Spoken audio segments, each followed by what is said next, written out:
I got a cheat ability in a different world, and become extraordinary even in the real world. Volume 5. Prologue. Forest of Grace. It is a forest where you can receive all kinds of natural blessings and collect several precious wild plants. However, the blessings are not limited to the plants and trees but also affect the monsters. The monsters that live there have gained their mighty power from eating the precious wild plants and growing up there. Although it is not as dangerous as the Great Devil's Nest, it is still designated as a dangerous area. Although it is a place overflowing with such monsters, there is actually a reason why it is only designated as a dangerous area. Phew. I'm sweating like crazy today. A man sits on a stump in the Forest of Grace and wipes sweat off his face. He looked like a farmer in his straw hat and his overalls, and the sight of him wiping sweat off with a towel on his shoulder made him look like a middle-aged man who could be found anywhere. However, he was clearly different from the average middle-aged man in several ways. That is, the chopped-down trees around him and the monsters' corpses. And a supermassive axe, as tall as a middle-aged man, is propped up against a tree. But the trees here grow even if they are cut down. And even if you hunt the monsters, they will still spring up no matter how many times you hunt for it. That's how strong the power of nature is, but it's hard to imagine a blessing that's too strong. This middle-aged man who sighed while mouthing that was the factor that kept Forest of Grace a mere dangerous area, and the guardian of humanity who is bearing the title of Axe Saint. Well, that's fine. If I cut down a bit more trees and thin out the monsters a bit more, those monsters won't even appear in the surrounding villages. It was at that moment that he picked up the axe that was propped up against the tree and tried to get up from the stump. Ha! Suddenly, intense killing intent was directed at him. After receiving that killing intent, the Axe Saint instantly shifted into a fighting stance and held the axe up without a second thought. What? This killing intent is. However, he had never encountered an existence in the Forest of Grace that could emit such an intense killing intent towards the Axe Saint. You've been in a place like this, huh, Axe Saint? Ha! You are. Then, a man appeared from the depths of the Forest of Grace. That man had red dreadlocks and a black shirt with a large gap in the chest and a white jacket on top of it, and his muscles, which is trained and condensed to the extreme, could be seen through the shirt. He emitted a wild air that reminded one of a beast, and his sharp golden eyes were staring straight at the Axe Saint. And this man was the one who was showering the Axe Saint with powerful killing intent. What the hell are you doing here, Fist Saint? The man called Fist Saint smiled at the Axe Saint's reaction. Don't be so wary. What the hell do you think you're talking about, throwing a temper tantrum like that at me? Calm down. I'm just here to kill you. What? The Axe Saint received the words of the Fist Sage and immediately raised the axe in his hand. Tearing scream. Then, as he slammed the axe into the ground with great vigor, a large ground crack emerged from it and reached the feet of the Fist Saint. But come on, is this all you can do? The Fist Saint looked bored, and then he easily dodged the attack of the Axe Saint. Well, even I can do that, too. When the Fist Saint lightly smashed his fist into the ground, a sharp crack in the ground extended to the feet of the Axe Saint, faster than the Axe Saint's blow. However, the Axe Saint managed to avoid the attack and shouted at the Fist Saint. "Ku. What do you mean when you say you're going to kill me? There's nothing to it. However, I'm going to kill you. That's all." "Nothing, you said? You are also the one who is bearing the holy title, and this is what you're doing." "Ah, holy, huh? So what about it?" "What?"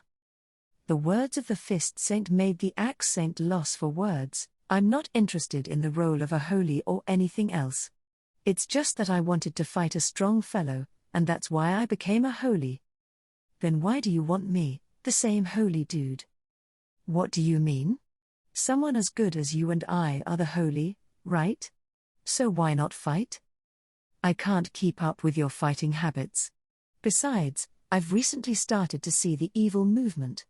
And now, I don't have time to fight among friends. By evil, you mean this power.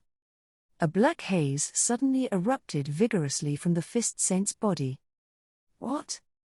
It was the very power of the evil that the Axe Saint spoke of.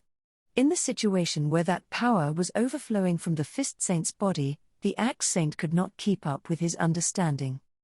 How can you have that power? It's all about getting stronger and stronger, you know? Ha! You betrayed us. Well, is that what you think it is? The Fist Saint said that without any offense. The Axe Saint was speechless. I don't care what it is, I'm here to kill you. That's all there is to it. Now that you've betrayed us, I have a reason to kill you too. You're the only one I can't let go. I love the look on your face now. Come on, man, bring it on. Tearing sky. The Axe Saint swiftly swung a huge axe on the spot, and a huge vacuum blade flew towards the Fist Saint. However, the Fist Saint dodged everything without difficulty. What is it, after the ground, is air, huh? But aren't you joking when you say you're the Axe Saint with just that one? No, you're done. Huh? The Axe Saint's attack didn't just split the ground and air. The vacuum blade that the Fist Saint was supposed to have dodged gradually increased in size and attacked the Fist Saint from behind again, trying to cut him in half. Sigh. It's only a mere tracking ability, don't get too carried away with it. I can just avoid that thing again. Do you think I'd let you do that? What? In the next moment, the Axe Saint swung the axe in his hand and threw it at the Fist Saint. The attack's momentum was so great that it scattered a new vacuum blade, blocking the Fist Saint's retreat for certain and cutting him down between the vacuum blade and the huge axe. Hey, the escape routes aren't just left, right, and front, you know. Yet, Fist Saint tried to dodge those attacks by leaping up into the sky. But there's no escape for you anymore. Whoa. What? Amazingly, the Fist Saint had been guided into a position where he could straddle the first earth crack by the Axe Saint attack. And from that earth crack, a super high energy light poured out. The tearing scream isn't just a technique that tears the ground. It's a technique that causes the earth to scream. The rush of light was so tremendous that it burned the surrounding trees and the ground. The vacuum blades and the axe that were supposed to have been avoided were still tracking him, so the Fist Saint, who had lost his escape by being in the air, had no way to deal with it. Why you? For wanting to fight the strong, you let your guard down too much. Heaven's prison.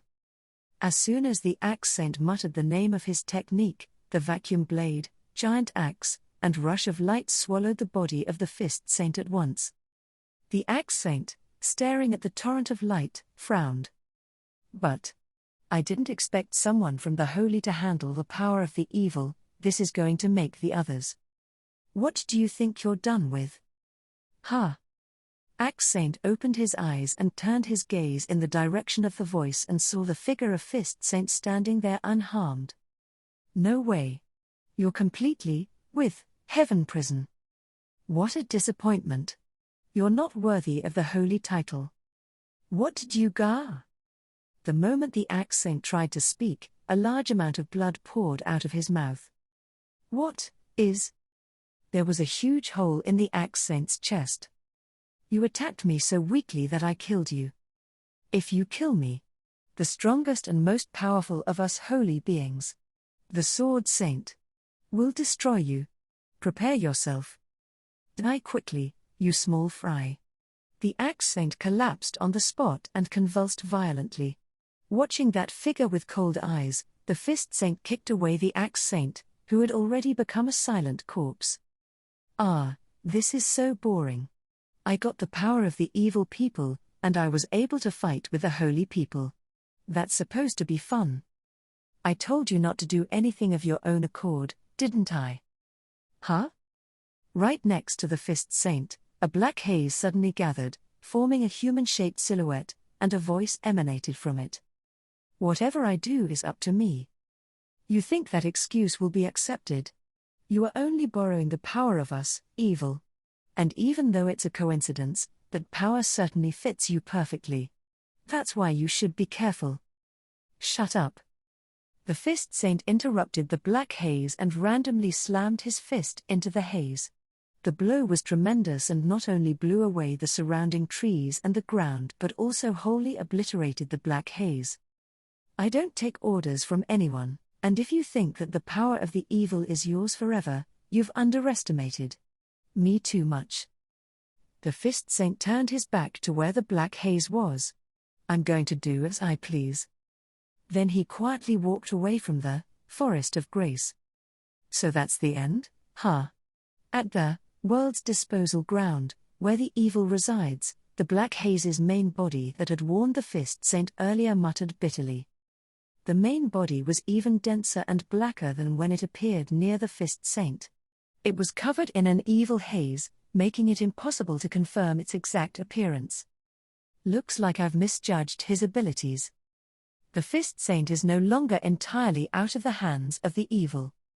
Since he is one of the few experimental bodies that were able to conform to the power of the evil, it was a mistake to underestimate the control of the power we gave him. There's no choice. Since it's come to this, I'll have to make him disappear. Even as an evil, he had no use for a piece that didn't listen to him and decided to dispose of the fist saint easily. It's a bit of a hassle, but it's a small price to pay for the future plan. There's no way to get rid of him. That means we need to let our shards of the bow saint who is still alive to find a new host for it. The evil spoke to himself and then quietly disappeared from the place. Chapter 1, Life with Yuuya. Part 1. What should we do now? Woof. Fugo. We managed to hold off the attack by a girl named Yuuya, who has the same evil power and the same holy technique as Master Usagi. The words of Master Usagi, who appeared as our helper, revealed that the evil had tricked Yuuya. As a result, Yuuya didn't attack us anymore, but Master Usagi told us to take care of her.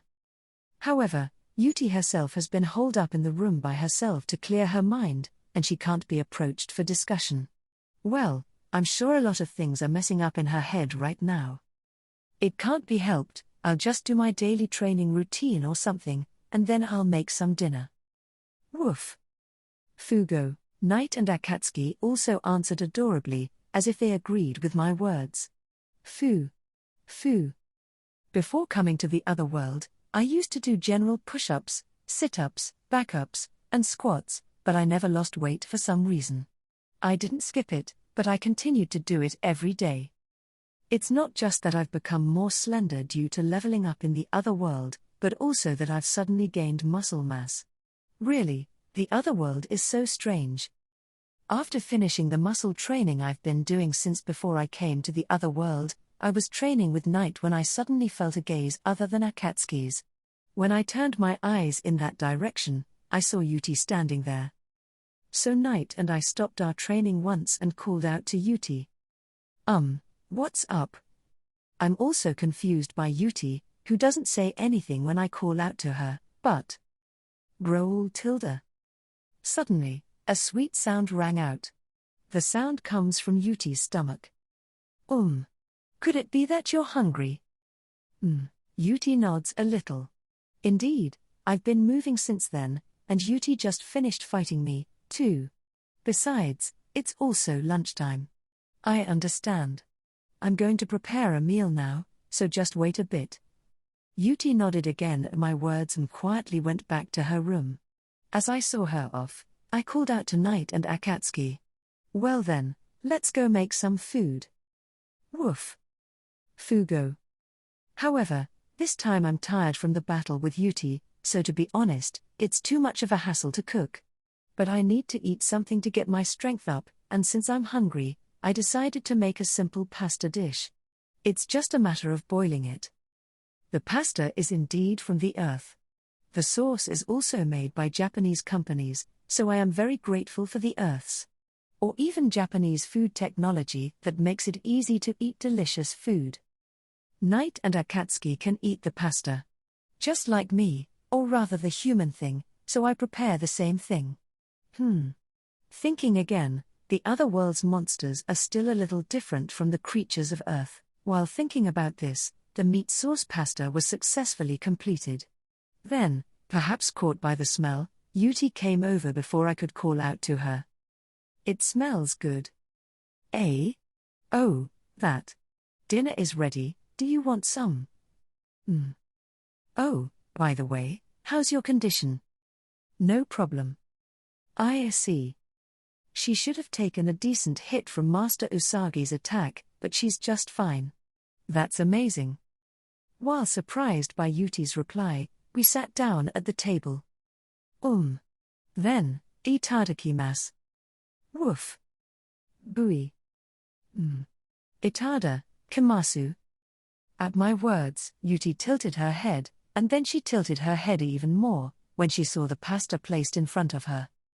"Oh, don't Yuuya and the others have a culture of saying itadakimasu? And, come to think of it, you haven't even seen pasta, too?" "Affirmative. How do you eat it?" "This is." I show her the gesture of eating while rolling up the pasta with the prepared fork, but Yuuya is still tilting her head at it. Then, she nodded with some kind of conviction and, for some reason, offered me the fork. "I don't know. So, you feed me." "Huh?" I almost dropped my fork at the unexpected words. "Feed her," she said. I think I just showed her how to eat it. I was always fed by my mentor. So, feed me. What does she mean that she was fed all the time? No matter how much I think about it, it's just wrong. She's not a baby anymore. Or was Yuuya's mentor that overprotective? It's a big difference from my masters. No, it's just uncomfortable to be treated overprotectively by Master Usagi. I can't help but be confused, but there's no sign of Yuuya starting to eat it herself. She looks at me with pure eyes and opens her little mouth. Uck. I finally let Yuuya, who by all appearances didn't seem to be eating herself, eat the pasta, losing my patience. "Here." Then Yuuya's eyes widen, and she looks at me in surprise. Astonished. "So delicious. Are you actually a chef?" No, not that kind of thing, but... Indeed. If you're a chef, that strength is inexplicable. It's a wonder. She looked at me curiously but continued to eat her pasta at the same pace, and I found that she finished it in no time. It was delicious. That's good to hear. Well, it's a victory for my skills, or rather my corporate efforts. With Yuuya's meal finished, I'm about to start my own meal once again when Yuuya looks at me with a serious expression on her face. What's wrong?" "Demand. Introduce yourself." Now? And you're just making some pretty crude demands. I know you're a disciple of that kicking saint. But as for the rest, I don't know much about you. Now that I am thinking about it. She attacked me out of the blue. From that point on, I didn't even have the air to introduce myself, so... No, I'd like to know what kind of mental structure you have if you can introduce yourself carefree in that situation. "I'm Yuuya Tenjou. As you know, I'm that Master Usagi's disciple." "Understood. I'm Yuuya, the disciple of the Bow Saint." After I introduced myself, Yuuya briefly said so too, and after other brief introductions, I ask her about the current situation where she can't postpone. "So, has that made you feel better?" "Complicated." "I see. I was asked to talk to you by Master Usagi." As I was pondering how to explain it, Yuuya's face turned down slightly.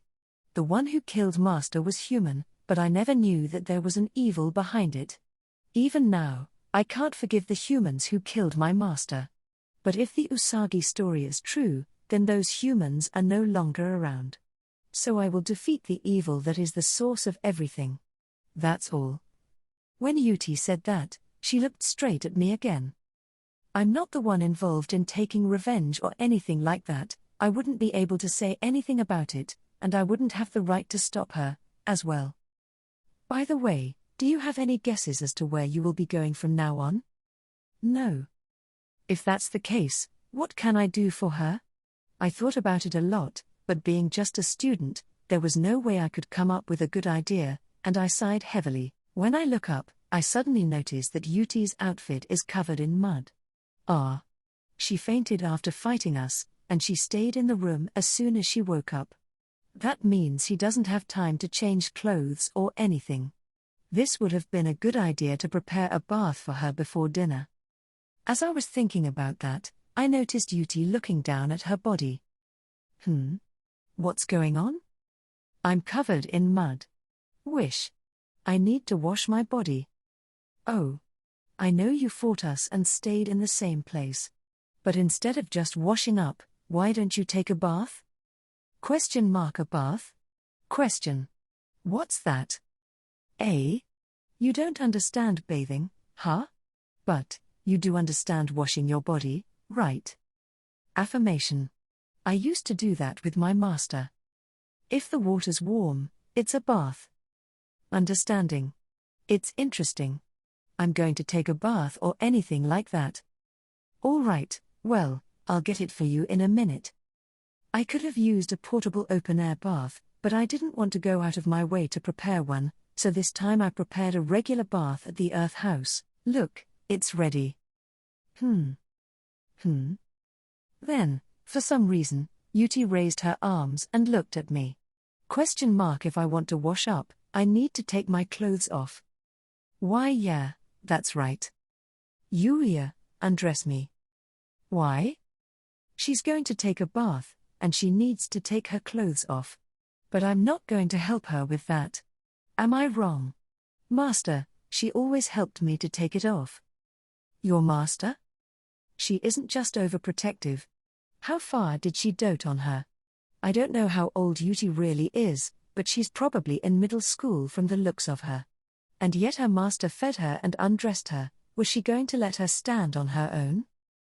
Be that as it may, it's usually a bad idea for me to take off her clothes, so while I managed to convince Yuuti, I took Yuuti to the bathroom. When I explained about the shower and shampoo in the bathroom, Yuuti's eyes widened. This place is full of strange tools. Are they all magic tools? No, it's not really a magical tool. Because when you twist this obscure thing, water comes out. Amazing. I hadn't imagined it at all, but there would indeed be no such thing as a shower or faucet in the other world. Turning on a faucet to get water coming out is definitely a nice thing to have. This soap is pretty impressive too. It certainly was more bubbly than the one my master used. I see. Well, at least you know how to use it, right?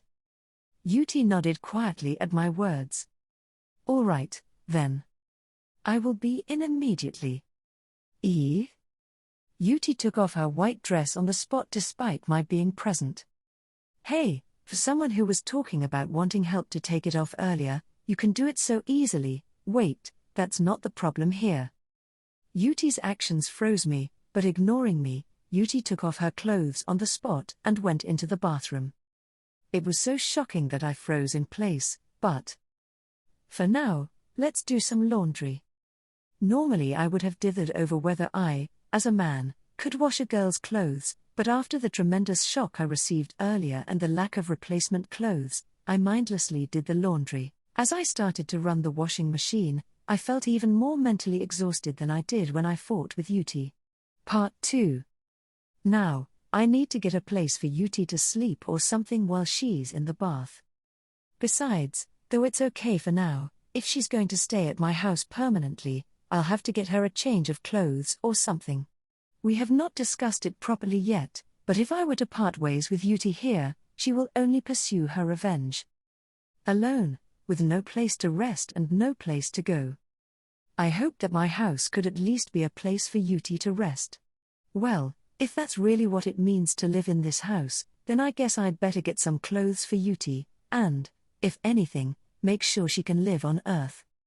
No, she hasn't really decided to live here, but if she's going to spend time at my house, she needs to know not only about the other world, but also about the Earth that we're on now, in case something goes wrong.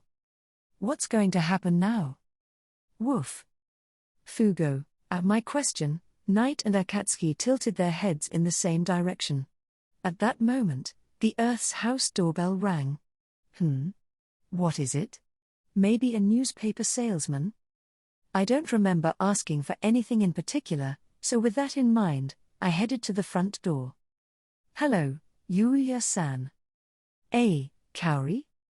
To my surprise, it was Kaori who came to my house. Why are you here? I happened to be passing by Yuuya-san's house. Yuuya-san, I was wondering what you're doing. I see.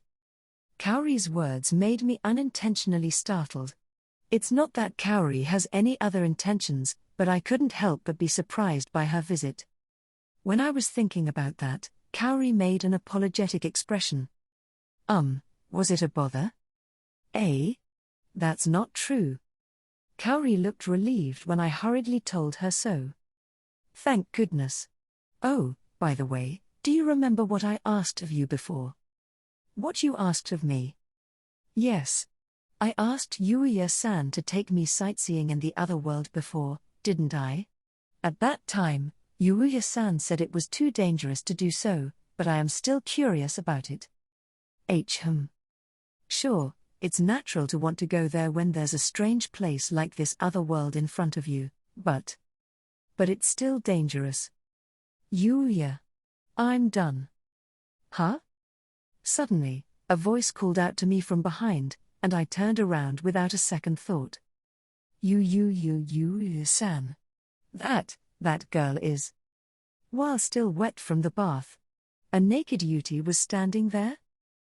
That's. A lot is going on. Yuuya. I'm done. What should I do now? No, don't do anything, just get dressed. Don't have clothes. That's true too. I was in the middle of getting ready for that. Yuuya-san. Why is this girl naked? Yuuya, this woman, who is she? I wanted to look up to the heavens as both of them pressed me at the same time. Someone, please help me. I see. So that's what happened. After that, I managed to gather up my energy and desperately tried to explain to Kaori about Yuti, ending her misunderstanding. When I imagined that if the misunderstanding had not been cleared up, Kaori would recognize me as a pervert and I would feel dreadful. Thank goodness the misunderstanding has been straightened out.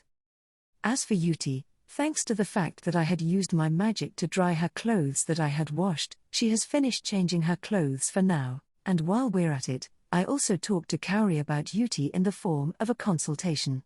In fact, it was complicated for me, as a man, to prepare a change of clothes for Yuti. Well, just to confirm one thing, does that mean she's going to live with Yuuya-san from now on? It depends on what Yuti wants to do. No, you can't. How can you and a girl be under the same roof? That's. Kaori has a point. When Kaori is at a loss for words, Yuti opens her mouth with a serious expression. I like this place. At Yuti's unexpected words, Kaori and I shouted at the same time. You like this place, you said? Yuuya, the food is delicious. The bath feels good. Conclusion. It's a good place. Is that why? I don't know where to go anyway. And if he refuses, I'll have to go somewhere else for sleep. That's not good. Yeah. Not only me, but Kaori immediately disagreed with Yuti's words. She's a girl, and more importantly, it's too dangerous to sleep outside in a world where there are monsters. No, maybe she's stronger than me, so I don't need to worry about it. Don't worry. I was living in the forest with my master. I in the forest? Affirmative. So I'm used to being in the wild. No, Yuti may be used to it, but it's just that we feel. I sighed at Yuti's words, but I told her again. Well, since Master requested this of me, let's live here together. There's plenty of room for you. Fortunately, thanks to the door to another world's exchanging function, I'm not in need of money, so there's no problem with one more person, and this house is actually too big for just me, Knight, and Akatsuki. It's a relief.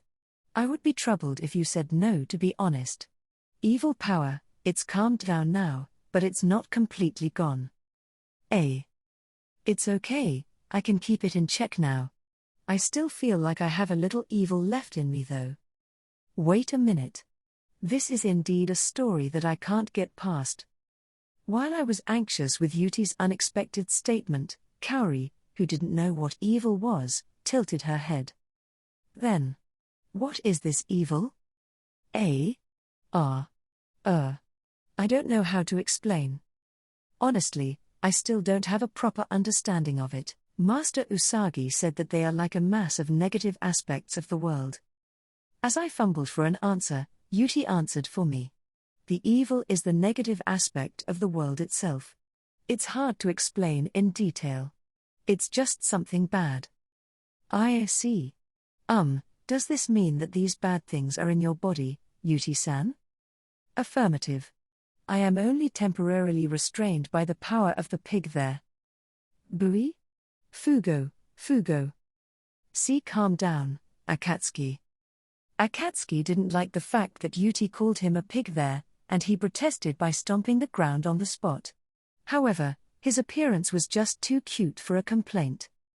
Oh, I see. Then, will that evil power go out of control again, or? It's possible. Now that I've decided to turn against the evil, I may be unable to control my powers as well as I had before. I suppose that's true. If the evil guys can accurately control the power they themselves have given out, they'll recover that power from those who could be an enemy. Fortunately, there is that pig here. So there's less of a risk of that running amok. Really? If that's the case, I can't afford to let Yuti leave even more. As long as she decided to challenge the evil, Yuti would be unwilling to harm other humans. As I thought, it would be best for Yuti to stay here. Affirmation. I can't blame you for all of this. But, Yuuya-san, you're getting along with a lot of women without my knowledge. Yui? It's just a misunderstanding. It just happened by chance. I wonder if that's true. Sure, Lexia-san, Luna, and all the other people that Kaori has met have been women, but that's not true, probably.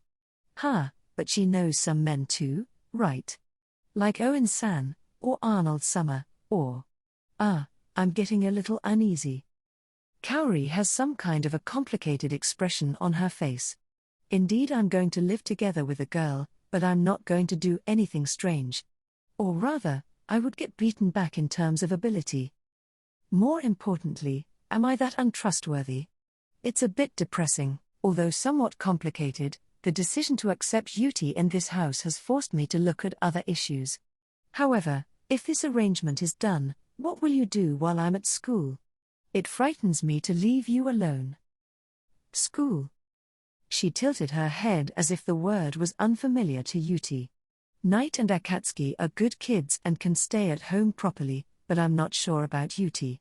She's pretty naive, just like the food and bath incidents earlier, and I'm afraid of what might happen. The safest thing to do is make sure that she can't travel between the worlds while still having her stay in the other world home. That would be a tight situation, indeed. I've been pondering over it for a while now, and Kaori has unintentionally opened her mouth. If that's the case, why don't you go to school too, Yuti-san? Responding to the unexpected words, Kaori continues. How old are you, Yuti-san? Age, I don't know. You don't know. But by your appearance alone, you look like a middle schooler, so what about transferring to middle school?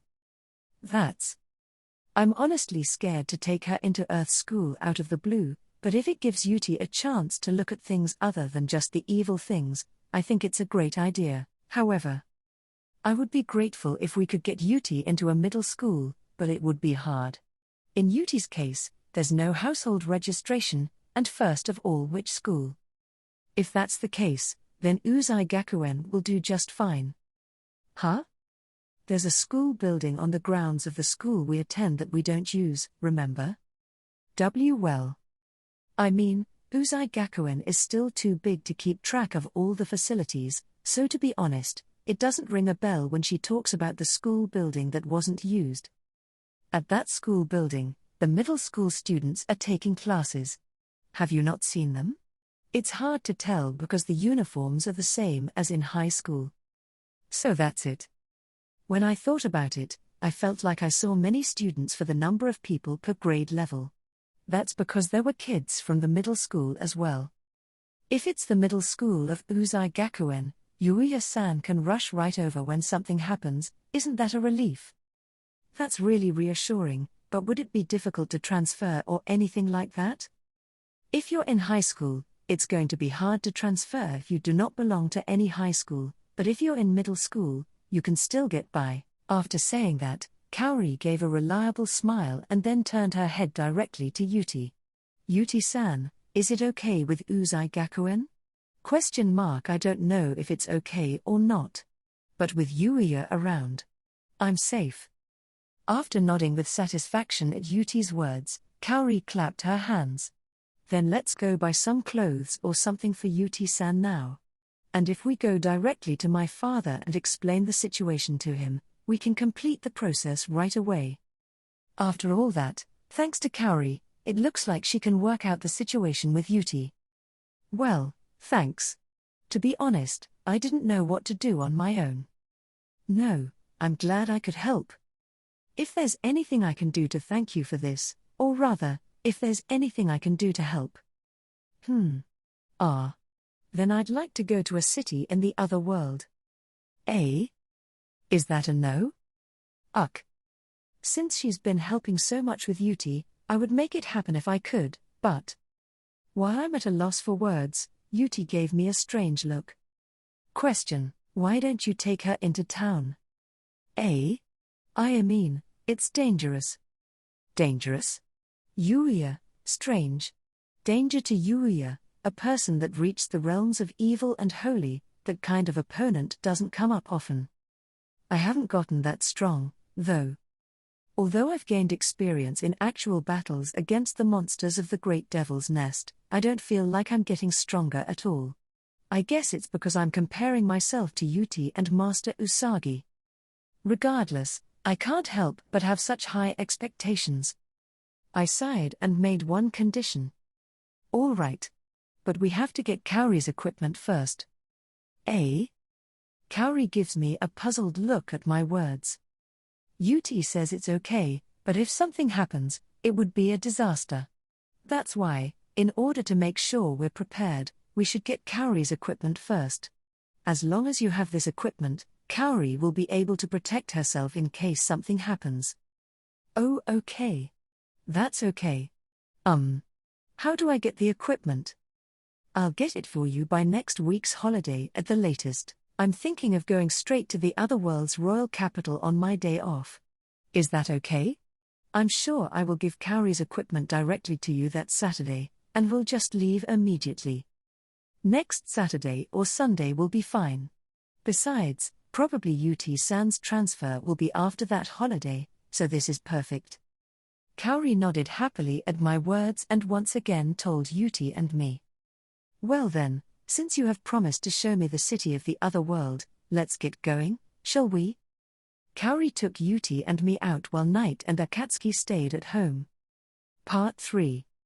When we left the house, Yuti froze at the scenery outside. Astonishing. Are these buildings? Yeah, these are all houses. Houses.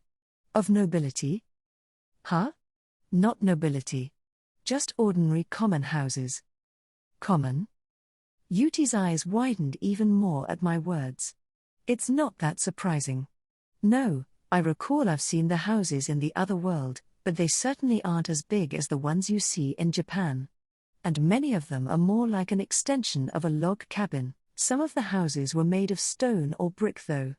As soon as Yuti looks around in awe at the houses and streets of Earth, she finds monster? Yuti?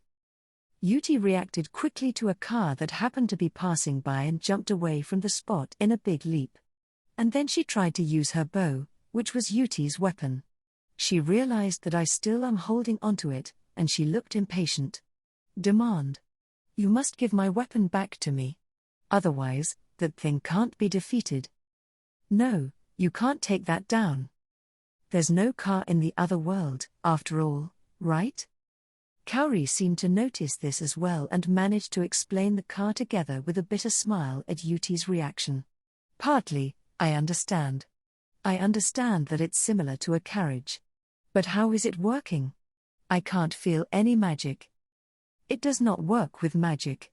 It's with gasoline. Gasoline? As expected, it is unknown. There's no way to explain all of this. How do I give an explanation of gasoline? Once she understood that the car was just like a carriage, we once again headed out to buy clothes and other items for Yuti. But after all, Yuti, who is still unfamiliar with Earth's environment, began to act discordantly. Yuuya. What's that pillar? That's a telephone pole. Telephone pole. Climb it. Don't climb it.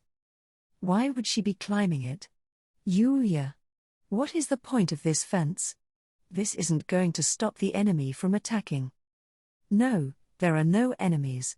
So you shouldn't climb it as well. Yuti seemed to have lived in nature with her master, the bow saint, so she wanted to climb up as soon as something went wrong. Is she a monkey? When we met in the other world, Yuti was only focused on fighting. But now, she was curious about everything and was distracted by them. We walked around in such a state, but most importantly, Yuti's appearance was quite conspicuous, and the people around us were whispering something to each other when they saw us. Hey, look at that. Wow. She looks like a doll. Is she a cosplayer? No, that hair is too natural for that. The color of her eyes looks different, too. I mean, the other girl is so cute too, isn't she? The guy with those two is the one who's been in the news for his previous photo shoot with the model Miu, too, right? Damn it. Being with two cute girls like that. I'm so jealous. As I was exposed to all sorts of curious eyes, Yuti, who had been looking around, turned to me. Yuuya. Humans, they're staring at me. Uncomfortable. Can I shoot them? You can't do that, please. You shouldn't shoot people for that kind of reason in the other world. It's terrible, right? Yuti was somewhat unconvinced by my words, but she was still anxious about the eyes in her surroundings, and she was shrinking away. Then, she ran out onto the roadway. In the other world, there were no distinctions between a roadway and a sidewalk.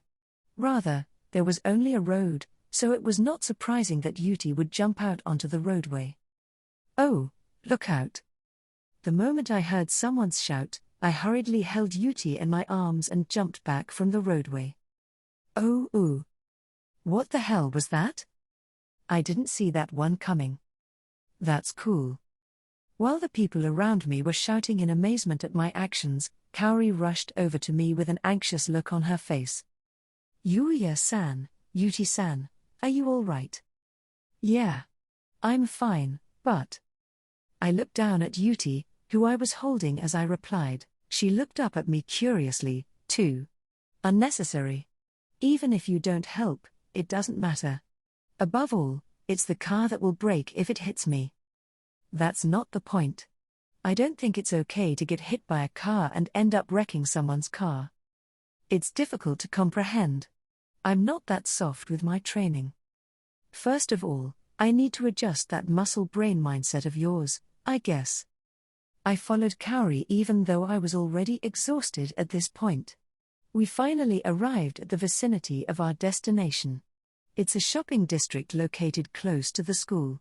Some buildings are still under construction, showing that the area is still developing. I think some of the clothes from this store would look good on you, Yuti-san. Ah, really? I don't know if a girl's clothes are good or bad, so I have to answer that. As I was thinking about how I'm completely helpless here, I suddenly realized that Yuti was staring blankly into the sky.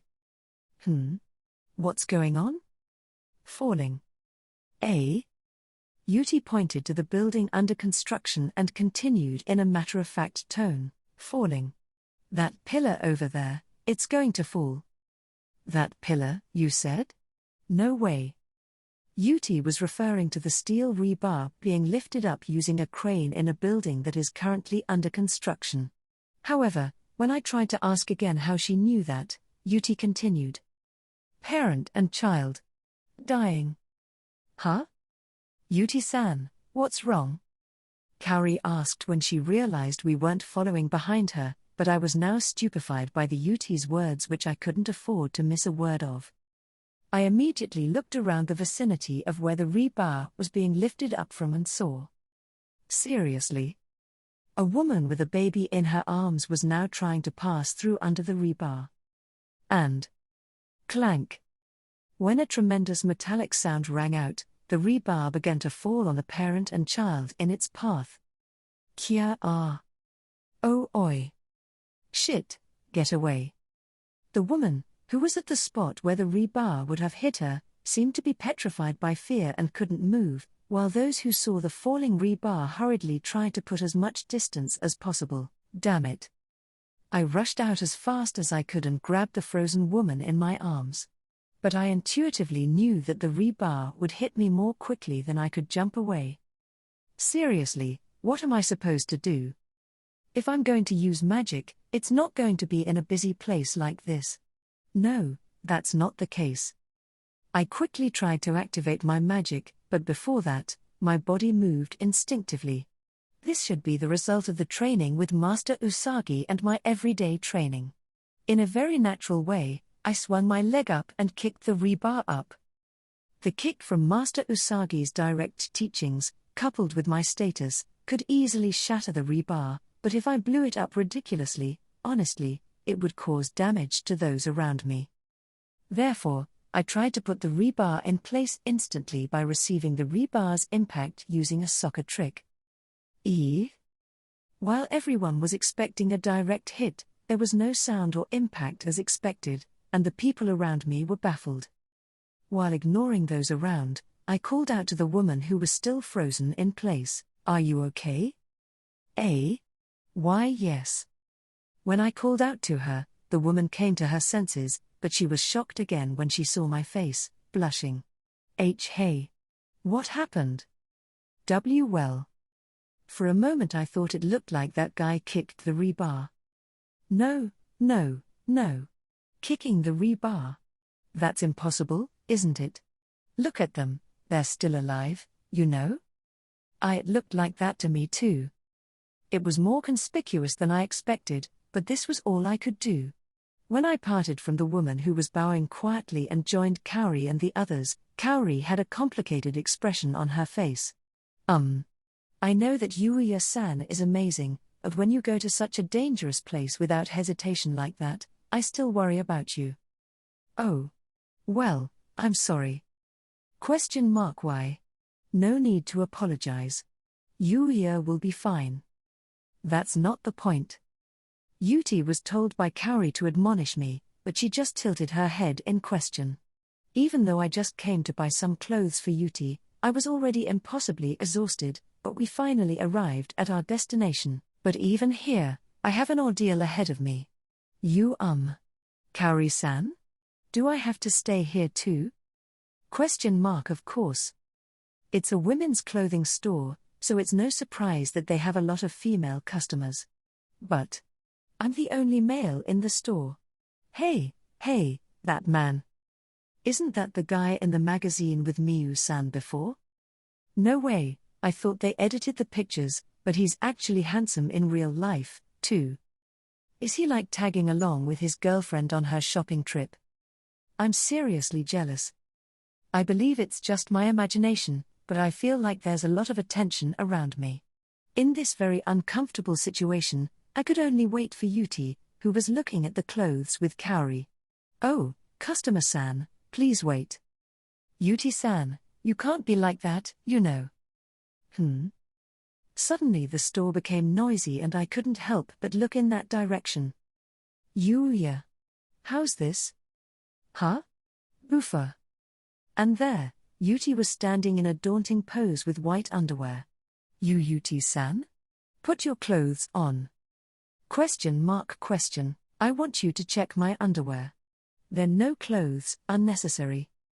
Do not make me, A man, check your underwear like that. Why? Why, you ask? What kind of logic is that? I desperately looked away from her, but Yuti came towards me and used her physical abilities as a disciple of the Bow Saint to forcefully show me her appearance. Dissatisfied. Why don't you look? Do I need to look at you? Yuuya's going to buy it. Then you need to know. I don't care about that. You don't have to show me because I'm the one buying it. While I was struggling desperately with Yuti, I managed to escape thanks to Kaori and the shopkeeper who came to us. And even though we bought Yuti's underwear and clothes without further troubles, Yuti still didn't seem to be convinced. I don't understand. Yuuya bought it. Then you need to check. That's not the problem. It looks like there's a lot more to teach you than I expected. We bought all the other daily necessities, and as Kaori suggested, we directly went to the headmaster of Uzai Gakuen, who's also Kaori's father, Tsukasa-san. The decision was made to transfer Yuti into the school. Chapter 2, An Incident in the Royal Capital. Part 1. Thanks to Kaori, Yuti's transfer to the middle school was completed, and now, I am in the other worlds, Great Devil's Nest, in search of Kaori's equipment in order to fulfill my promise to Kaori. Honestly, even though the equipment is for Kaori, I didn't expect to find armor like the Bloody War Demon series that I'm wearing. It's only because I have leveled up, and my status is raised, that I'm able to wear it, but it would be difficult for Kaori to equip it. That's why the equipment for Kaori has to be some kind of accessory that contains a powerful effect. Is it possible to get such a convenient item? But, since I hope to have it prepared by this week's Saturday and Sunday, I still have some time to spare, so I'll try to get some dropped items from the monsters of this Great Devil's Nest, for the time being. Because the Great Devil's Nest's monsters are strong, the effects on the equipment you can obtain are also powerful. There might be something that would be perfect for Kaori among the items I have yet gotten my hands on. However, there are too many uncertainties about this. So at worst, I think I can go to the royal capital and find equipment that's suitable for Kaori. I'm almost ready to settle with this result. Well, but this time, in order to find equipment for Kaori, we will try to fight all the monsters in this Great Devil's Nest in one go. Woof. Fugo. Okay. At my words, Knight, Akatsuki, and Yuti nodded. Is Yuti coming with us, too? Can't I? No, it's not a good idea. I mean, if the evil power hasn't disappeared, I think it's best to not fight too much. I'm afraid it might go out of control for some reason. And besides, you were quite battered from the last battle, so you should probably just rest. That's okay. The fight wasn't the trigger for the outburst. Besides, the wounds from before are already healed. Thanks to the pig. Fugo. Bui. I don't know why, but Akatsuki threw out his chest in a cute way. I can only guess that he was praised. Indeed, when Akatsuki used his skill, Sanctuary, to calm Yuti's evil power, he healed her wounds as well. Anyway, don't worry. Besides, since it's a quiet time right now, I'd like to train myself to be able to suppress it if something happens. I see. I don't know how to handle the power of evil, so should I just believe Yuti's words? Besides, even if it went out of control, it can be contained by Akatsuki's power. With that in mind, we once again set out into the Great Devil's Nest to search for Kaori's equipment. As expected, when we go in the direction that I usually explore, there were no new monsters. We headed out to a secluded area where the mithril boar and the likes would appear in the Great Devil's Nest. After a period of walking around, being wary of the surroundings and searching for the presence of monsters, Yuti suddenly stopped. At about the same time, Knight also appeared to be more vigilant. What's wrong? Monster. Woof. I still don't sense it, but it seems that the two of them have detected the presence of a monster. Rather, Yuti's ability is still unfathomable.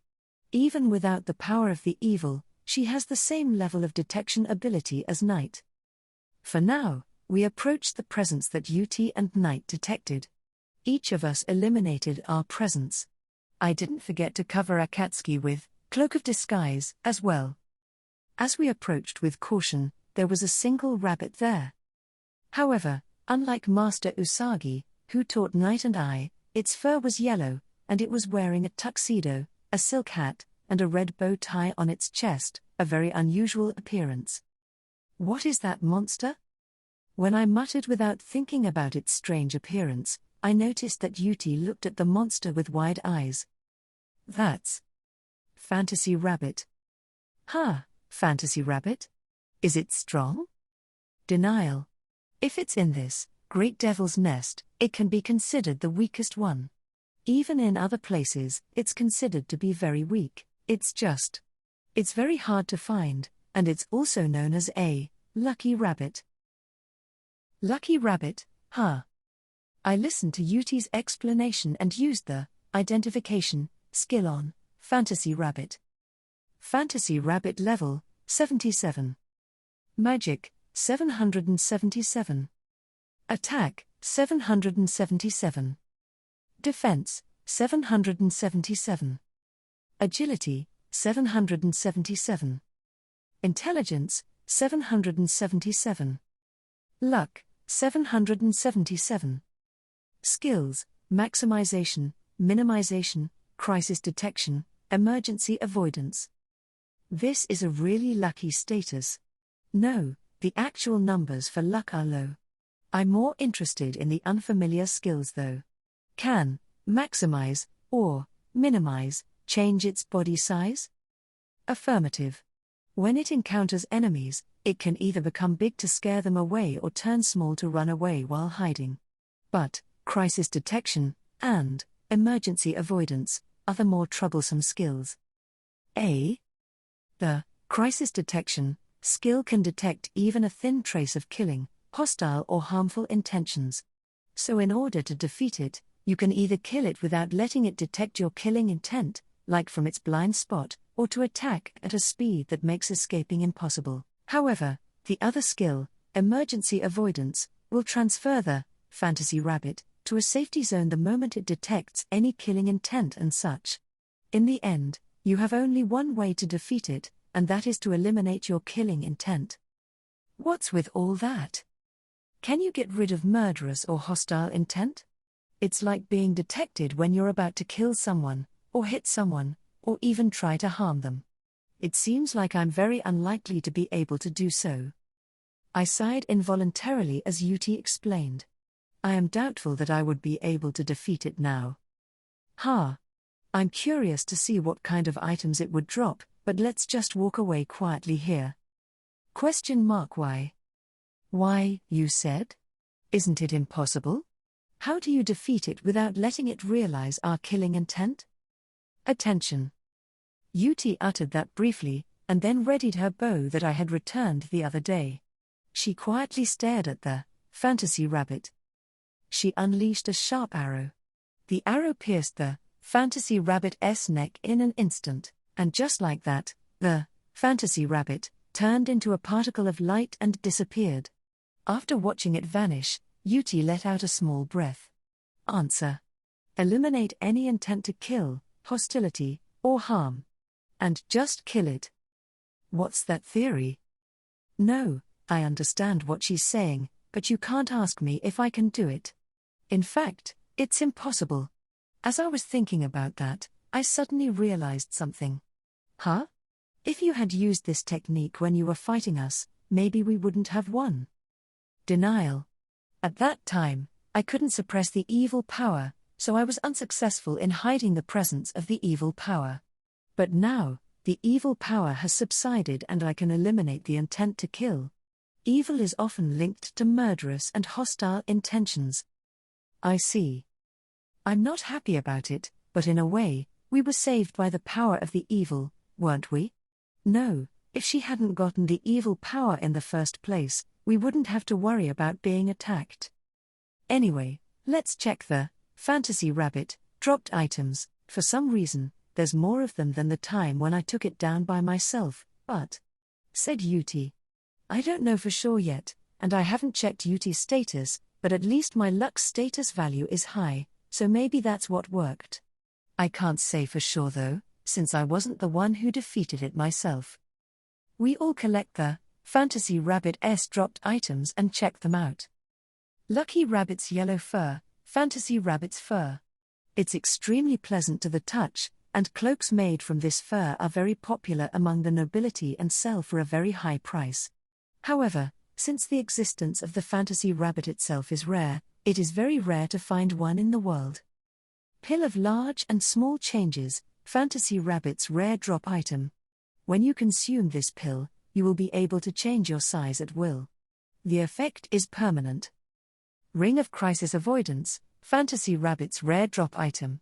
Usable only once per day, the person who wears this ring can transfer the wearer to a safety zone the moment he or she detects danger. The safety zone must be set in advance.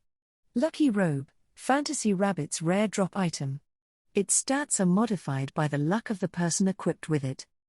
In addition to this, we obtained a D-class magic stone, a rank thing that I've never seen before in the Great Devil's Nest. Isn't this quite an extraordinary piece of equipment? Affirmative. And unexpected.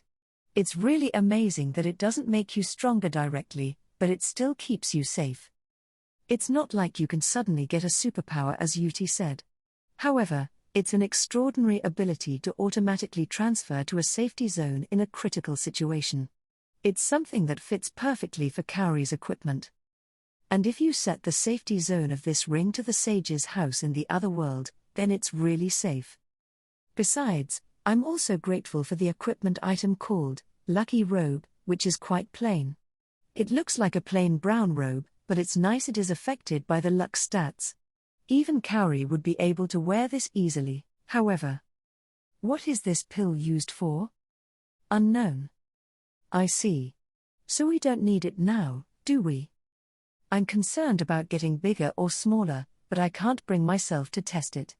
In the unlikely event that I turn bigger on Earth, I can't even imagine it. I don't think that will happen, but I want to eliminate that possibility as much as possible. But it might be useful for something, so I'll keep it. For example, if the enemies are too strong to fight, maybe if we can turn bigger, our attacks will be stronger. After we obtained the equipment we wanted, we continued our search for a little while longer. I checked my cooperation with Night against the monsters, learned various things from Yuuti's fighting experience, and so on. We had a fulfilling time. So we managed to get some equipment for Kaori. Is this? After fulfilling the promise with Kaori, I handed her the items we obtained. Kaori received it anxiously, but her eyes lit up with anticipation. I was satisfied to see her excitement, and I explained the items properly. And so, first of all, is this ring. If the owner is in danger, it has the effect of forcing the owner to transfer to a safety zone. So even if something happens, I think Kaori will be safe. That safety zone is set up to this house. That's kind of an amazing effect. Kaori is right, the ring effect is incredible. To be honest, I want one too, but after that, I've never met another fantasy rabbit, so I only have the one for Kaori. Also, about the robe, the effect seems to be corrected by Kaori's luck status. I don't know how effective it will be.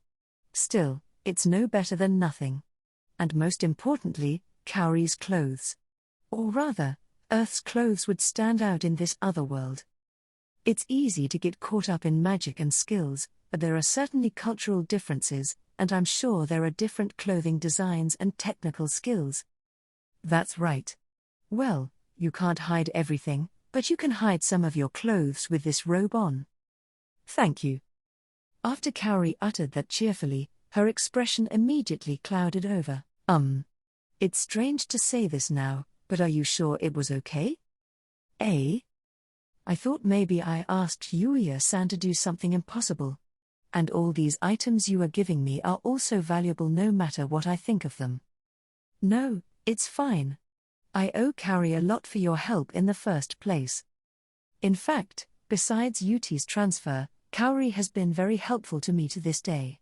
Because of Kaori's help, I'm less worried about Yuuti's life on Earth than before. Well, I'm still worried about it, No denying that. While I am thinking that, Yuti, who is wearing the white dress she originally wore since we are headed to the royal capital together, gave a small nod. Affirmative. Thanks to Kaori, I've learned a lot. So I'm looking forward to the next place called school. Thank you. Yuti-san. Yuti herself seems to be very grateful to Kaori for her help. I understand, I'll be grateful for the equipment and use it then.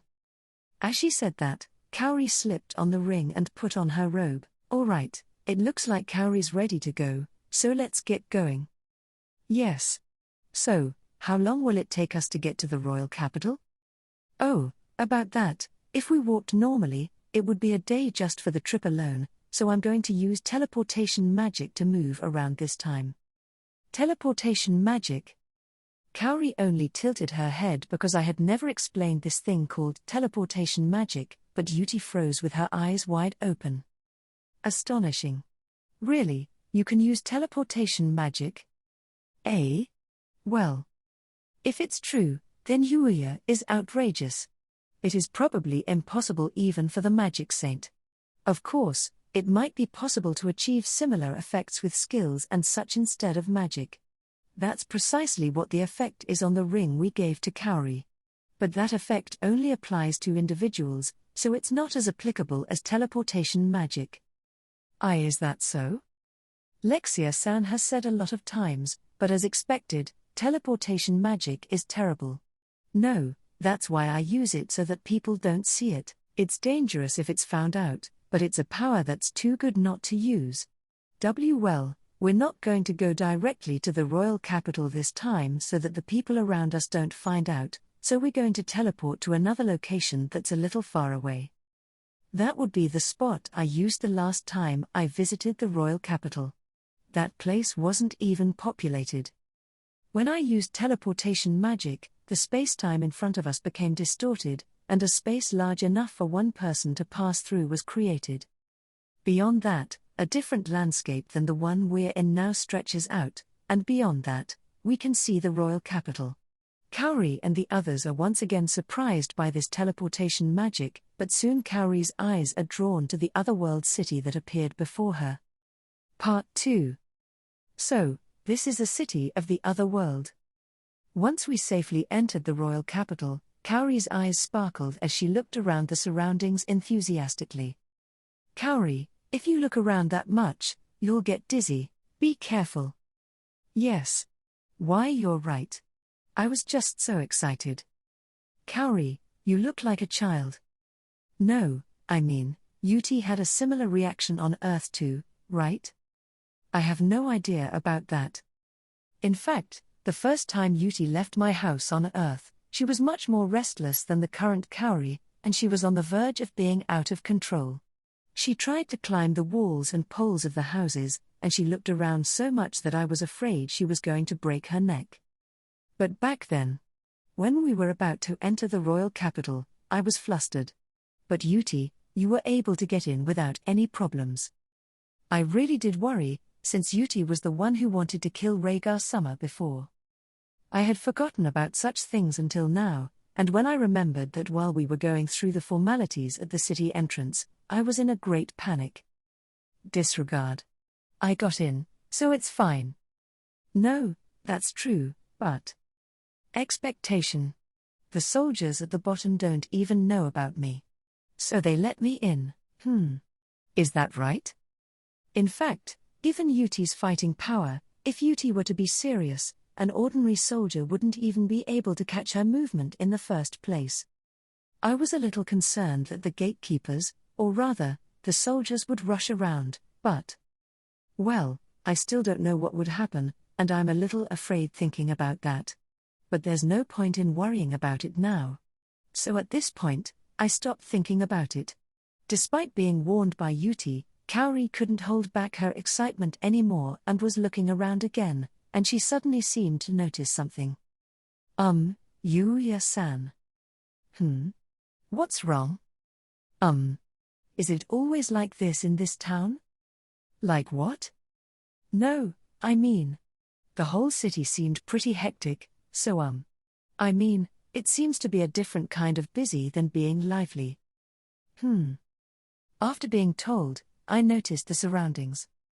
The gatekeepers were very busy, but I saw that many people were also coming and going busily when I looked around the city again. Moreover, there were no scenes of them chatting and laughing right now, as though they don't have any time to spare at all. Indeed, I wonder what's going on. Yuuya Dono. As I was looking at the surroundings, I was unexpectedly approached by a voice. I immediately turned my gaze towards the voice and saw Owen-san standing there with a surprised expression on his face. Owen-san was frozen in surprise that I was here. After a little while, he ran over to me. Yuuya Dono, what are you doing here? No, Kaori wants to see this city, so I'm here to visit. Kaori Dono, huh? Is it a sightseeing trip? My words startled Owen-san a bit, then he turned his attention to Yuti, who was standing with indifference behind me. He hurriedly jumped back from the spot. Yuuya Dono. The woman there is. No, she's different now. What's the difference? That woman wants Rhaegar-sama. Indeed, Owen-san was one of the people who saw Yuti's face up close and personal. Owen-san's cautious atmosphere has caused the surrounding people and even the other soldiers to gather around to see what's going on. The situation is getting worse. Kaori was at a loss about the situation, but Yuti, the person in question, didn't seem to be bothered by it. No, this is happening because of you, you know. Owen-san, I'll explain it to you somewhere else. All right. In any case, we can't handle that woman here if she rushes out at us, so let's go. He looked frustrated at first, but Owen-san listened to my suggestion after a moment. Then, I was taken directly by Owen-san to a less crowded place. And there, I properly explained to him about Yuti's attack on my house, and even the things about holy and evil. After hearing everything, Owen-san held his head in his hands. It's not that I didn't expect to see such a fairy tale existence as evil, but rather, why is it that only dangerous people gather around Yuuya Dono like this? But this is no longer a problem that can be handled by a single country alone. I feel like I have to apologize for that. No, it's not that Yuuya Dono has anything to apologize for. And I didn't realize that Yuuya Dono is a disciple of a being who bears the holy title. As for that, I've become one before I realized it, too. Right?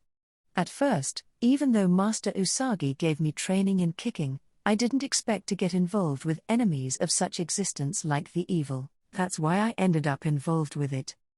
As I looked at him distantly, Owen-san still seemed a little wary as he asked me. So, that woman? Yuti, was it? Is everything okay? Don't worry. I'm not interested in the first prince or this country anymore. I will only want to defeat the evil. That's it. Yuti-san. Then Yuti, who had been uncomfortable until now, opened her mouth and answered. At her conviction, Kaori made a somewhat sad expression on her face.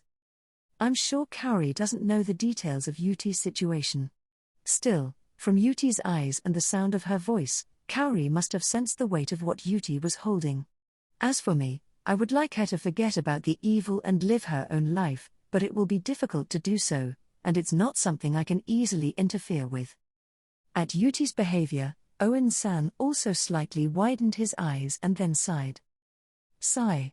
Considering my position, I'd like to arrest you in accordance with the laws of the kingdom, but first of all, that's impossible in terms of my ability, and there seem to be some intricate circumstances involved. For now, I will trust Yuuya Dono and Yuti's words. Thank you very much. Thank goodness. If things went poorly, or perhaps in a normal situation, I would definitely be treated as an accomplice and be caught as well. Once I felt relieved about Yuti's circumstances, I decided to ask Owen-san about the cause of the city's current atmosphere. By the way, we arrived in this city just now. What's going on? It seems to be somewhat frantic, unlike the last time I was here. Yeah? That's something I want to talk to you about. As he was about to continue explaining, Owen-san made a face as he thought of something and bowed his head to me. Yuuya Dono. What? What's wrong? Can you please help us, Yuuya Dono? Huh? But I don't understand the story. I can't help but give such a dumb response. I looked at Kaori and the others in confusion, but both Yuti and Kaori were equally confused. Knight and Akatsuki were. Yeah, no different than usual. Well, can you explain what you mean by that? To tell you the truth, there is a valley near this Arcelia kingdom where a legendary dragon is said to sleep. Huh? Yes, the legendary dragon described in our folklore may have awakened. What? The legendary dragon has awakened? Dragon, a dragon, you say? Isn't it a fictional creature?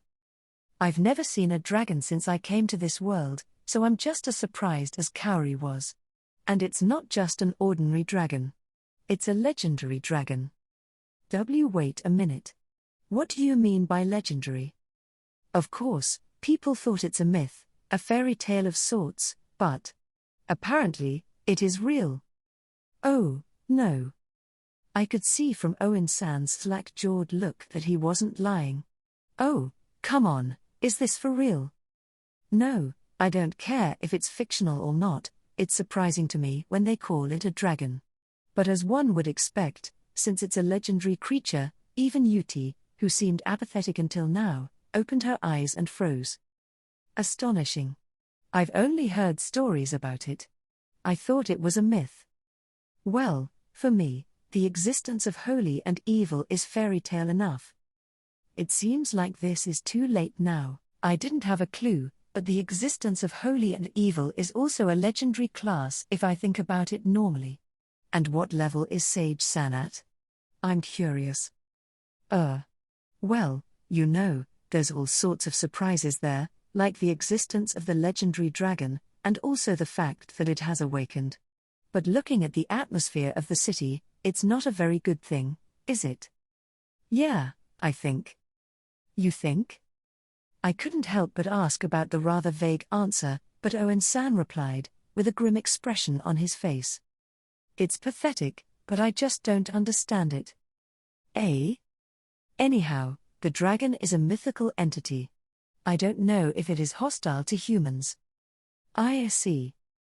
As Owen-san's words unwittingly convinced me, Kaori, who was listening in from behind me, opened her mouth. What is the content of the legend? The legend says the dragon that existed with the creation of the world rested here. It's just that. See, creation of the world, you said. Does that mean it's a dragon that lived as long as this world? How old is it?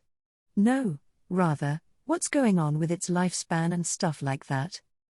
That certainly doesn't tell us anything. Yeah, and, as I said, I don't know for sure if it has awakened either. So why do these people think that it has awakened? After hearing a roar that seems as though the world was shaking, the monsters inhabiting that valley began to run away, as if they were fleeing from something. Is that so? Do you not hear that at Yuuya Dono's house? In the royal capital, the impact of its roar alone was enough to cause the walls of houses and even the castle walls to collapse. Was it really that bad? But I didn't hear it. Yuti, you didn't hear it either, did you?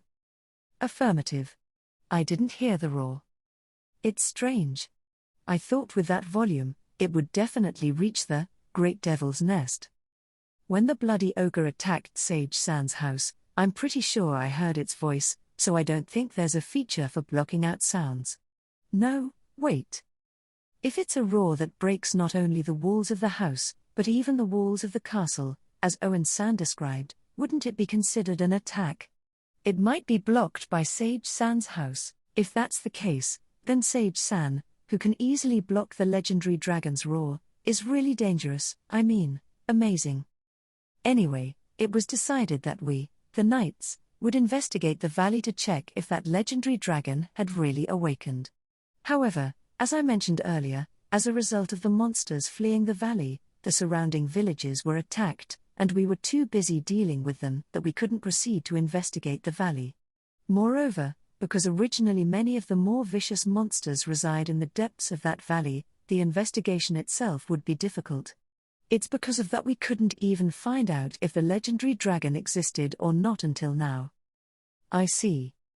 Therefore, I would like to ask Yuuya Dono, who lives in the Great Devil's Nest, which is an even more dangerous area than the valley where the legendary dragon sleeps, to help me investigate it. Is the Great Devil's Nest any worse than that? I've been told many times that it's very dangerous, but what's really going on with Great Devil's Nest?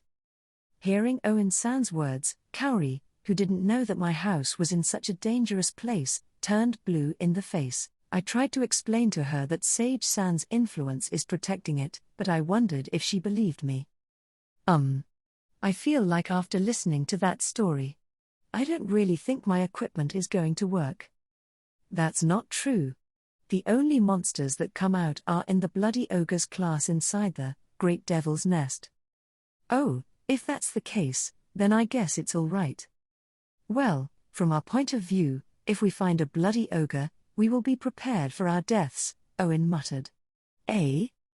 Owen-san was muttering something in a low voice, but I couldn't hear it. What did he say?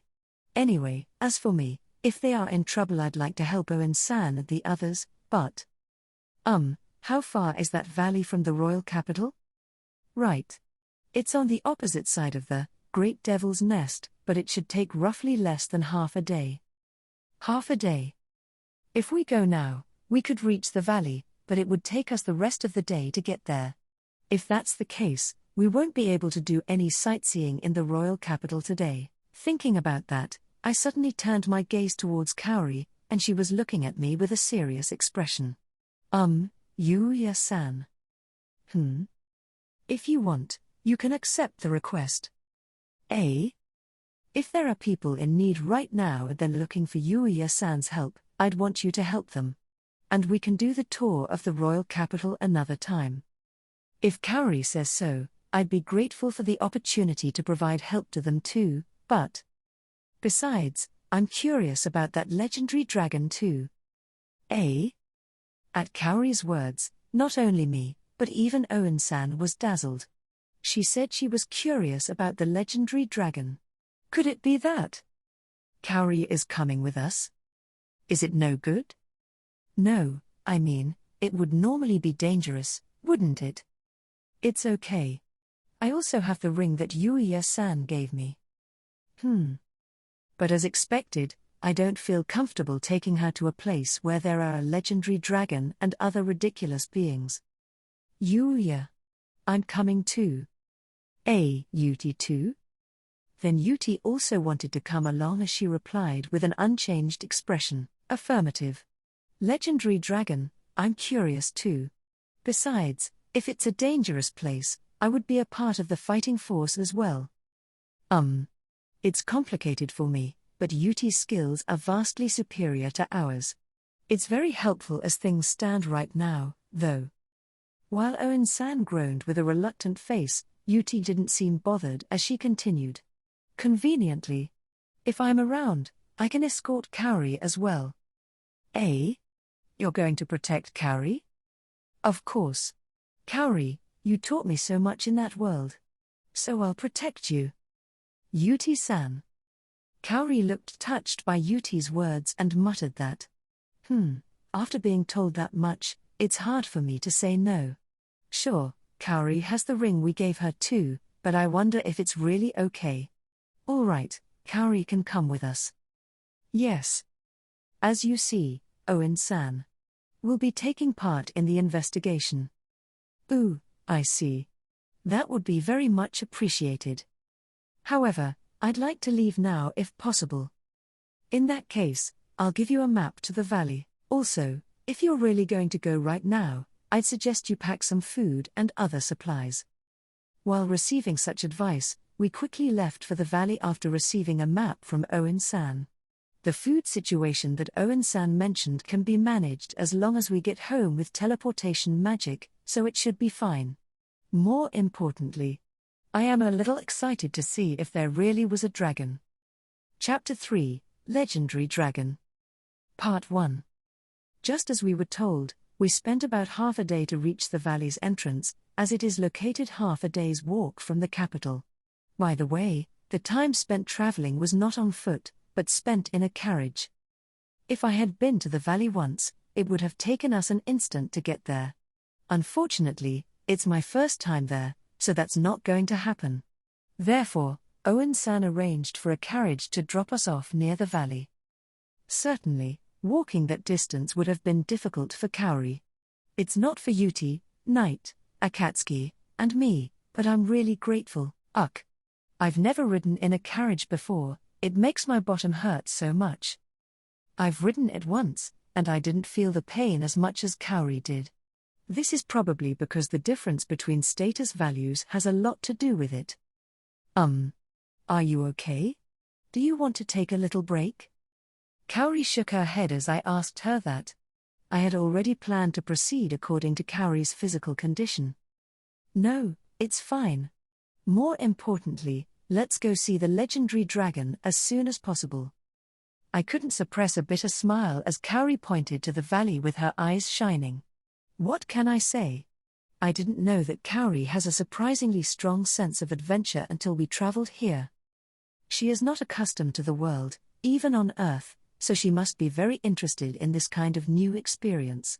No, it's not just Kaori, I'm also curious about the legendary dragon. However, I don't even know if it is friendly yet, so we should proceed with caution here. Advice. Kaori, stay close to Yuuya and me. Why yes. Knight should look after Kaori too. And Akatsuki should. Well, yeah. Woof. Fugo. Knight replied cheerfully, while Akatsuki stomped on the ground as if to say that he was offended. Because. Well, I can't imagine Akatsuki fighting. I've never seen him fight before and. No, Akatsuki, if we get hurt, make sure you heal us well, okay? Fugo. Bui. When I quickly followed up on that, Akatsuki seemed to say that it couldn't be helped and squealed proudly. He's cute. Thus, we were ready to go and stepped into the valley. Yuuya. Monster. It's headed your way. Okay. As Owen-san had described, monsters attacked us one after another a little while after entering the valley. It's also very different from the Great Devil's Nest, where I usually fight. The monsters were all types I've never seen before. The monsters I'm fighting now are the first of its kind that I've seen in this valley. These drooling wolf-shaped monsters are called Hungry Fangs. This monster doesn't have a lot of fur like Knight, and is relatively slender, and attacks in packs. However, as Owen-san mentioned beforehand, they were as strong as Bloody Ogre when it came to fighting power, so I was able to deal with them calmly. I finished defeating the Hungry Fang pack that was attacking me and took a deep breath. Phew. There seems to be no problem defeating them, but their vigor was frightening. Affirmation. Hungry Fangs are always hungry, so their vigor while hunting their prey is incredible. I see. Or rather, the only item they dropped is a magic stone. The only thing left in the place where a Hungry Fang disappeared was a B-class magic stone.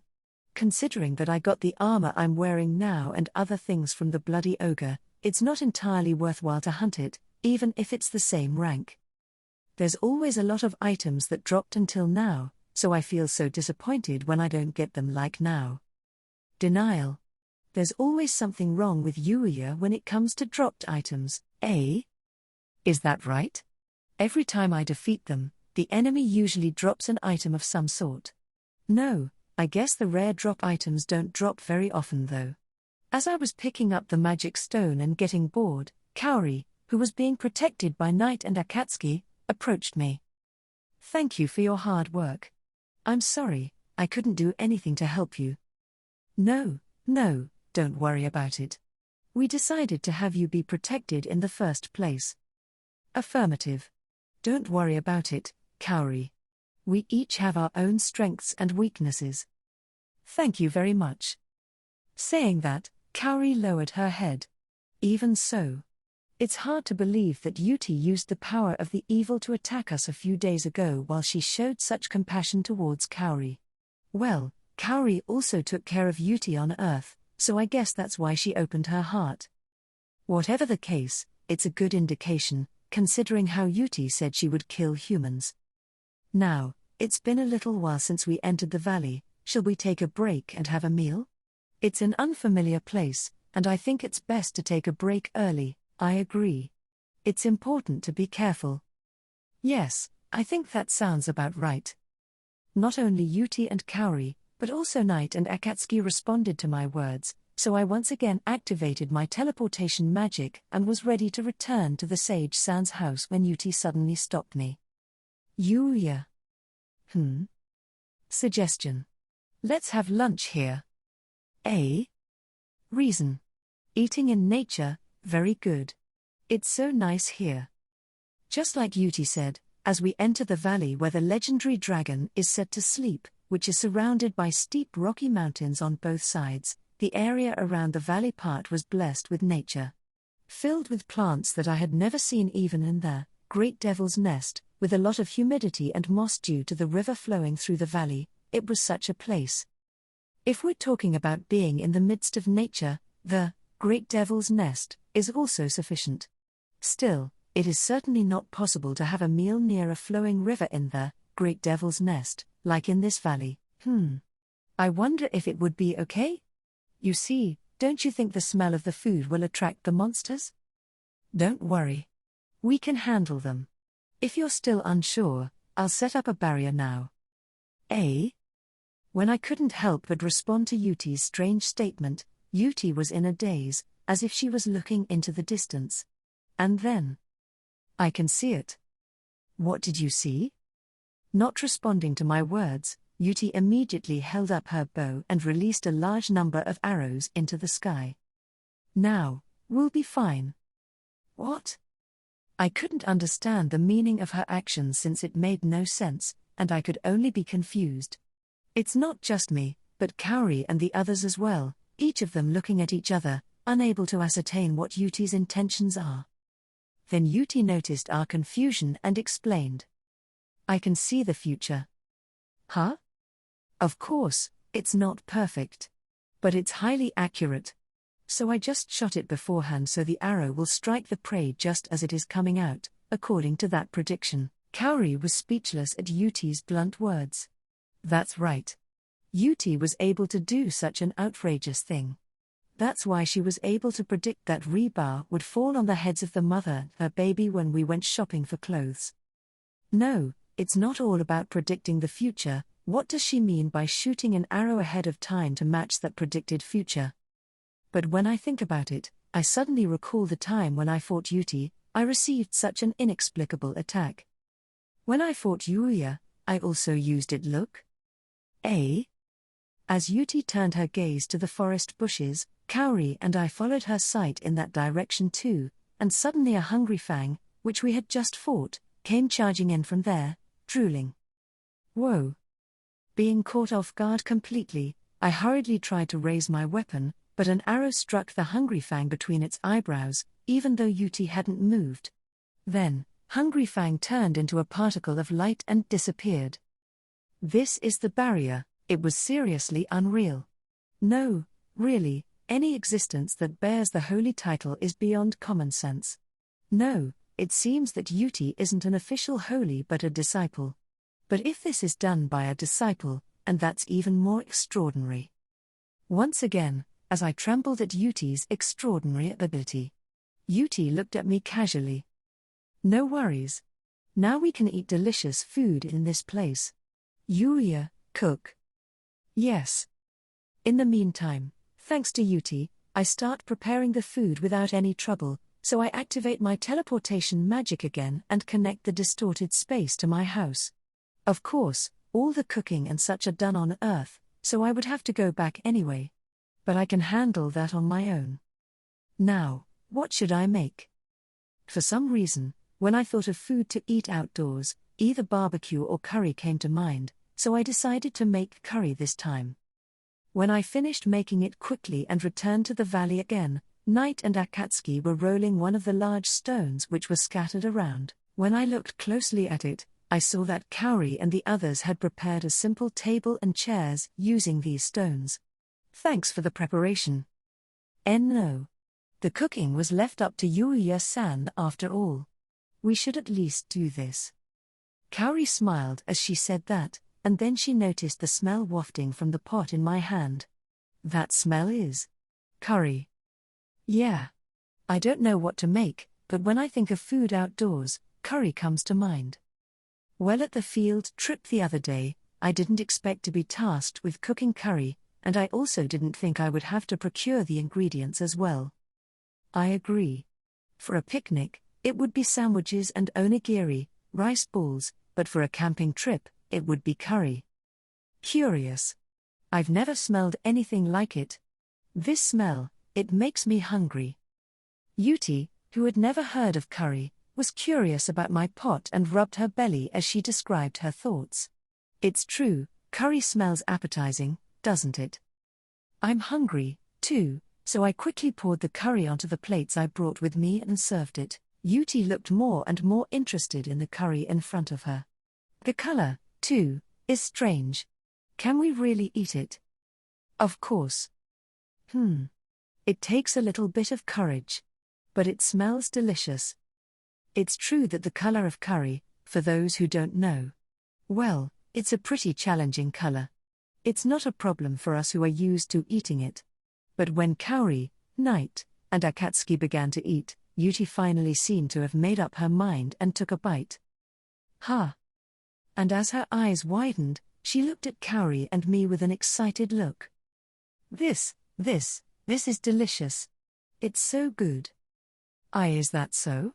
That's good to hear. And I'm glad you're eating it by yourself too. I'm growing, after all. Yuuya-san, you are really good at cooking. It's very delicious.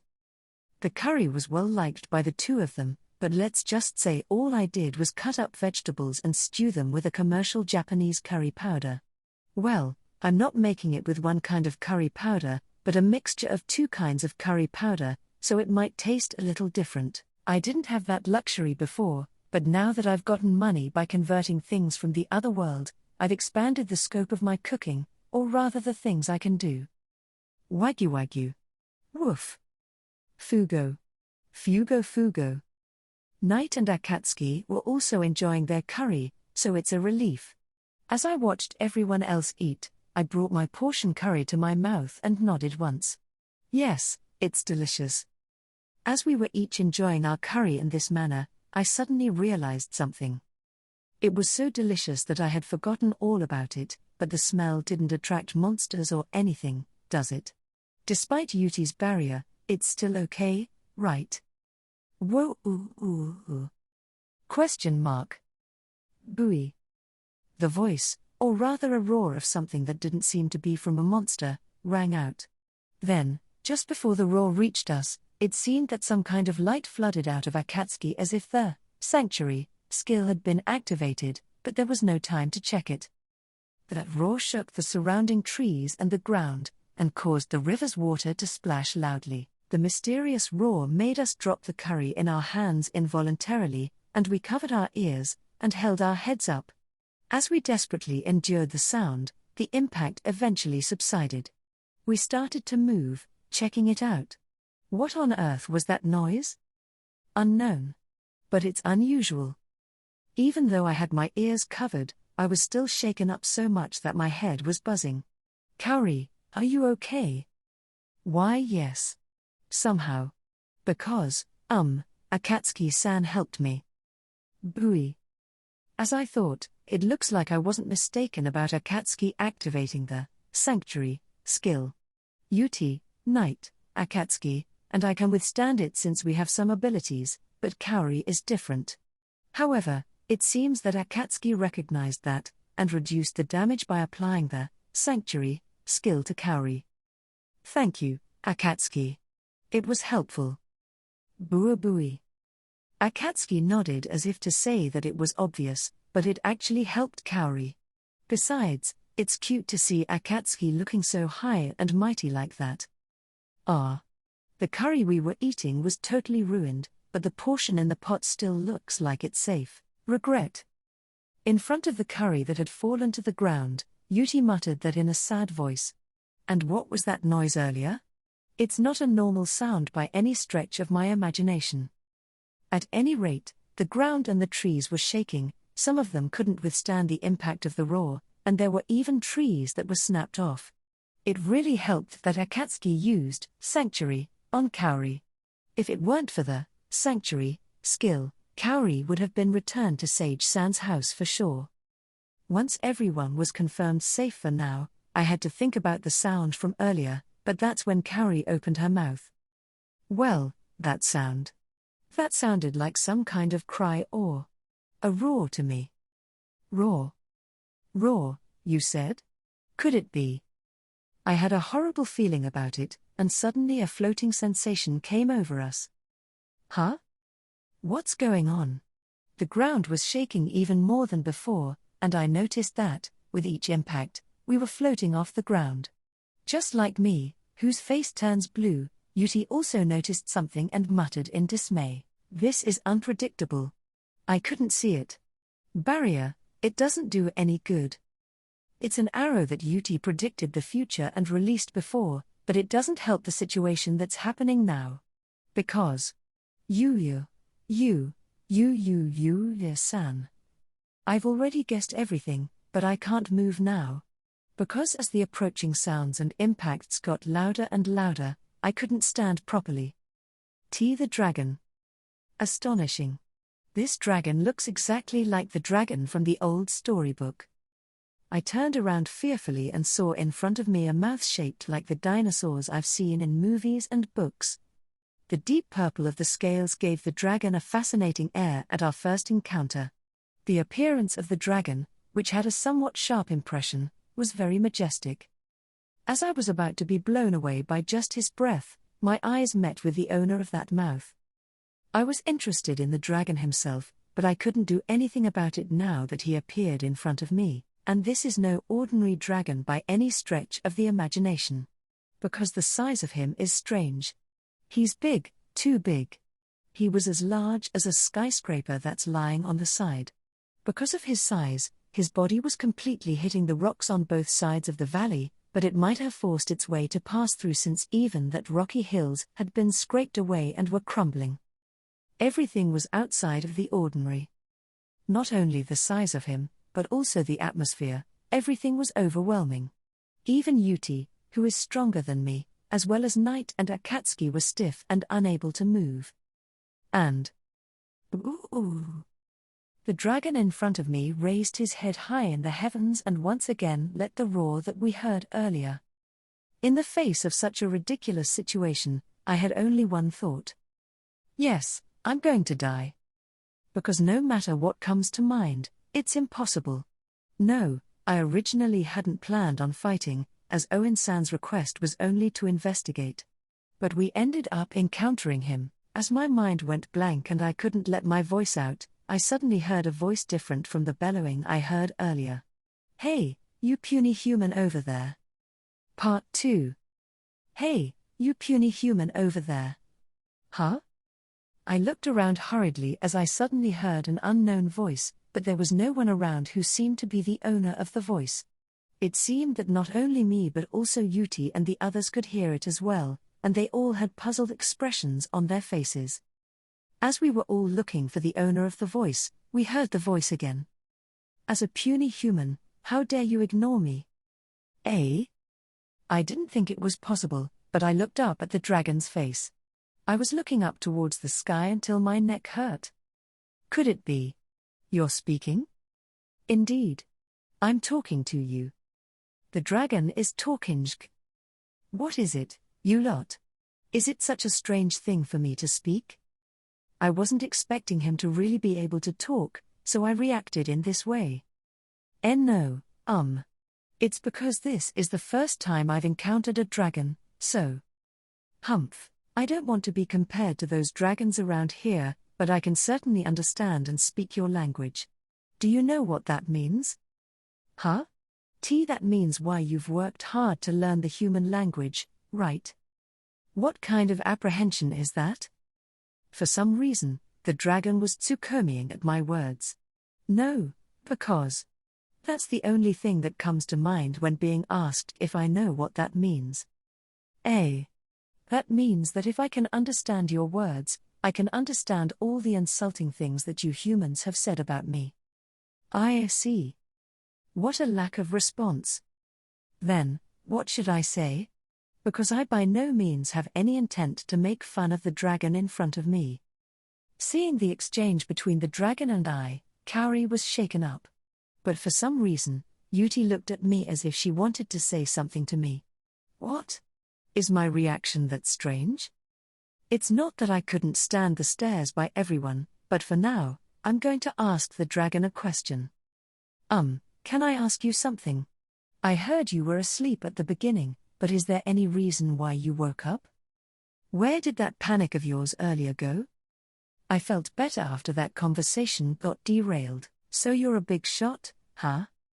At first, I was surprised and thought it was all over, but when I found out that we could communicate with each other, I felt a lot better.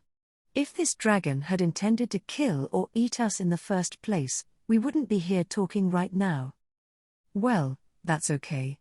I was awakened by the annoying smell of the holy and the evil, and now, for the first time in my life, I, who have lived since the creation of the world, I never thought that there was a smell that I didn't even know existed. That smell has lured me here. A smell, you say? You want to feign ignorance, huh? There's a pot lying near you. It's been drifting from there. Huh? I looked at the pot of curry that was miraculously safe from the dragon's roar earlier. You mean this curry? Curry, huh? What's that? It's our meal. The dragon heard my words and, for some reason, frowned. Or rather, the expression on the dragon's face is so easy to understand. Humph, don't talk nonsense. Isn't human food supposed to be either boiled or grilled? Do you think that seasoning it with plenty of salt and spices is acceptable? I nod my head at the dragon's words, which seem somewhat ridiculous. Could it be that he's been asleep for so many years that he doesn't know that human taste buds and seasonings have changed? Sure, it may have been true in the past, but over the years, humans have also developed their own cooking methods and studied various cuisines. Well, in this world, the cooking techniques may not be that well developed yet. In that case, since you are here, would you like to try it? My curry. Then Yuti gave me a sad look at my remark. Yuti. I'll make another one right after giving this dragon the curry. Who? Do you think you're going to get home safely before me? Aren't you gonna let us go? You are somewhat out of tune. Why? I didn't do or say anything strange, didn't I? But even if I were to eat this thing, I wouldn't be satisfied with such a small and insignificant amount of food. What are you going to do? What am I going to do, you said? If you said so. Indeed, the dragon was right. Even if it were the size of a large pot, the amount would be completely lacking, considering the size of the dragon in front of me. In the first place, it's doubtful whether there is even enough for the dragon to taste it. However, there's no better way to deal with this huge body. That's it. Mew. What do you mean? No, I just thought I'd found a way to reduce the size of Dragon-san, so I thought that. Dragon-san? I mean, do you really think there's a way to do that? Yes. As I said that, I took out a certain thing from the item box. It was the pill of large and small changes that was dropped at the time when I got the equipment for Kaori's protection. What? That's not poisonous or anything like that, right? No, it's just a pill to make you smaller. A pill that could make me smaller? Dragon-san brought his huge face closer from the side and stared at the medicine with his big eyes. Humph. How can such a thing make me small? Well, don't say that, you just have to try it. Where's the attitude you had the first time you saw me? When you become too nervous, you become uncomfortable speaking, don't you think? Well, the reason why I've been able to be so carefree is that being nervous isn't practical. Besides, I'd really want to borrow Japanese companies' help and teach Dragon-san that human food is wonderful too. With that in mind, I threw the pill into the mouth of the still vigilant dragon. Incidentally, there were a lot of pills in the bottle, and to be honest, I didn't know how many pills it would take for the effect to appear. But as expected, I couldn't use more without knowing the effects, so I kept it to one. No, in the first place, if it's unused, I'm just saying that you should use it yourself first. Why you? You really made me eat it. The next moment, however, the dragon's body began to glow. What is this? What's happening? Who knows? Who knows?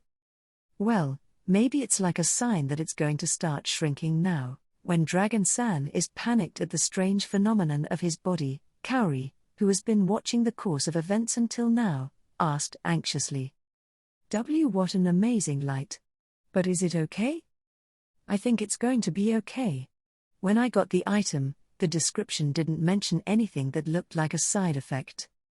Yes, that was one of the main reasons why I used it on Dragon-san without hesitation. With the identification skill, if there are any side effects, they should be properly explained to me. After all, when I examined the Ikakoro grass that Akatsuki brought me when I was collecting medicinal herbs with Lexia-san and Luna, I was properly informed that it was dangerous. Eventually, the light subsided, and there was a small dragon there, about the size that I could carry in my 2 hands. Is it done? Why do you people look down on me? It's because Dragon-san is now small. What? Dragon-san received my words and immediately looked over at his body and was stunned. This is ridiculous. My body is really smaller. Now, you can really taste the curry. No, I mean, that's not it. It's true that if I get smaller, it will let me try the curry, but I can't have it like this. That's okay too. Perhaps, from now on, Dragon-san will be able to change the size of his body at will. What? The dragon's eyes widened as if to say that he couldn't believe my words, but his body began to glow again as he looked up at the sky as if he had decided on something. And when the light subsided, Dragon-san in his original size was present. I really turned back. You really did it? You weren't sure about this? I knew that it was possible to change the body's size thanks to the identification skill, so I didn't think it was impossible to do so. Dragon-san was astonished by my reaction, but soon, when his body glowed again, he changed into a smaller body. Well, fine. No, it's not actually good, but let's not worry about it at this time. Now what's in the pot there? Give it to me quickly. Saying that, Dragon-san snatched the pot of curry I was holding. Then he opened the pot and took in a full breath. Yuumu, as I thought, it's an indescribable smell. But from the color, I can't imagine it's very good. Disagree. Then give it to me. What is it, little girl? This is mine now. I won't give it to you. At this point, Yuti aimed for the curry, but Dragon-san finally stuck his face into the pot. I wasn't expecting him to shove his whole face into the pot, so I was a little worried about him. Go. I heard what sounded like something being sucked in at an incredible rate. And then. Delicious. This is so good? What is this? What the hell is this? This was a victory for the Japanese companies. I answered with a few words with a proud expression, this is human food. It's curry. This is. Dragon-san froze for a bit, looking greatly surprised, but then began to eat again in earnest. While looking at that figure, I suddenly thought back to my conversation with Dragon-san earlier and decided to ask him. Speaking of which, earlier you said something about the smell of holy and evil, what do you mean by that? Haig. Apparently. It means nothing.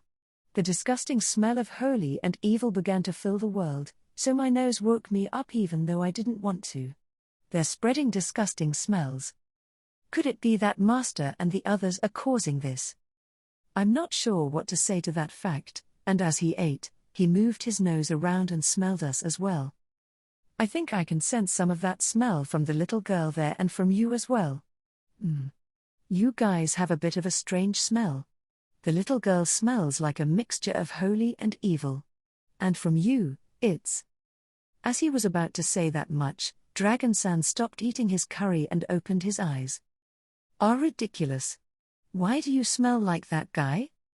That guy? Stop playing dumb. If I say that guy, it's that guy. No, wait, that doesn't make sense to me. Why is it so hard getting through to you? Didn't the humans call him the sage? Eh? I was so surprised by Dragon-san's words that my eyes widened. Sage, you said? You know Sage-san? Huh? I know what he knows, and he should know what I know, too. No, there's a lot of things happening with me at the moment. While telling him about the earth, I explained to Dragon-san that I became the new master of Sage-san's house and that I had inherited Sage-san's magic circuit. Then, Dragon-san snorted loudly. I see. But I must admit that I've never heard of the existence of a different world. Even though I've been living since the creation of this world. This is the first time I've heard of it. And to create a connection with it. As expected of the sage. Dragon-san muttered with a somewhat distant look in his eyes. What's the relationship between Dragon-san and Sage-san? That's right. I thought we were friends. Eh? But I failed to understand his suffering. I had no concept of lifespan and thought it was foolish to die of old age. But I didn't think that it was his only salvation. With a somewhat sad look on his face, Dragon-san says so. Sage-san's book said that he didn't have any close friends, but there were still those who were worried about him like this. As I was feeling sad about that misunderstanding, Dragon-san finally finished his curry. Poor. That was good. Oh, yes. That's good to know. The moment I was about to say that much, a message appeared in front of me. You have succeeded in taming the Genesis Dragon Part 3. You have succeeded in taming the Genesis Dragon. Eh? What's wrong? I rubbed my eyes involuntarily at the message that appeared in front of me. But no matter how many times I checked, the contents in the message didn't change. I was hesitant to tell Dragon-san about it. Well. Dragon-san, you've been tamed by me. Huh? What did you say? The human food you served was indeed delicious, but that doesn't mean I'll be tamed by its Bindu. Dragon-san seemed to have checked his status, and his eyes were popping out. From Dragon-san's words, it seemed to be the undeniable truth that he was tamed. Yuti also froze with her eyes wide open. Kaori didn't understand the meaning of taming, so she just tilted her head in confusion. Knight and Akatsuki didn't seem to be making any particular noise. Why? Why did this happen? What would happen to me now that I've been tamed? I'm sorry. I'm not looking for an apology. You must release me now. Even if you ask me to release you, I don't know how. No, I'm also troubled by taming Dragon-san, too. Why have you tamed me in the first place? I'm sorry, I'm honestly surprised as well. If it's a dragon, no matter how hard I tried, I couldn't take him outside on Earth. He might be seen as a rare lizard without the wings, but Dragon-san has magnificent wings and is able to fly. There's no way to deceive others on Earth with regards to that. Besides, speaking of trouble, we originally came here since we heard that Dragon-san has awakened. What? What do you mean by trouble? Although there was a legend that Dragon-san was sleeping in this valley, no one believed it, but recently, with the monsters in the valley suddenly becoming active as if they were fleeing from something and, more importantly, with Dragon-san's roar, people thought that the legend might be true. And if the legend was true, the people were worried about what kind of action Dragon-san would take, as well as many other factors.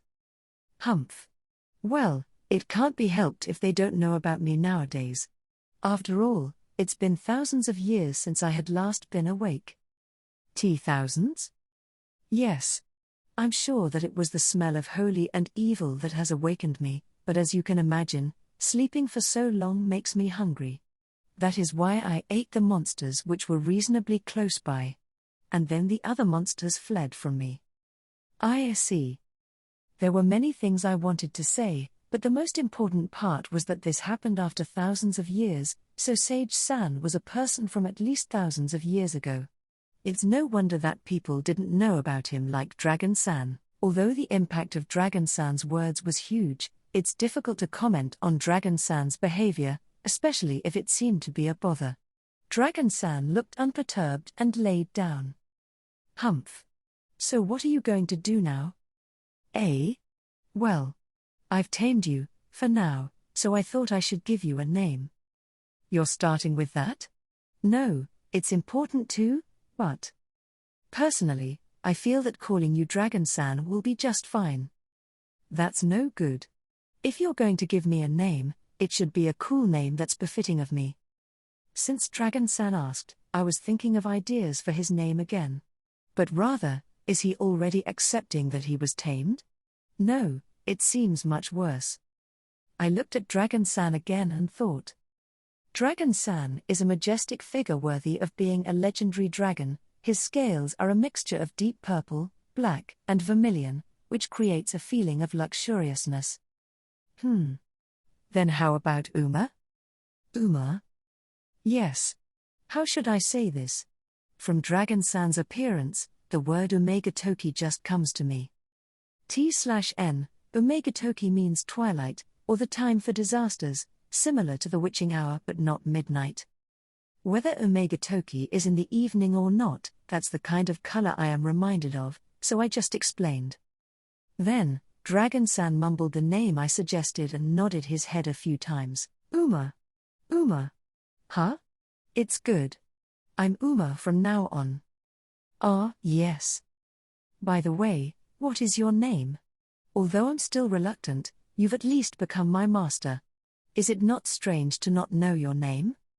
Dragon-san. No, Uma-san's words reminded us that we never introduced ourselves, so we hurriedly told him our names. After hearing that, Uma-san nodded again. Yuuya, Kaori, Yuti. And then Knight and Akatsuki, huh? When I look around again, there's a few unusual individuals here. Is that so? Don't you realize? Yuuya and Yuti have a strange smell which is like a mixture of holy and evil. I don't feel any threat from Kaori, so it's a mystery as to why she is here. As for Knight and Akatsuki, Umu. Looking at these two, isn't it strange that you tamed them? Is that so? I highly doubt it, but do you know of Knight's race? Akatsuki is a bit special, so it's not surprising if you don't know about him. I know about Knight's race, you know. It's Black Fenrir, right? Then, for some reason, it wasn't Uma-san who froze, but Yuti, who was listening in on our conversation behind me. Yuti-san, what's wrong? Kaori. Did Yuuya just say Black Fenrir? Why yes. That's right. Knight-san is that kind of wolf. That's two legendary species in one place. I'm puzzled by Yuti, who is holding her head. I don't understand what she meant. Then Uma-san told me with a sigh. It's no wonder that Yuti is like that. Although Knight is not from a species that has lived since the creation of the world. But when it comes to combat power, Black Fenrir is on par with me. The current Knight is just a child and is developing. But I have never heard of a tamed Black Fenrir. Considering how he is tamed and raised by Yuuya's hands, he could become the most powerful Black Fenrir in history. I didn't expect Knight to become as strong as Uma-san. Well, since he was in the Great Devil's Nest, as a child, I didn't expect him to be weak. Knight, you're a terrific guy, aren't you? Woof. Woof, Fugo. Fugo. Yeah, I know Akatsuki is amazing too. Bui? Fugo. Woof. Knight himself didn't seem to understand my question, and after tilting his head, he snuggled up to my leg. Akatsuki rubbed up against my other leg, showing off that he's amazing too. Well, they're cute, so it's okay. They're cute, so it's not a problem. They're a big shot, you know. It's the same as having a hell of a force. Affirmation. I was nervous about the fight with evil, but with Uma in front of me, and night growing up, it's safe to say that it would be a waste of time to worry about evil. That's about as strong as a fighting force gets. It is that much. Of course. Who do you think I am? Normally, I am not interested in you humans, so I ignore them, but I can put an end to the conflict between the holy and evil in an instant if I choose to. How? By blowing up this planet. That's blowing things out of proportion. What do you mean by destroying an entire planet? If you do that, you wouldn't be safe either, would you, Uma-san? Then, as if he knew what I was thinking, Uma-san snorted. You may be worried about something trivial, but I can live anywhere. There's no harm in wiping out a planet, it's simply a matter of finding another one. Horrible. Yes, I am. I am one to be feared. I am not one to be tamed in any way. But you have been tamed and... That's why, how VXing? Uma-san lamented incessantly. I don't know even if you ask me that. New. If this cannot be reversed, then I hope it will be more fun than before. If not, my taming is just a loss for me.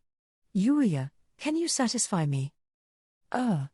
Maybe with the Earth cuisine or information about Earth? Ain't that interesting. It'll be okay. Uma-san looked frustrated for some reason, and I brushed it off inwardly. Well. Then, shall we go home? The dragon in question, Uma-san, has been tamed, and if Uma-san was the cause of the monster's activities, everything will be back to normal once he is gone. Humph. If your business was to investigate me, then you're done here. As Yuuya says, once I'm gone, the monsters will naturally return here, then everything is fine. Let's go with that. As I was about to say let's go home, Kaori raised her hand timidly. What's wrong? Kaori. That. Uma-san?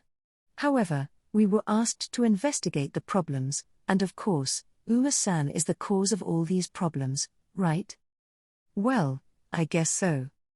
I don't know much about the situation on the human side, anyway, said Uma-san. Then, what should we tell the people in the royal capital? And especially to Owen-san, who made this request to us? Said Kaori. I froze at Kaori's words. That's right. Originally, Uma-san's awakening was the cause of much trouble, and Owen-san sent us here to find out if he had awakened.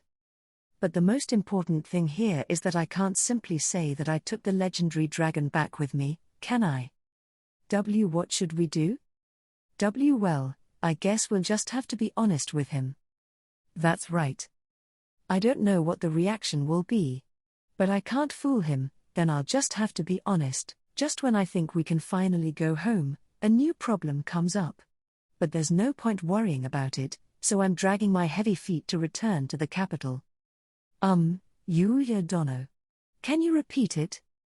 The one next to me here is the legendary dragon. Yes. After returning to the royal capital, I immediately went to report to Owen-san. But for some reason, I was taken in front of Arnold Summer. It's also that Arnold Summer felt sorry that he had to ask me, a person from another country, to help them out. When the content of the report was about the legendary dragon, he wanted to hear about it in person. That's very courteous indeed. However, because of this situation, the only people in this audience room right now are us, Owen-san, and Arnold Summer. I'd like to say hello to Lexia-san and Luna as well, but they are currently away on official business or something. The princess is very busy, after all. I'm trying to escape from reality, but since I have an unfamiliar dragon with me, Owen-san seemed to have guessed the situation and decided to ask me about it in detail with Arnold Summer. I'm nervous about going in front of Arnold Summer, perhaps even more nervous than when I met Uma-san.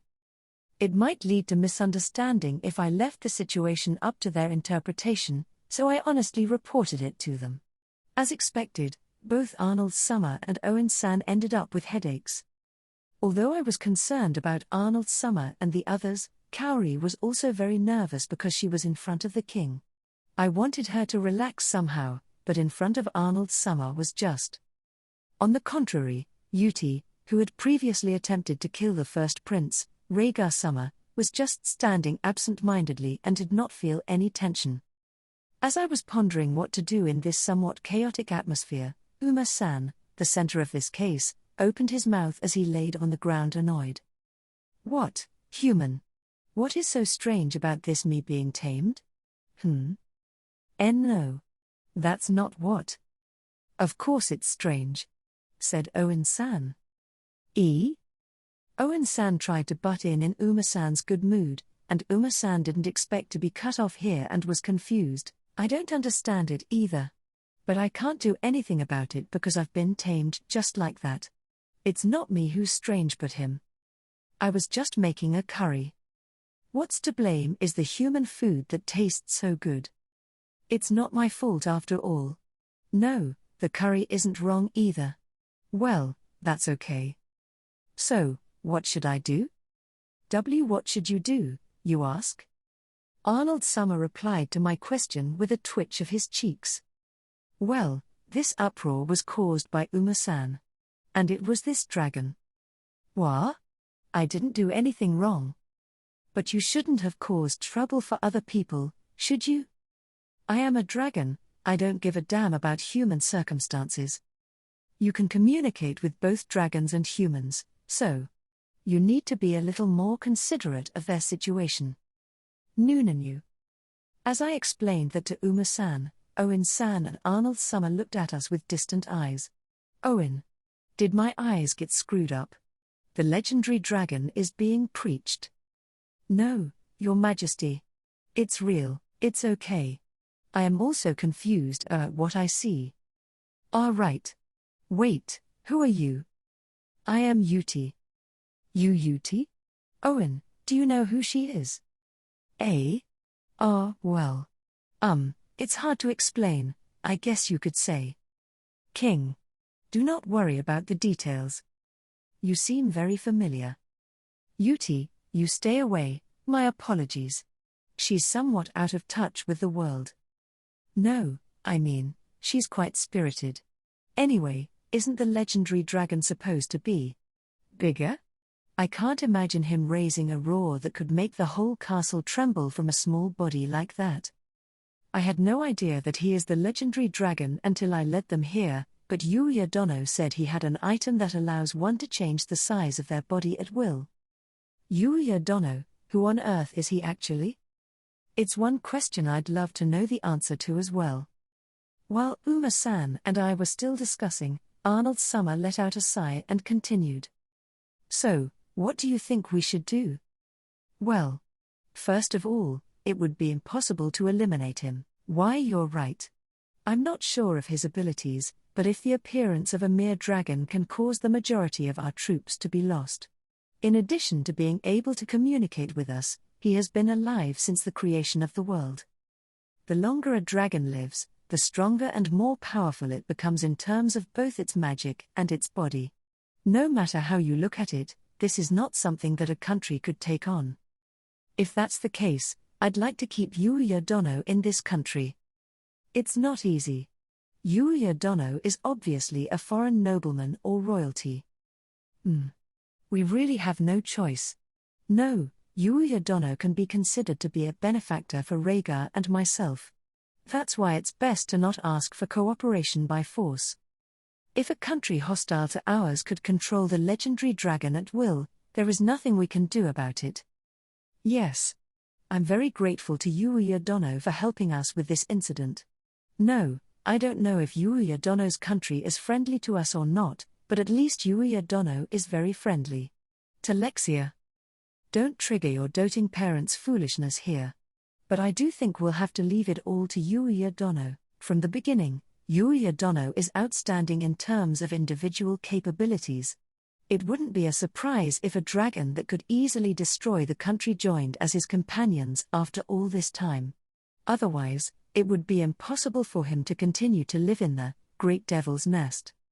He is truly a mysterious person.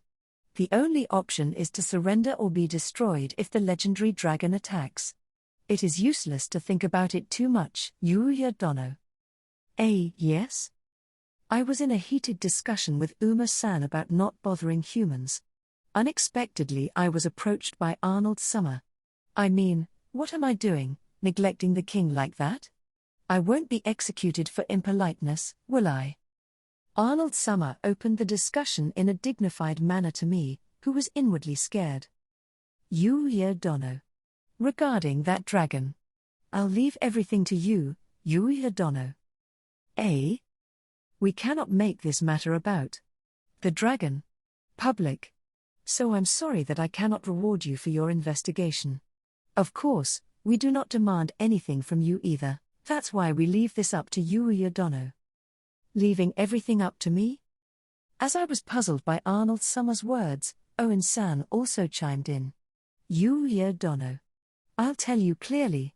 We'll leave it entirely up to you. It's really clear. It's really clear. That's right. No one knows what to do with this legendary dragon, right? In the end, as per Arnold Summer's decision, there was no mention of Uma-san's roar or the damage by the monsters caused by Uma-san's gluttony, and this audience ended. Fortunately, there were no casualties included in the damages caused by the monsters that escaped from the valley, which was probably significant. Nevertheless, too much happened today, and so, in the end, our original goal of showing Kaori around the royal capital could not be achieved. Chapter 4, Yuute's School Life. Part 1. Okay, everyone, take your seats. We have a new transfer student coming today. After they returned from another world for the holidays, Yuute's school life at middle school finally began. Everything was new for Yuute, from putting on her unfamiliar uniform to letting go of the bow she always carried around with her, and so on. Until now, Yuute had lived alone with her master, the bow saint, and had never practiced communicating with humans. Hence, she was worried about whether she could fit into an environment where Yuuya and Kaori were not present. However, Yuuya and the others were unaware of Yuute's anxiety because it did not show on her face, nor did she talk about it. With such thoughts weighing on her, as Yuute waited anxiously in front of the classroom, excited voices could be heard from inside. A new student. Is it a boy or a girl? It will be nice if it's a cute girl. Even if it's a cute girl, you won't be taken seriously by her either, you know? Shut up. Yes, please be quiet. Well then, Yuute-san, please come in. When Yanagi-sensei, the homeroom teacher who would be taking care of Yuute, gave the signal, she entered the classroom with trepidation. Yuute's contact with existences such as Yuuya and Kaori made her feel less hatred and fear towards humans than she had when her master died. However, she still had mixed feelings when she considered the fact that humans were partly responsible for her master's death. Still, she was well aware of the fact that the humans here were not responsible for her master's death. Yanagi-sensei, who's in charge of Yuute's homeroom, had a calm personality, which was something that Yuute was grateful for, given her circumstances. The moment Yuute entered the classroom, the previously noisy students all turned silent at once. This made Yuute anxious as if something was wrong with her, but Yanagi-sensei didn't seem to pay it any mind and wrote Yuute's name on the blackboard. Yes, Yuute-san. Please introduce yourself. Affirmative. Yuute gave a small nod and opened her mouth slightly, scanning the students in the class fearfully. I'm Yuute, and nice to meet you, all. Yuute ended up introducing herself in such a simple manner because she didn't know what to say. Then, so cute. The whole class erupted in unison. What? Isn't she incredibly cute? I was expecting a handsome boy, but a girl this cute is totally fine.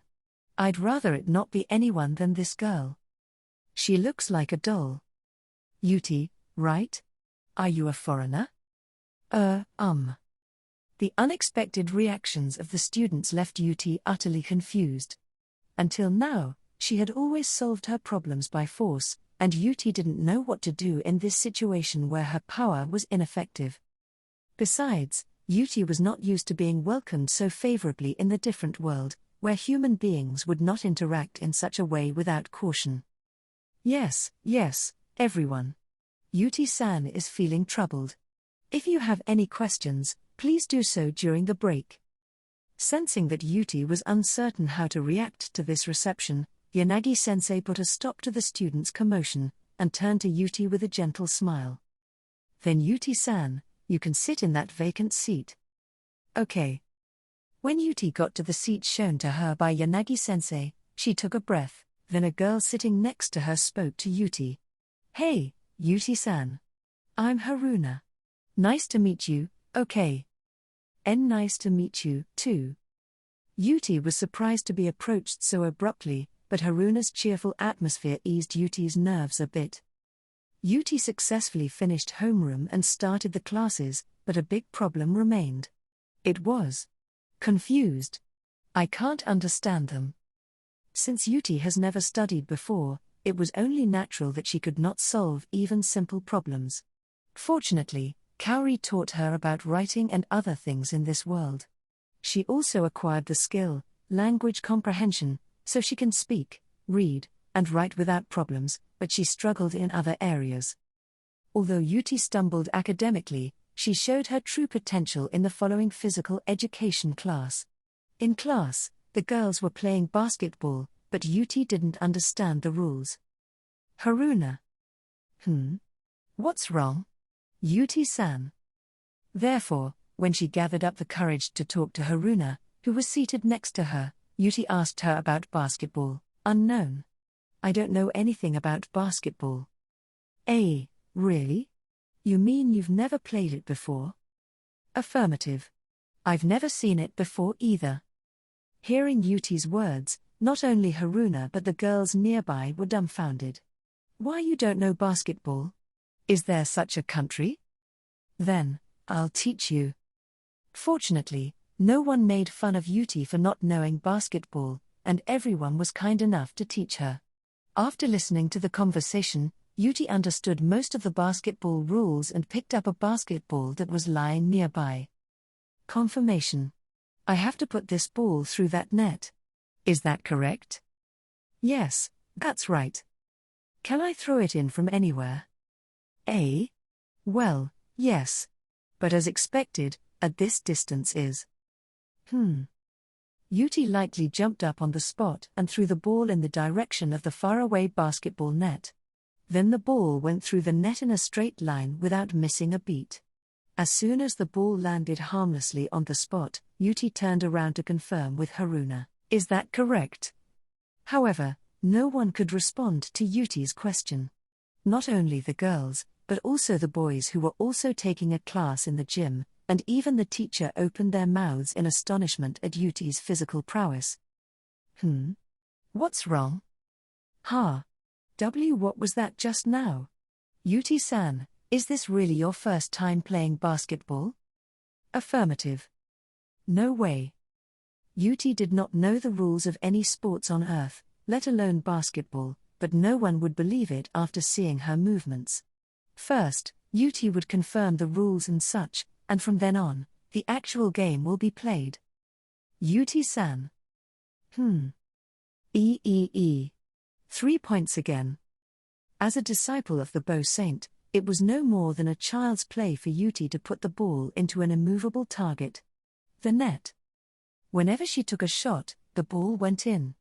It didn't matter how big the court was for Yuti. However, as soon as people around her realized that Yuti's scoring prowess was extraordinary, the opposing team tried to stop her. We have to stop Yuti-san's shot.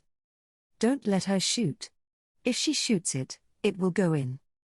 Some of them were from the basketball club, and under normal circumstances, if they marked someone in particular, they would have been stuck and unable to do anything. But even this didn't work against Yuti. No way, how come? We can't stop her. Yuti slipped through the group of girls who were trying to stop her and easily escaped from the encirclement. She then received a pass from her teammates. The opposing team was unrelenting and moved in to prevent her from taking a shot. I won't let her shoot. Eh? Then, the schoolgirl who came to stop her widened her eyes in surprise. The reason was that Yuti was not looking at the net and just stood there in a daze. What's more, Yuti then lightly threw the ball, as if she had no thoughts of where the ball would go. Then. What? When did that happen? The ball thrown by Yuti landed in the hands of a teammate who was passing by, and the teammate who received the ball took a shot in a hurry. Yuti had generously used the bow saint technique that she was using when she fought against Yuuya and the others. She had predicted where and when her fellow teammates would pass by, and she did the divine work of presenting the ball precisely in line with that. How can we win this? The opponent's dispirited voice unintentionally leaked out, but everyone in the room agreed with their words. After that, Yuti's outstanding performance continued, and the match ultimately ended in a one-sided development. Yuti-san, you're amazing. Is that so? When the physical education class was over, and Yuti was changing back into her uniform, Haruna said with a sparkle in her eye. That's right. And there were also students from the basketball club on the opposite team. Basketball club? Yeah, that's right. Our basketball club is pretty strong, you know. I can't believe you can win decisively against those girls all by yourself. Denial. It's not just me. Everyone's got their shots. No, it was all because of Yuti-san's pass. That's right. Eh? Then one of the students, who was listening in on the conversation between Yuti and Haruna, came to talk to them. She has a short haircut and a somewhat boyish vibe. She approached them while wiping the sweat off her face. Oops, you still don't know my name yet. I'm your classmate Natsuki, nice to meet you. Natsuki. Yeah. And I got beaten up in the game earlier, but I am a member of the basketball club. Basketball club member? Well, Yuti-san beat us one-sidedly. It was because of her support that the other girls were able to score. Well, Yuti-san's passes were so accurate that it's like she knows someone will come there. Affirmative. I know, so I threw the ball. If that's the case, that's really great. Natsuki thought Yuti's words were a joke and laughed. Anyway, since you're so strong, Yuti-san, do you want to join the basketball club? In my opinion, you are most welcome. Question. What is it? Yuti looked at Haruna and Natsuki with a serious expression and tilted her head. Basketball club member, what is that? I know basketball. But I don't know about the club, or club member. At Yuti's words, both of them were perplexed as they did not expect that. However, Haruna, who recovered her senses immediately, asked anxiously. Could it be that there were no club activities where you were before, Yuti-san? Club activity? Oh, there were not, huh? Judging by Yuti's reaction, she could tell. It's so rare that there were no club activities. Right.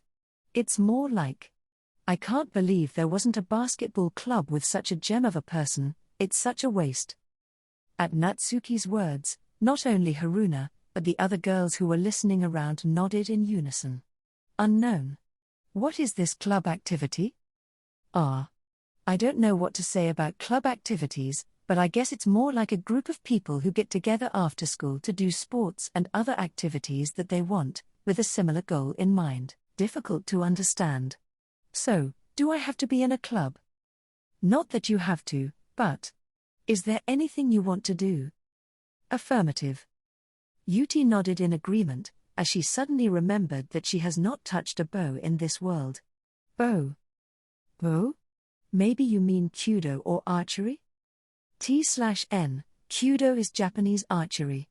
At Natsuki's words, Yuti looked up vigorously, and excitedly approached Natsuki. Kyudo? Archery? Unknown. Just a bow, can I use it? Why you can use it, but... Yuti-san, are you interested in trying Kyudo or something? Negative. I always use it. You are using it? I'm surprised. Well, maybe you should show up and join the Kudo club or something. What do you think? I'm off today, so I'll show you around if you want. Ah, me too, me too. Yuti nodded vigorously in response to their grateful offer. Okay, then the three of us will go to the Kudo club after school. That's right. Still, I'm a little disappointed that it's not basketball, but I'm also surprised that it's Kudo. Surprised? Why? Because. No, if you've been living abroad, it's not surprising if you know archery. Natsuki muttered to herself, and Haruna asked Yuti a genuine question. Come to think of it, where did you live, Yuti-san? Forest. Huh? Forest. Haruna and Natsuki asked again, but Yuti's answer did not change. Considering Yuti's response, they looked at each other unconsciously. By forest, you mean, a real forest? No, not many people live in the forest in this day and age, right? Maybe it was Aomori Prefecture or something? T/N, Mori equals forest. Ah, it's possible, but it doesn't sound like that's the case, and it looks like you're a foreigner, right? Your Japanese is fluent, though. Surely. The existence of Yuti was becoming more and more of a mystery to them, and they both just nodded their heads. So, where do you live now?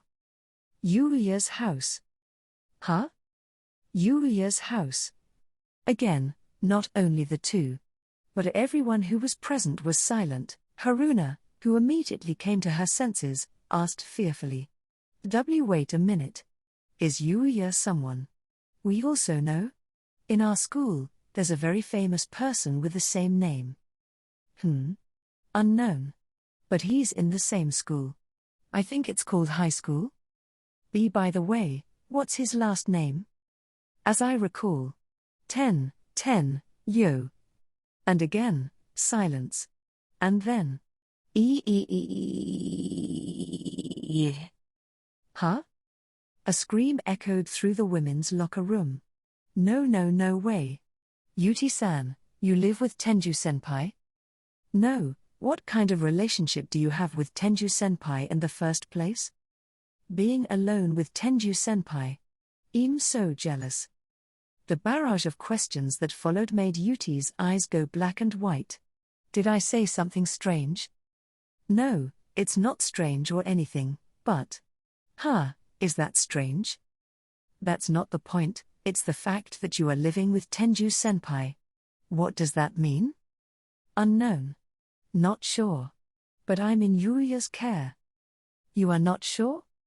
The words that came out of Yuti's mouth one after another stimulated the girl's curiosity. Yuti tilted her head at the sight of the excited girls. Question. Yuuya, is he famous? He's so famous, you know. Because it would be crazy not to get a rumor for being so handsome. It's not only that. He also showed off his tremendous physical abilities in the ball game tournament the other day, and more importantly, he cleared out the delinquents who broke into the school before. Oh, that was awesome. He was throwing away the delinquents one after the other. Delinquents? I'm not sure. But Yuuya is more than capable for that much. Knowing of Yuuya's fighting prowess, Yuti nodded at Haruna and the others' words. I can't say for sure because these are only rumors, but I heard he also repelled a bear that attacked during a field trip. That has to be a lie. Right, Yuti-san? Denial. Yuuya, if it's a bear, he can throw it away. Are you kidding me? Haruna and the others were increasingly surprised by Yuti's words. The girls continued to ask Yuti many questions, and they were almost late for their next class. Part 2. I've been unusually anxious all day.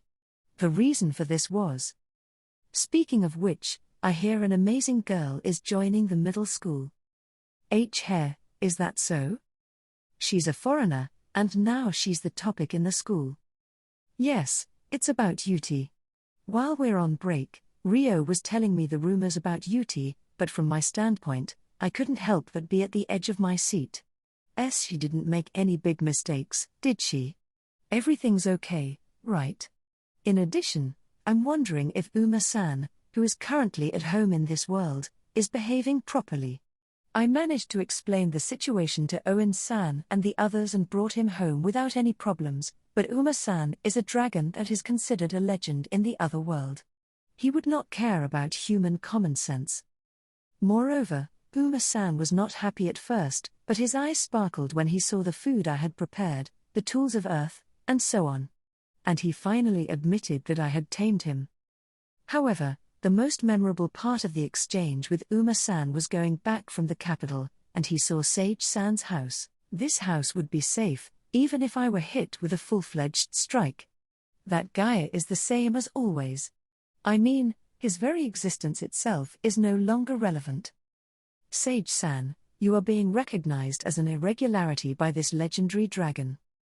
I was curious about the relationship between Uma-san and Sage-san, so I asked. How did Uma-san and Sage-san meet? The first time we met was a long time ago. As he said that, Uma-san stared somewhere far away. I'm not yet as calm as I am now. I was showing off my power when he suddenly appeared and struck me with a blow. The shock I received at that time is still fresh in my mind. Sage-san, what are you doing? I never felt fear before in my life. However, at that time, I thought I would be killed. But he only lectured me and did not kill me, so, Yuuya was the second person to preach to me in my life. I see. I didn't mean to give him a sermon, I was just explaining it to him in a normal, convincing way. Anyway, that's where the relationship between Sage and I began, and we spent a long time together, but he's gone, leaving me alone. The expression on Uma-san's face was somewhat sad as he said that. That's why I was so surprised when I could smell him from Yuuya. Your tone and attitude are different, but fundamentally you are similar to him. I've never thought that you would inherit Sage's house, weapons, and abilities.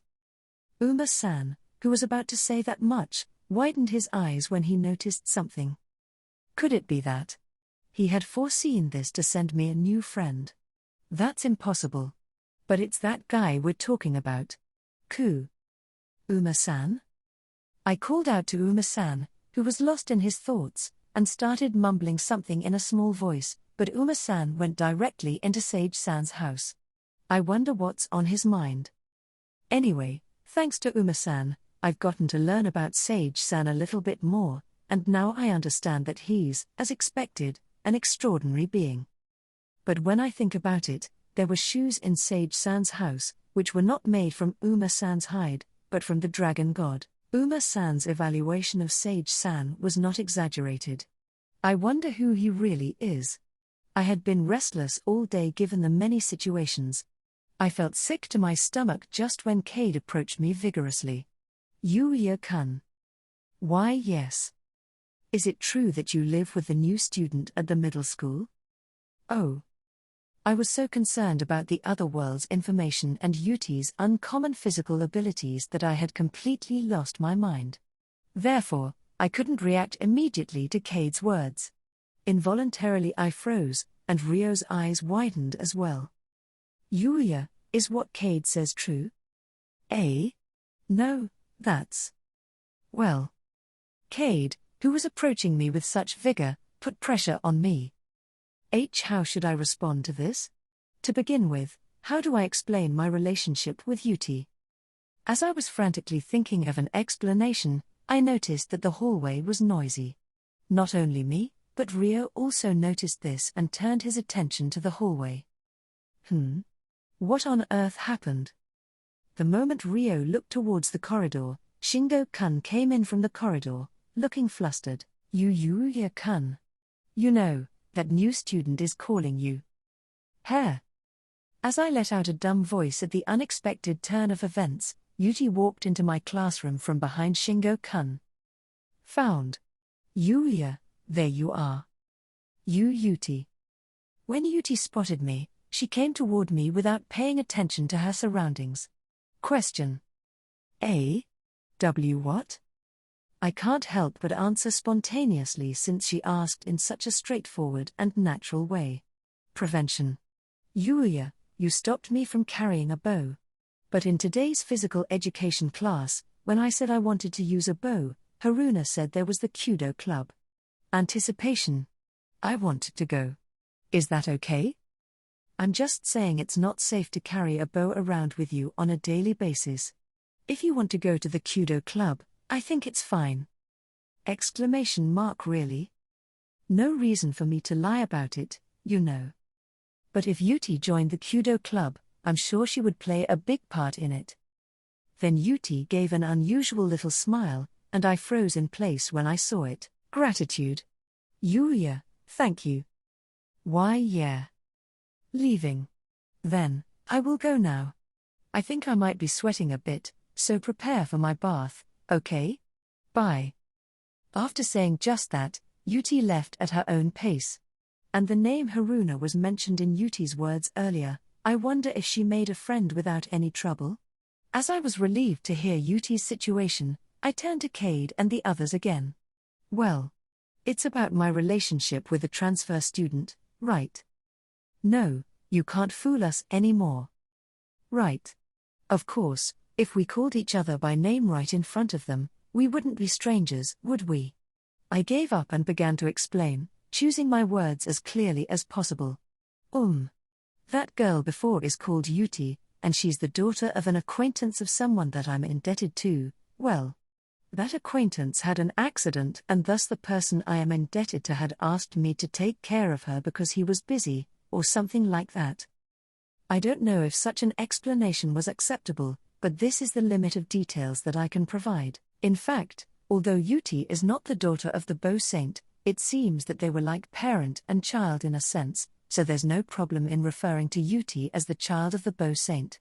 Otherwise, it would be more confusing if I had described her as someone else's disciple. But she's living alone with Yuuya-kun, isn't she? Well, you know. I was also confused by the suddenness of the situation, but since she had nowhere else to go, she said she'd stay out in the wild if I don't take her in. Yuck. I'm so jealous that she can live alone with Yuuya-kun. Cade seemed to want to say something, but she groaned as if she couldn't find the words. No, I also agree that there are many problems for a young man and a young woman to live alone. But I can't say that. In the end, I spent an uncomfortable afternoon feeling the eyes of not only Cade but also the other classmates on me. After school, after receiving permission to visit the Kudo club by Yuuya, Yuti was led to the Kudo hall by Haruna and Natsuki. When they arrived, their homeroom teacher, Yanagi-sensei, was there, wearing Kudo attire, instructing the students. Yanagi-sensei. Ara?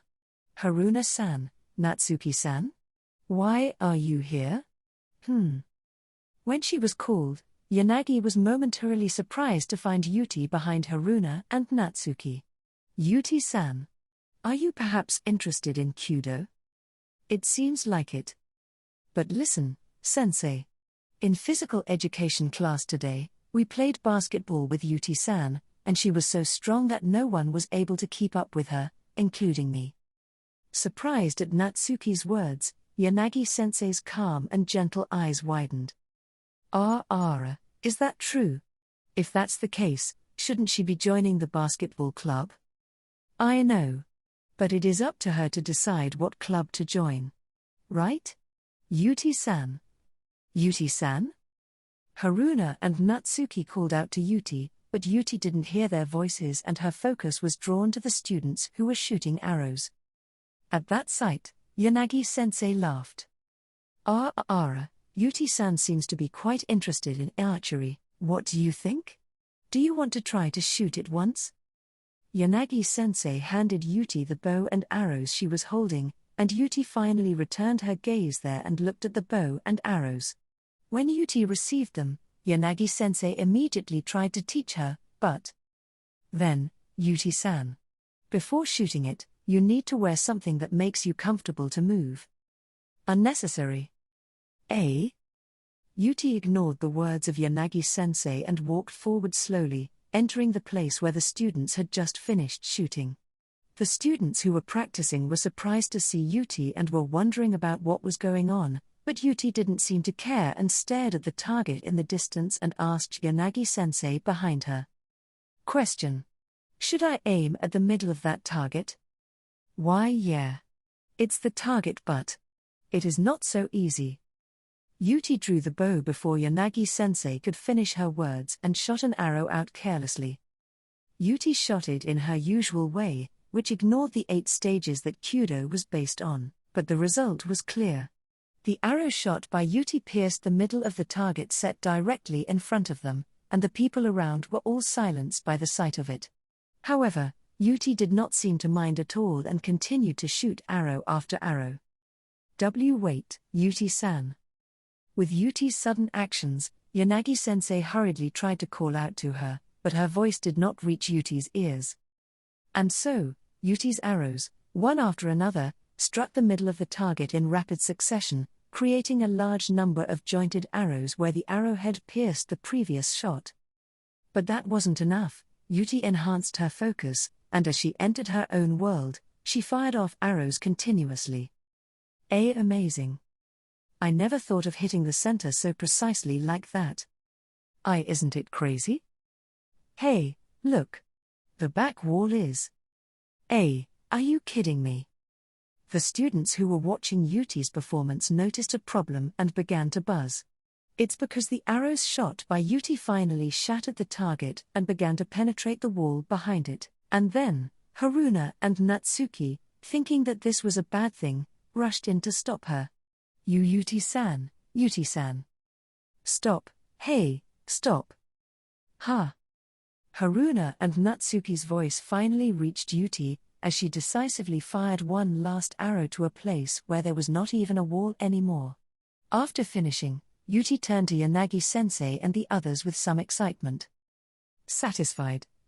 However, no one was able to comment on Yuti's actions, ability, or excessive randomness. In fact, no one expected the target, or even the wall, to be broken down, so they didn't know what to say. Yuti tilted her head at the lack of response, but she suddenly felt an uncomfortable feeling inside her body. It was a sense of discomfort that could only be felt because the nerves had been sharpened by the concentration that had been in place until a moment ago. This sensation is evil? Although she was aware of the discomfort, Yuti decided not to worry about it, as there was nothing particularly wrong with it. Rather than that, right now, her being able to shoot arrows at school was satisfying. When Yuti nodded in satisfaction, Yanagi-sensei finally came to her senses and muttered to herself. J-jointed arrow. Even one arrow is expensive, though. No, more importantly, what do we do about the target and the wall? That's also true. Yuti did not understand the meaning of Yanagi-sensei's words, because until now, she had prepared arrows and targets on her own. Now, finally, the red eyes, which glow strangely in the dark space, laugh happily. I wondered what would happen to me because of that damned pig. But it was worth it to persevere somehow. And the red eyes stare upwards. You're no longer needed. Once I recover a bit more, I'll snap out of here. And the red eyes melted into the darkness. Chapter 5, The Power of Evil. Part 1. Now, let's start training seriously today. Woof. Fugo. About a week after Yuti started school, I decided to intensify my training, as the situation had finally started settling down. The reason for this was that with the fight with Yuti, I realized I was not strong enough. I knew that if I kept things as they were, I wouldn't be able to feel safe in the other world. It's not that I'm interested in having great power, but I've been caught up in the battle between the holy and the evil, and gotten involved with Yuti's case. Sigh. I wish I could be in peace in the other world, but not everything goes the way I wanted. Woof. Booey, booey. Knight and Akatsuki put their paws on each of my legs as if to comfort me in my depression. They are adorable. Just as their appearance began to soothe me, I suddenly realized. Huh? Speaking of which, where is Uma-san? To be honest, another reason I decided to train this time was because of the appearance of a super powerful entity in my vicinity, Uma-san. Although Master Usagi is also powerful, he would come over and teach us about kicking, then take a magic lesson from me and go away again. For this reason, I'm very thankful to have a super strong presence who is always present. Answer: Uma-san, he's sleeping. Eh? When I turned around, I saw Yuti standing there. What's wrong? Earlier I heard that you're going to study. That's right, although Yuti was able to perform well in physical education classes at school, she couldn't keep up with the other classes. Now she not only prepares and reviews for the classes at home but also studies the contents from elementary school. Luckily, the act of learning itself seems to be fun for her, and Yuti is constantly absorbing more and more knowledge. I've always hated studying, but that's about the only thing that I could reflect on through my efforts. I do study properly now. Although I had properly tried dieting and doing muscle training all my life, I never lost any weight nor gained any muscle until I leveled up. To my question, Yuti told me with a straight face. Training. I'm going to be Yuuya's partner. Eh? Discomfort. Since yesterday, I've been feeling strangely unwell. That's why I move around. So you want to take a break from studying? How did she jump to the conclusion to move her body? Negative, I feel restless when I'm not moving. My chest is all buzzing. Even though you say it's buzzing, it's just. I had been a disciple of the Bow Saint before Yuuya learned about it. Seniority. That's why I'm going to take care of Yuuya, too. Huh? I appreciate that, and it's good if you want to move around and maintain your body condition during your break. By the way, is Uma-san really sleeping? Affirmative. After lunch, he said he felt sleepy and went to sleep. He really does as he pleases. Ever since Uma-san arrived at my house, he has been lazing around at home, eating and sleeping all the time. Although, he has always praised all the food I cook for him as being delicious. If it were up to me, I'd take him outside the house, but that would cause a big commotion, so I had no choice but to ask him to endure. This is why it's difficult for me to complain about Uma-san's slovenly life of eating and sleeping. To begin with, he is a strong legendary dragon, so there is no need to train him. Well, if that's the reason, then it can't be helped. So is Yuti going to help us? Affirmative. There are the reasons I mentioned earlier. But I want to practice, too. Even now, the buzzing in my chest is getting stronger and stronger. Eh? What does it mean? At the moment I was about to say that. Yuti. Suddenly, Yuti was in pain and collapsed in place. When I held her in my arms, her eyes opened widely. And her eyes were completely bright red. What? It took a long time, but I recovered and finally got out. I hear two overlapping voices coming from Yuti's mouth. Night steps in between Yuti and me to separate me away from her. En Night? Fugo. Then, not only Night but also Akatsuki showed signs of alertness, so I turned my gaze once again to Yuti. Then Yuti stood up unsteadily and looked at me with her red eyes. Hey, don't stare at me like that. I'm your precious friend, aren't I? What are you talking about? Who the hell are you to begin with? You're not Yuti. The body and appearance were completely that of Yuti, but the Knight and Akatsuki's reaction made me realize that the person inside was entirely different. In response to my question, someone in Yuti's appearance grinned and said, "Is this vessel really that important to you? Then, I'll give it back to you." Exclamation mark. In the next moment, a black haze erupted forcefully from Yuti's body, and it gradually took shape. The black haze that escaped from Yuti's body took a form which looked exactly like Yuti's, becoming a black Yuti, so to speak, in contrast to the characteristically white Yuti. Yuti. Nay? I'm evil. Well, I'm just a piece of it.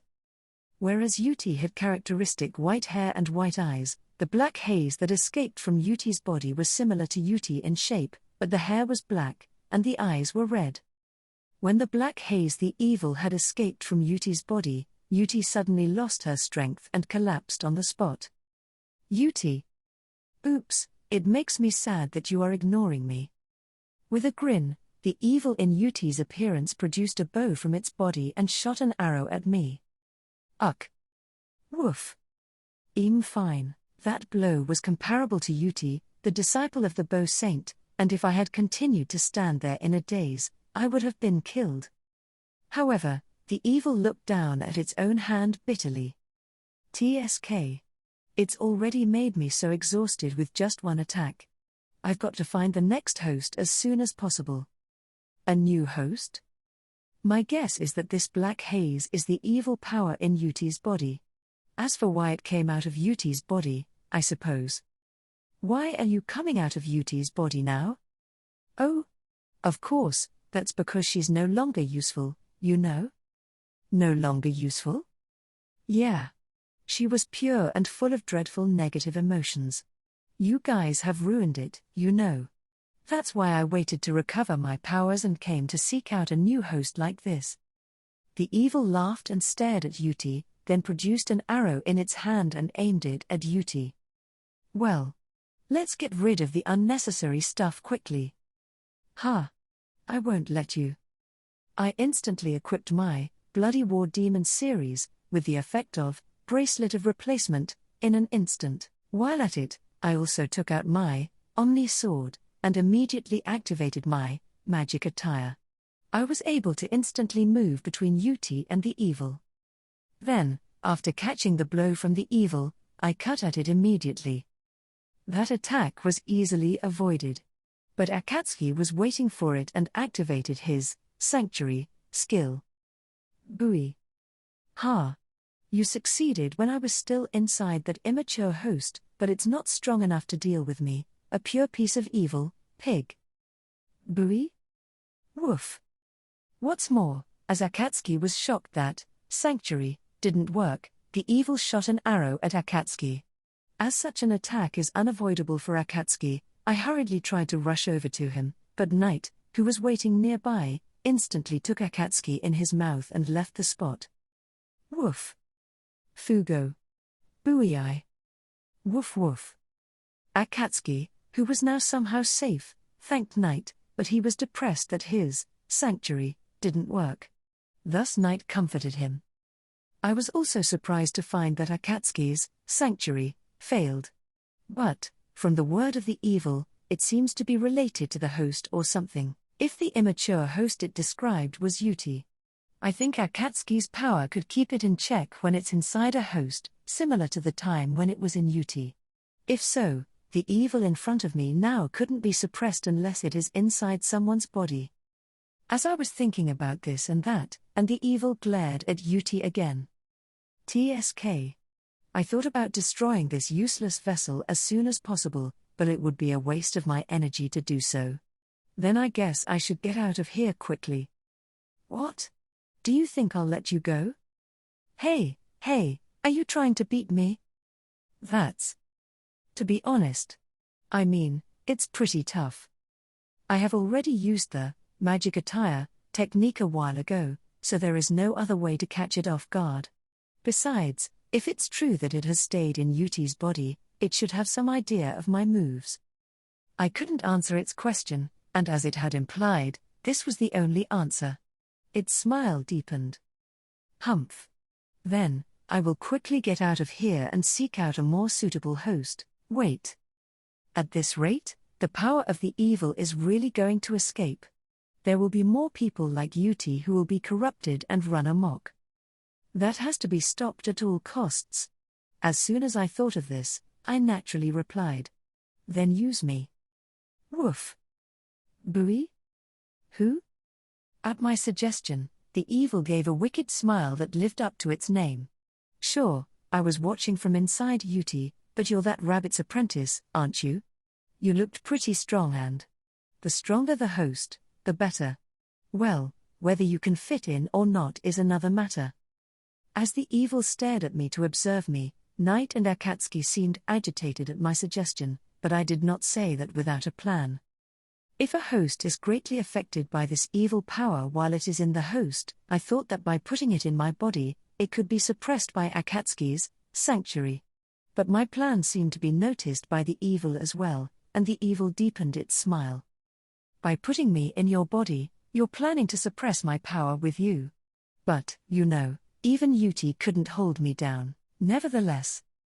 As soon as it said that, the evil eye was blazingly bright and the dark haze came into my body at once. You will regret how naive your idea was. Gah. Woof. Fugo. Knight and Akatsuki tried to prevent the evil from entering my body, but the process was over in an instant. Then, a somehow unpleasant force swirled around inside my body, as if trying to invade my body from the inside. What a stupid guy. How dumb of him to give himself up. The evil power that jumped into Yuuya's body made a vicious smile inside Yuuya. The idea of containing me inside his own body wasn't a bad one, but how could he think that? I don't have any countermeasures after all this time.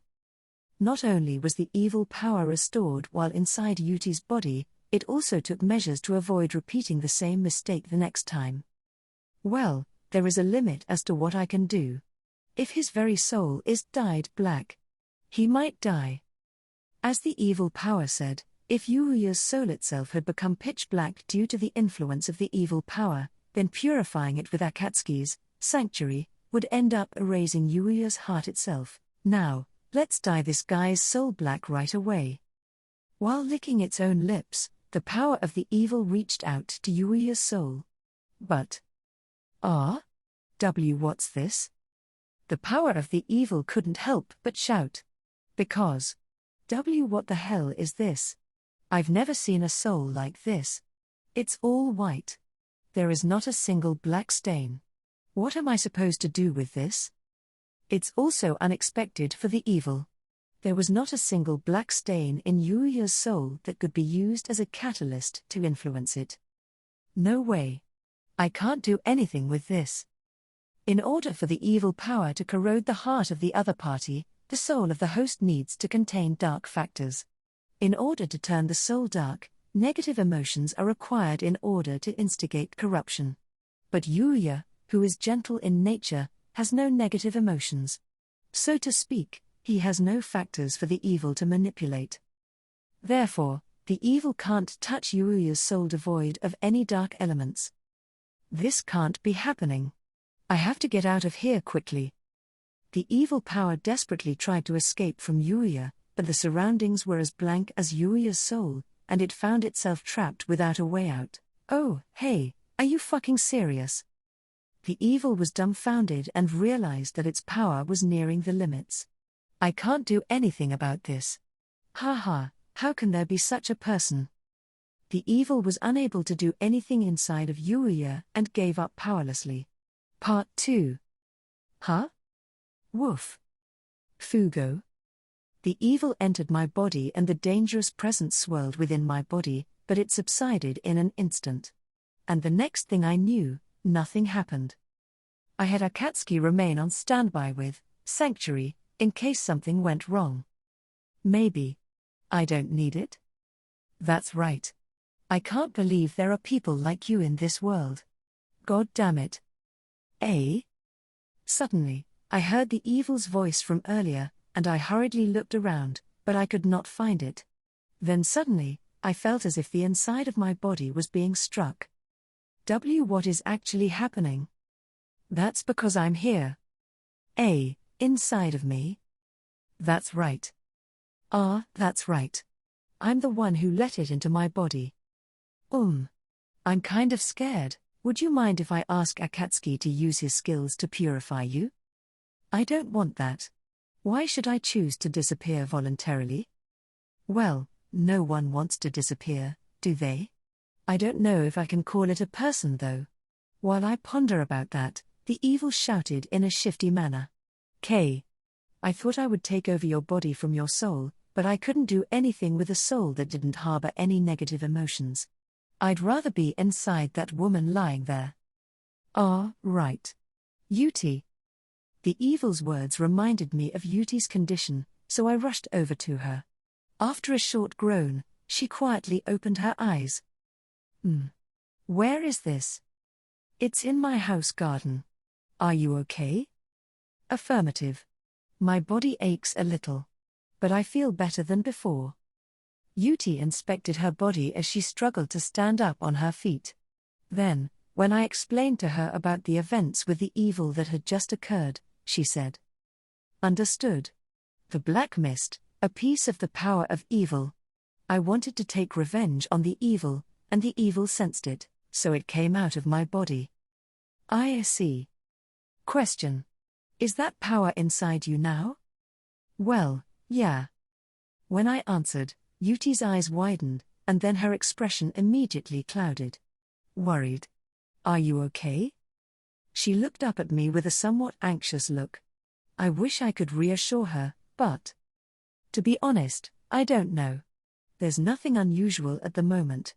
Although that evil talked to me from inside my body, it seemed to have failed in taking over my body. I mean, is it really possible for an evil to talk to you when it is inside your body?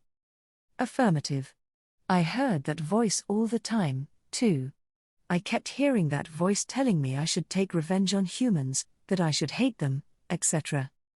Whoa. It must be sickening to hear those voices all the time. Result. I couldn't ignore the voices. And I couldn't suppress my revenge. Well, if it's being this loud, I guess I can't ignore it either. What do you mean by too loud? That's what I mean. However, it seemed that Yuti could not hear the words of the evil, and she spoke with a serious expression. Prediction.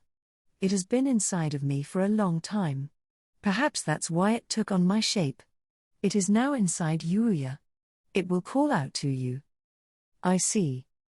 The evil's power has been inside Yuti for a long time, so maybe Yuti's form was the easiest for it to create. Even so, while that form was a complete replica of Yuti with minor changes in hair and eye color, it could be made to look much more human. When I thought of such a trivial thing, Uma-san came out to the garden while yawning. Few are. Somehow, there's something strange going on here, Yuuya. Uma-san. Uma-san started calling me by my name since he started loitering at my house. In the beginning, he called me Kid, You, and quite a few other names, so I'm kind of moved by the change. I used to smell the evil from Yuti before. But now I smell it from Yuuya. What the hell did you do? Asked Uma-san while sniffing me. That's. Although I told Uma-san about what just happened, he didn't seem very interested and gave a big yawn. Few are. Good grief, those evil bastards only do unnecessary things. What do you think? Should we just go and destroy them? Oi, could it be that? That guy is the legendary dragon? Said the evil with a surprised voice. Huh? What about it? Then, I noticed that the evil who was so noisy inside me before had been very quiet in front of Uma-san. So I involuntarily called out to the evil inside me, and it replied with an impatient tone. Why you? It is not fair to call on the legendary dragon.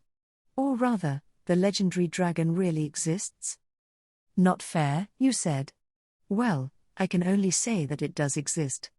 As I don't know what the evil is planning, it can't be that big of a deal when Uma-san is by my side, right? Uma?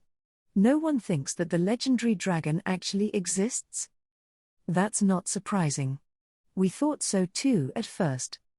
While I'm talking with the evil, Uma-san turned his back and went back into the house. I'm just kidding. I'm not going to go through all that trouble. I don't give a damn about human circumstances. What do you mean you don't care? But if you try to mess with this house, I'll. Think about it. Uma-san. I hadn't expected him to say that, so I was unexpectedly touched as Uma-san left quickly, looking embarrassed. Then, just before entering the house, Uma-san seemed to remember something. He turned around and called out to me. Yuuya. Yes? Don't let that evil take over your soul. Eh?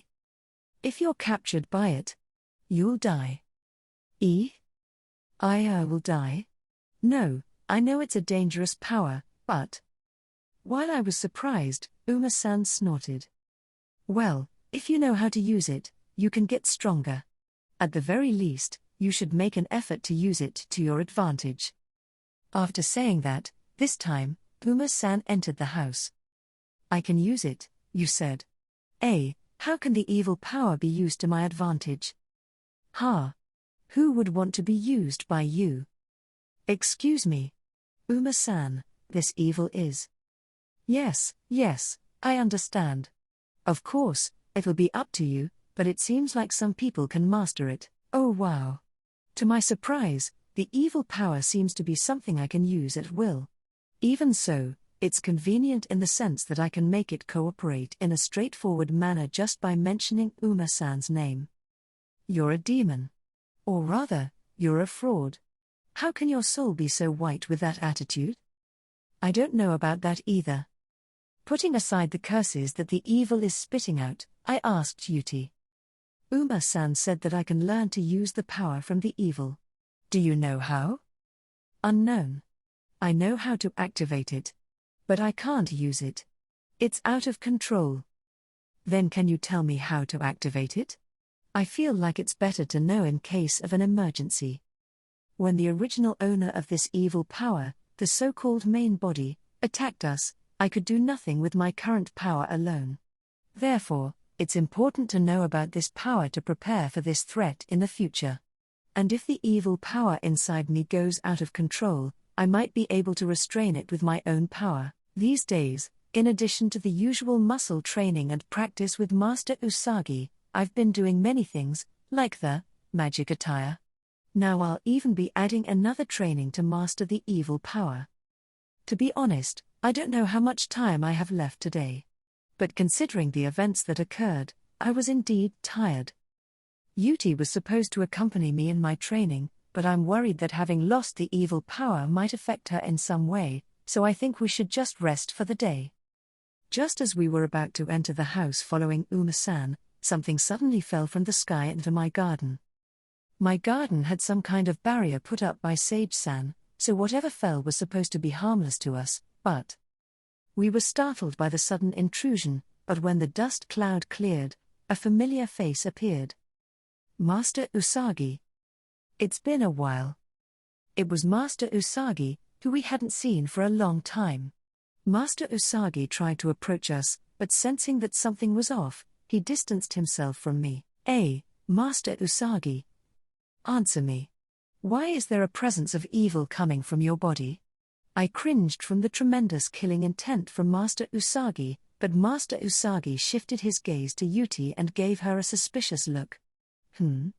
Why is the presence of evil drifting out from Yuuya, but the presence of evil in Yuti has disappeared?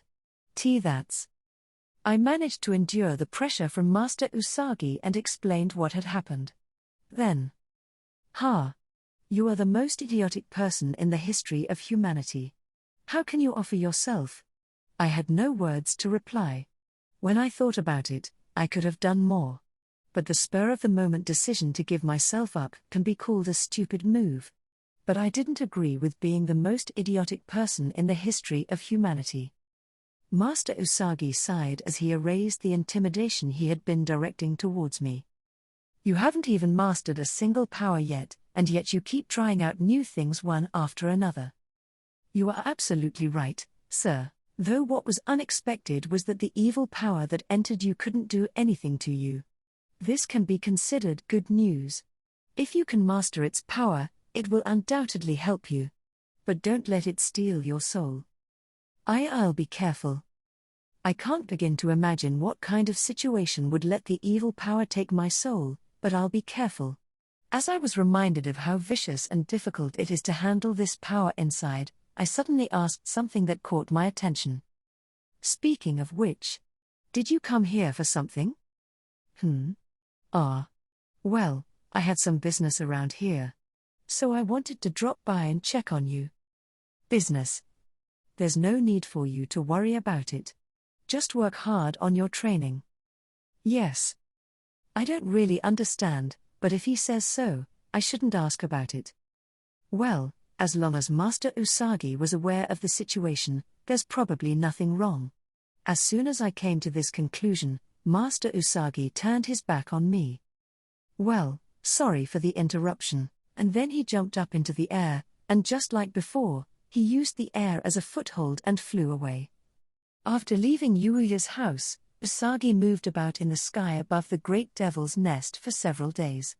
And as he moved through the air, he recalled a certain piece of information which was the reason for his visit this time. Fist Saint. The Fist Saint, who also bore the name of Holy, had fallen to the evil, and at this very moment, he was still continuing the holy hunt to kill the Holy One after another. Usagi, who was the top of the kicking world as the Kicking Saint, had always competed with the Fist Saint who was the top of the hand combat world. In order to stop this, Usagi was on his way to find the Fist Saint. And now, it seems that the Fist Saint has also been looking for Usagi and was informed that he was in this great devil's nest.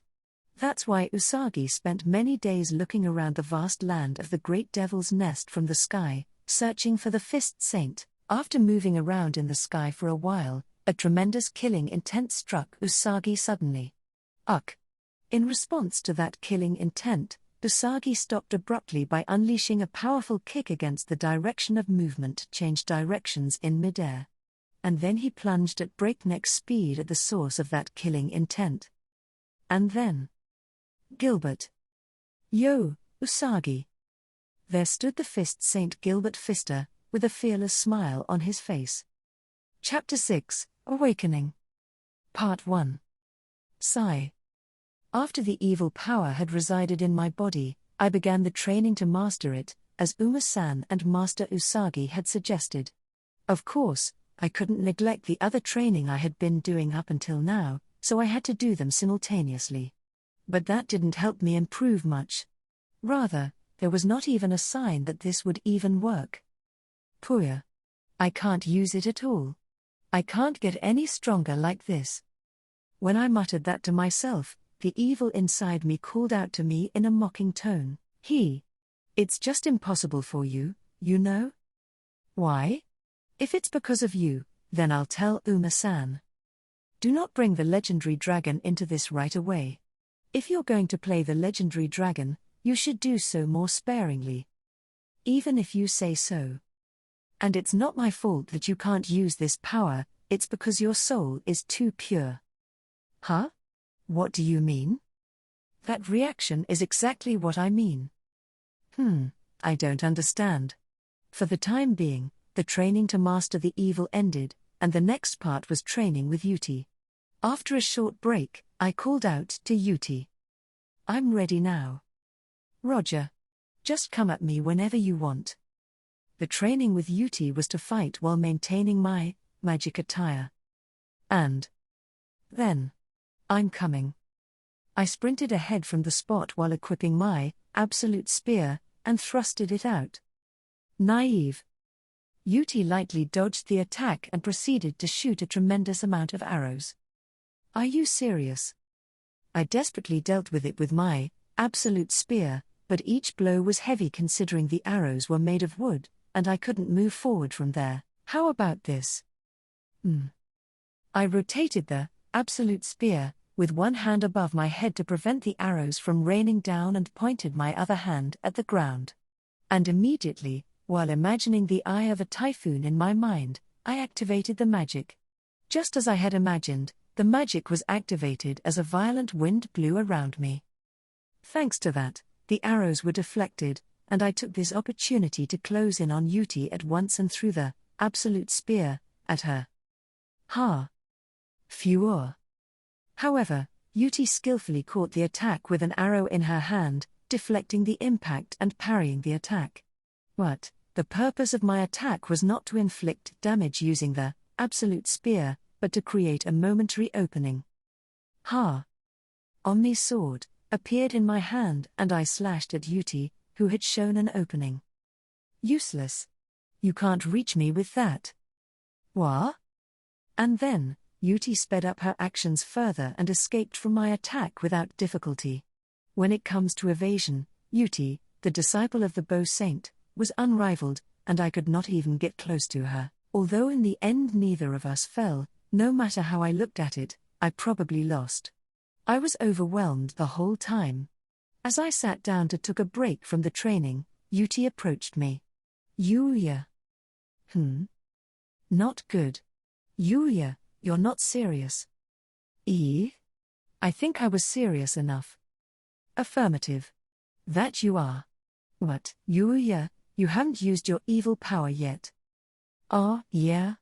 But I can't use it yet, so. Final goal. Combine the evil power with the power of the magic attire that you have been using in the earlier battle. With that reason, you can use the power of evil. I know that, but. I laid down on the ground and called out to the evil residing inside me. I really don't know why I can't use your power. Do you really want to use my power that badly? Well, you know. There are more powerful existences than I had expected in this world, and the more ways I have to protect myself from them, the better. And since you're inside me now, why don't we fight together? Ha, you know what? Your soul is the opposite of mine. I'm not sure I can fight with someone like that. We're not compatible to begin with. Is that so? I'm really enjoying talking to you like this, and I don't think we're incompatible. Humph.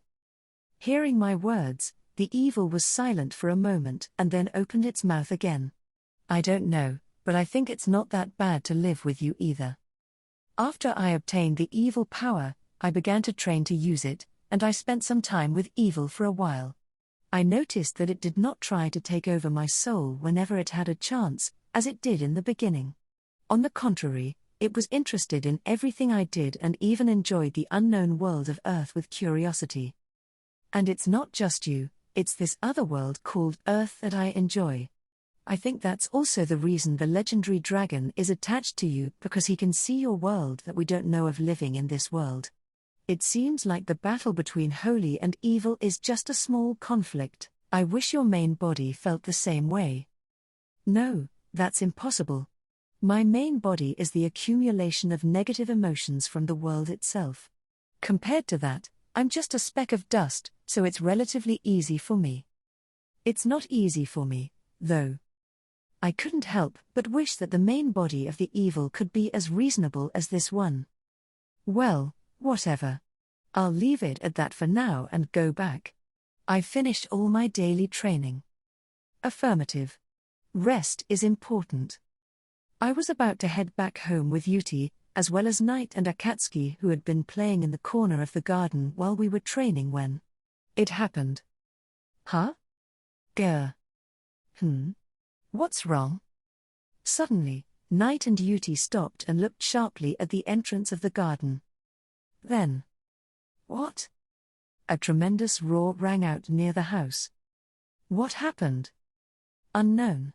But that was definitely the sound of battle. Battle? I've never heard such a roar before, even though this was one of the most dangerous places in the world. What in the world is fighting? Unknown. But if it continues like this place is in danger. Yuti? As soon as she said that, Yuti, who didn't know about the protection around Sage-san's house, suddenly ran towards the sound. We're coming too. Woof. Buoy? In addition to Knight, who was already prepared, I took Akatsuki, who had been lazily rolling around, into my arms and followed after Yuti. It's probably better for Akatsuki to stay at home since he's not a good fighter, but if this sound was from another evil opponent, we could do nothing about it without Akatsuki. As I began to chase after Yuti with that on my mind, I realized that I had left Uma-san behind at home. Oh, no. I should have asked Uma-san to follow us too. I was about to say that, but then I changed my mind. I don't think that Uma-san would come. It is likely that he is currently sleeping inside the house on Earth, and because he is a dragon that could sleep for thousands of years, once he is asleep, he does not wake up easily, and even if he's awake, he wouldn't be interested in a conflict by humans or the battles between the holy and evil in the first place. I deployed my magic attire at once, and caught up with Yuti at top speed. You came. Yes, I came, but don't go too far ahead. You'll make me worry. I'm sorry. In my words, Yuti's eyes widened slightly, and then she muttered softly as she looked away. As we ran through the great devil's nest in silence, I suddenly noticed an oddity. There are no monsters? I usually ran at my top speed like this, and monsters would attack me regardless. But for some reason, we hadn't encountered any monsters since a while ago. It seemed that Yuti had also noticed this point, and she had a similarly suspicious expression on her face. As I continued with my inexplicable anxiety, we finally reached the source of the sound. And, oh, who are you? Yeah? Master Usagi? There was a man with dreadlocks who had the dark aura of evil emanating from his body. He was grabbing the battered Master Usagi by the neck. The situation was so unrealistic that not only me but Yuti and the others also froze. Then, the man threw the Master Usagi away from his grasp carelessly. Ha! I see, so this is your favorite disciple, huh? You should not touch. Yuuya. What? You shouldn't have the right to order me around when you're weaker than me. The man stomped on Master Usagi. You. Don't. Come. Why? When I tried to run to him immediately, Master Usagi shouted with all his voice. Get out of here, right now. Get out from here, you say? I can't do that. Yuti, I'm going to attack him, so you have to support me. You can't. Huh? I couldn't believe the words that came out of Yuti's mouth, and I looked at her. She was looking at the man, shaking and wobbling. Not only Yuti, but even Akatsuki and Knight looked frightened of the man. What's going on, guys?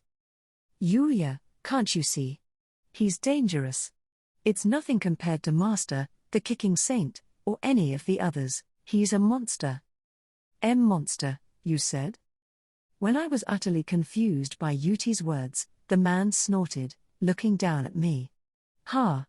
Usagi. I wouldn't have thought that your disciples would be someone who couldn't even tell the difference in strength between us. Huh? Ga? You. The moment I couldn't stand it any longer and was about to charge at the man who was stomping on the Master Usagi as if to torture him, the man gave me a very stern look. Annoying. The killing intent from that one word made me fully aware of the situation, and the difference in power between us. I was unable to move because I couldn't stop my body from trembling from that killing intent. Ah. A dangerous guy has come. That guy is one of the most intractable troublemakers among the evil, you know. Well, you're out of luck. Huh? What do you mean? He's a very different kind of user of the evil than Yuti. He's kind of a monster. Even the words of the evil inside me sounded terribly distant to me. The man seemed to have lost interest and looked down at the Master Usagi as my body remained motionless with fear. Oh, you're so pathetic. I will kill you in front of the disciples that you are teaching with your all. Coup. Nevertheless, I was expecting to have more fun with this. This was a huge disappointment. Hey! Ga. The man pulled away the foot that he had been stomping Master Usagi with, and kicked him straight in the face. What do you think of my kicking from the eyes of the famous Kicking Saint? It's okay, right? Ah? He grabbed the ear of the rolling Master Usagi and forced him to stand up while smiling disgustingly. Stop it. Well, don't worry. After killing you, I'll quickly dispose of the other people here as well. Hey, I'm kind, aren't I? I think it's better to get rid of the trash without leaving behind a speck of dust. Right? So, at least as an effective use of garbage, after I've played around with you, I will cleanly erase you. Stop. It. As I said. A small fry has no choice. The man stomped on Master Rabbit over and over again. Stop it. Why can't I get my body to move? Oh yeah, I've got an idea. How about I kick you to death, Usagi? That way, I'll be the one to take the title of the Kicking Saint. Woohoo! I'm a genius, aren't I? Right? Uck. Hey, Hey, what's your answer, hey? The man relentlessly kicked Master Usagi over and over again. It must be very humiliating for Master Usagi, who bore the title of the Kicking Saint. It's boring if you don't respond. Okay, I'll kill you now. The man simply declared and fixed his gaze to us again. Hey, take a good look, okay? This is the moment when the Kicking Saint is kicked to death by me, and the moment that the new Kicking Saint is born. The man raised his foot vigorously and swung it down without hesitation. For that brief moment, the world in front of me slowed, like a revolving lantern. Stop it, please stop it. Move, please move. Why can't I move? Why can't I move while Master Usagi is being attacked? What's with this man in front of me in the first place? He's the one who beat Master Usagi up like that. I will never forgive him. While Usagi was about to be kicked to death by the Fist Saint, the evil power inside Yuuya was relaxing. No, it's really bad luck. Yuuya is different from that little girl called Yuti. That girl is completely compatible with the power of evil. Besides, she has the ability to be a holy too, which is another good thing. The evil power inside Yuuya is laying around, muttering boringly. I've been having fun lately, but my life here is coming to an end. If Yuuya is killed, I'll have to find another host. What a pain in the ass. The evil power muttered and sat down powerlessly. No. As expected. It's boring. The evil power inside Yuuya said so. Although Yuuya and the evil power were supposed to be incompatible to begin with, a bond was undoubtedly created. That's why it felt pleasant to try the new emotions that sprouted in it, who had only experienced being a part of the evil until now. It's a bit sad, isn't it? That we have to part ways here, with him as your opponent. At that moment when the piece of evil muttered emphatically, the inside of Yuuya, which was supposed to be a pure white space, was suddenly dyed black at a tremendous speed. What is it? The darkness swallowed even the evil power that had been relaxing. What's going on? The evil power was perplexed by the situation that it had never experienced before, but it understood the feelings that Yuuya currently has. Hey.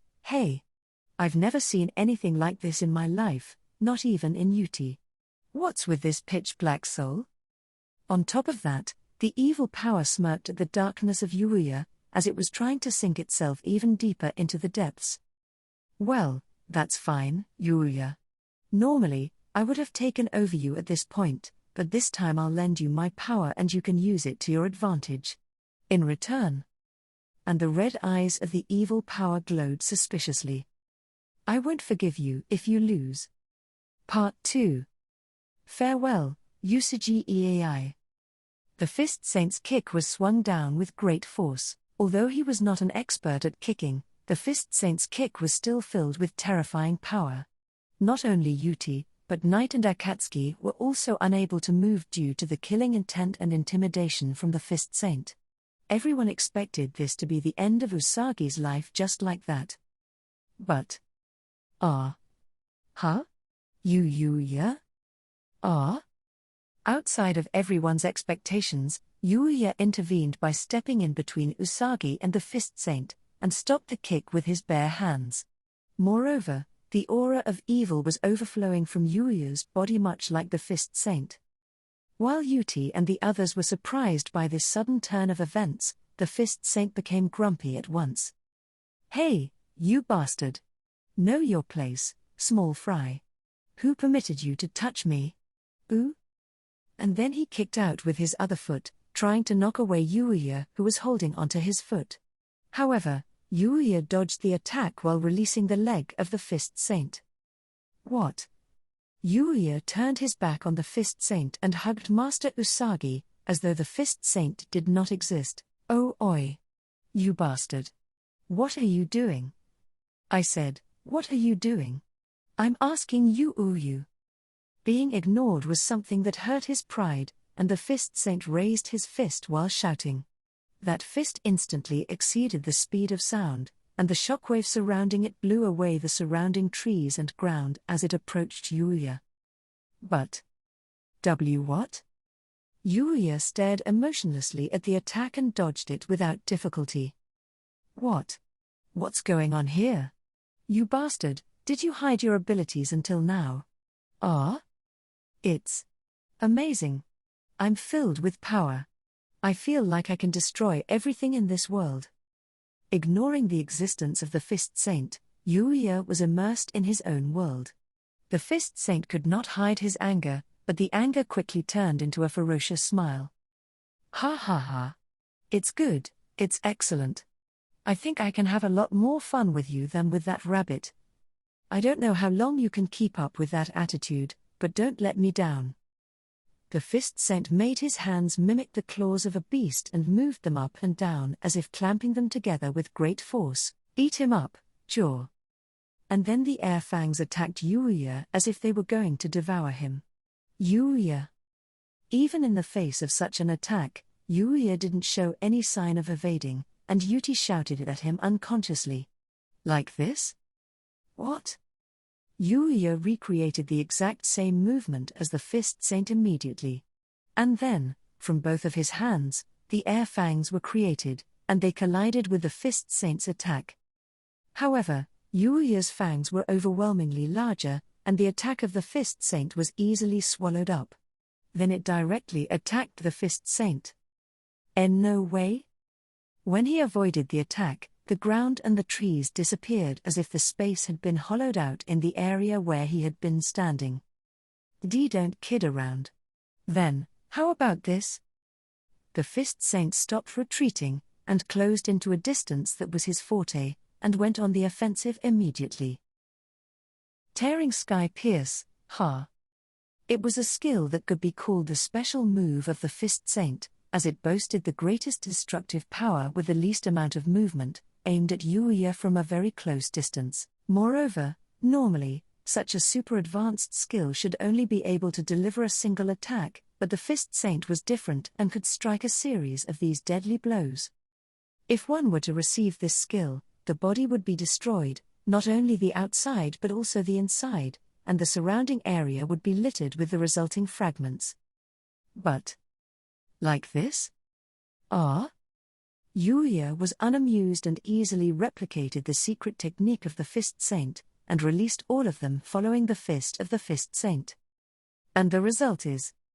my arm. The Fist Saint was easily defeated in a battle of fists that should have been the sole domain of the Fist Saint.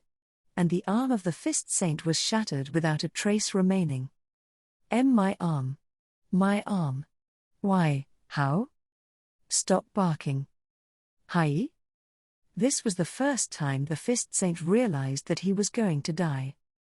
A black aura was oozing out of Yuuya's body as he shook it suspiciously for the first time, and his eyes were glowing red. Yuuya stared blankly at the Fist Saint, who had lost both of his arms, which were his pride and greatest weapons, and fell down in a miserable state. What's wrong? Don't you want to fight? No.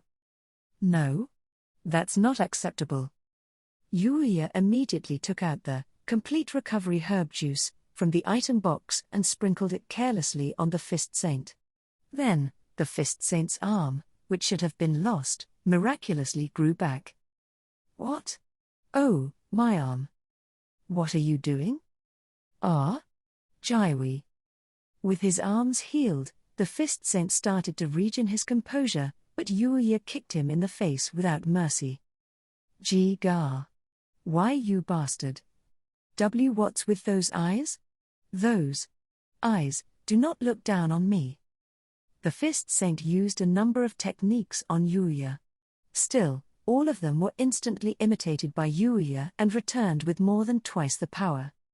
And, at last, the Fist Saint realized. His arm being healed was just the beginning of this hell. No matter how much effort he put in, he was no match for Yuuya. On the contrary, he was rolling around in a mess. Even when his arms were blown off, his legs were torn off, or he had a hole in his stomach, Yuuya continued to use items to heal him and forced him to fight.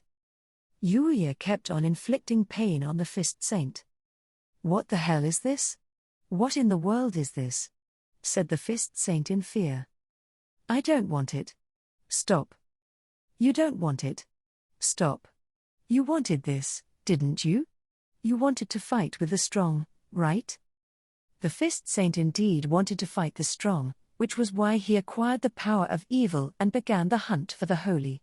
However, what was happening to him here was not a fight with a strong person. It was a one-sided beatdown. As Yuuya was still trying to attack, Yuti, who had finally recovered from the fist saint's intimidation and the shock by seeing Yuuya's change, rushed over to stop him. "You can't. Yuuya. Get out of my way." "No, I can't. If you keep this up, you won't be able to come back." "Can't come back, you said? That's a funny thing to say. I'm just giving him what he wants." Denial. "Go back to your normal self, Yuuya." Akatsuki. Bui. Akatsuki was waiting for Yuti's call and immediately activated his sanctuary skill. Then, Yuuya frowned for a moment. "Ugh. This is..." "Calm down. You're back to the gentle Yuuya." "Gentle?" With that one word, Yuuya's face became expressionless again. "What's the use of being gentle? It does nothing. It can't save anything. There's no need for it." Denial. "You're the one who is not needed. Give Yuuya back." "This is me." "No." "I see. If you're going to get in my way, I'll get rid of you too. If the need to protect something makes us weak, then it is better not to have it." "Huh?" Yuti involuntarily shrunk away from Yuuya's hand, which was slowly extended to her. Question mark. "Ah." Suddenly, Yuuya's movement stopped. "What is it?" The faint instinct that remained in Yuuya was preventing him from crossing the last line. He looked ruthlessly at himself and spat out. "You said you wanted this to happen, but you deny it? It's going to be a lot of trouble, I guess, oh Uma-san." Then, in such a state, Uma, who was supposed to be sleeping at home, slowly came flying in while yawning absent-mindedly. Yuti then rushed over to Uma, begging, "Please, help me. Yuuya's not coming back." "It can't be helped." At Yuti's request, Uma said in exasperation and turned his gaze to Yuuya. "If that were the case, there's no need for me to go through all of this." "Uma? Good grief. You are such a pain in the butt. You should be able to use the power of evil as quickly as possible." While saying that, Uma could not suppress his bitter smile. "Well, this is just like Yuuya. It's also annoying to be too kind. Hey, Akatsuki." "Bui?" Uma threw something to Akatsuki, who was depressed that his powers could not save Yuuya. When Akatsuki caught it in his mouth, he swallowed it without thinking.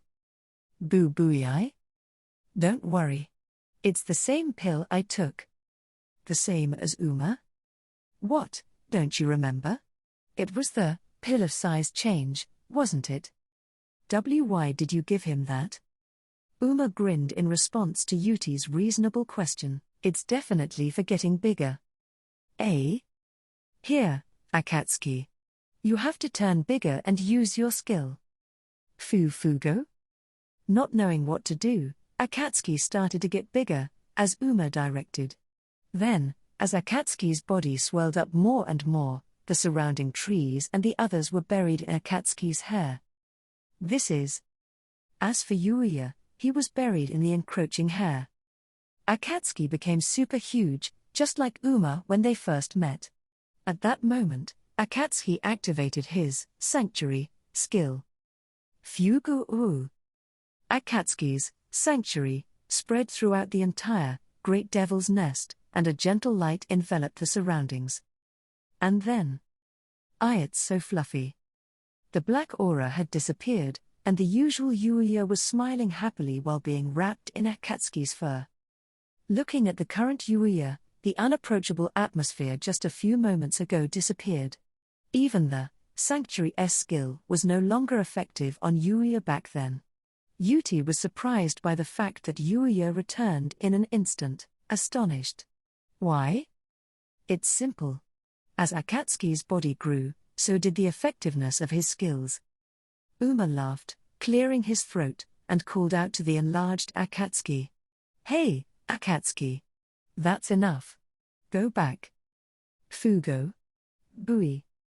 Akatsuki became smaller and smaller as his response was prolonged due to his larger size. Yuuya was gazing a little regretfully at the shrinking Akatsuki, but then he suddenly realized his surroundings and looked around. Huh? What's wrong with me? And how did Akatsuki get so big? Yuuya, thank goodness. Yuuya looked at Yuti with a dumb expression as Yuti approached him with a smile on her face. He then remembered something and looked around again in a panic. That's right, what about Master Usagi? I'm fine.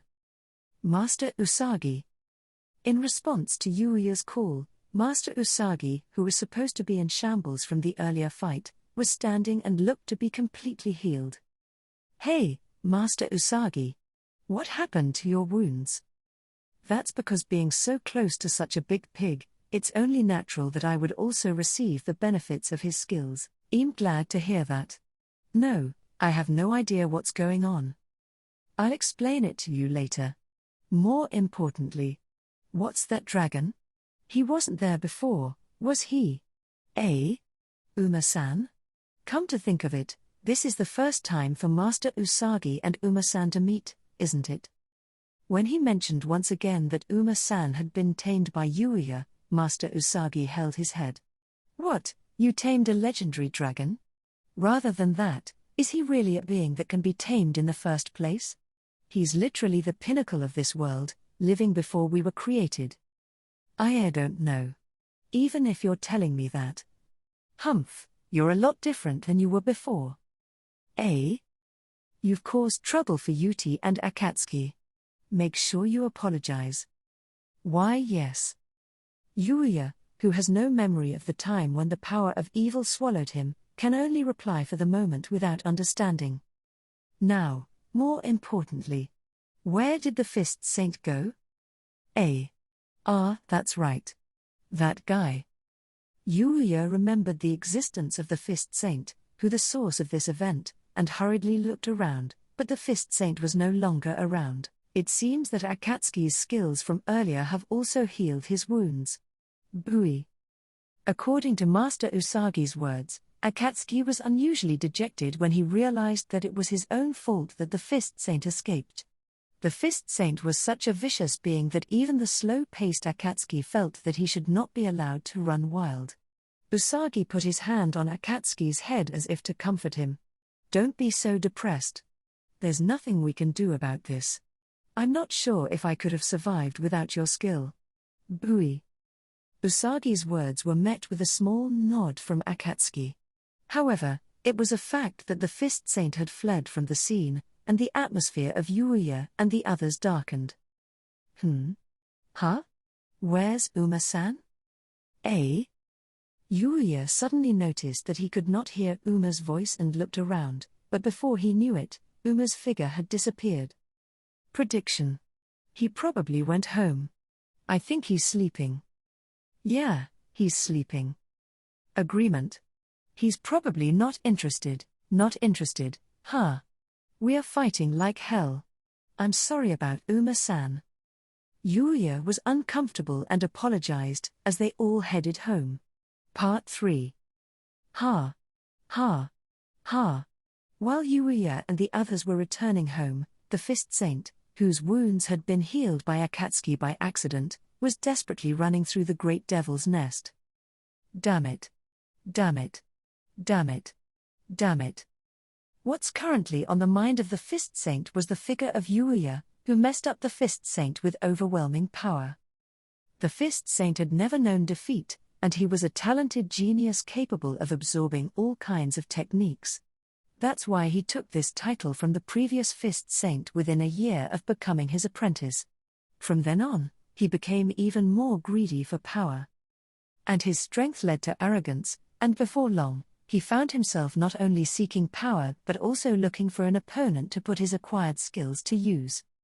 However, for the overwhelmingly powerful Fist Saint, not many people could receive his techniques. Most were easily broken if the Fist Saint showed a fraction of his true colors. That's why, for the Fist Saint, other existences were insignificant.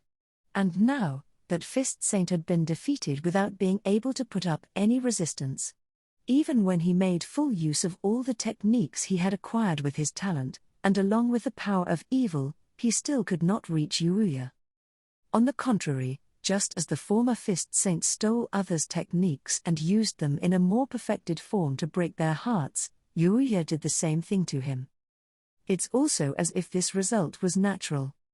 For the Fist Saint, the people around him were just toys for him to use to test his skills. However, for Yuuya, the Fist Saint was just an object of observation. There are no emotions at all, just indifference. With his gaze, the pride of the Fist Saint was already in tatters. When he retreated to a place where he could no longer be caught by Yuuya and the others, he took a deep breath to fix his ragged breathing. I will never forgive them. For making a fool out of me like this. I will give them all a hell that they have never tasted.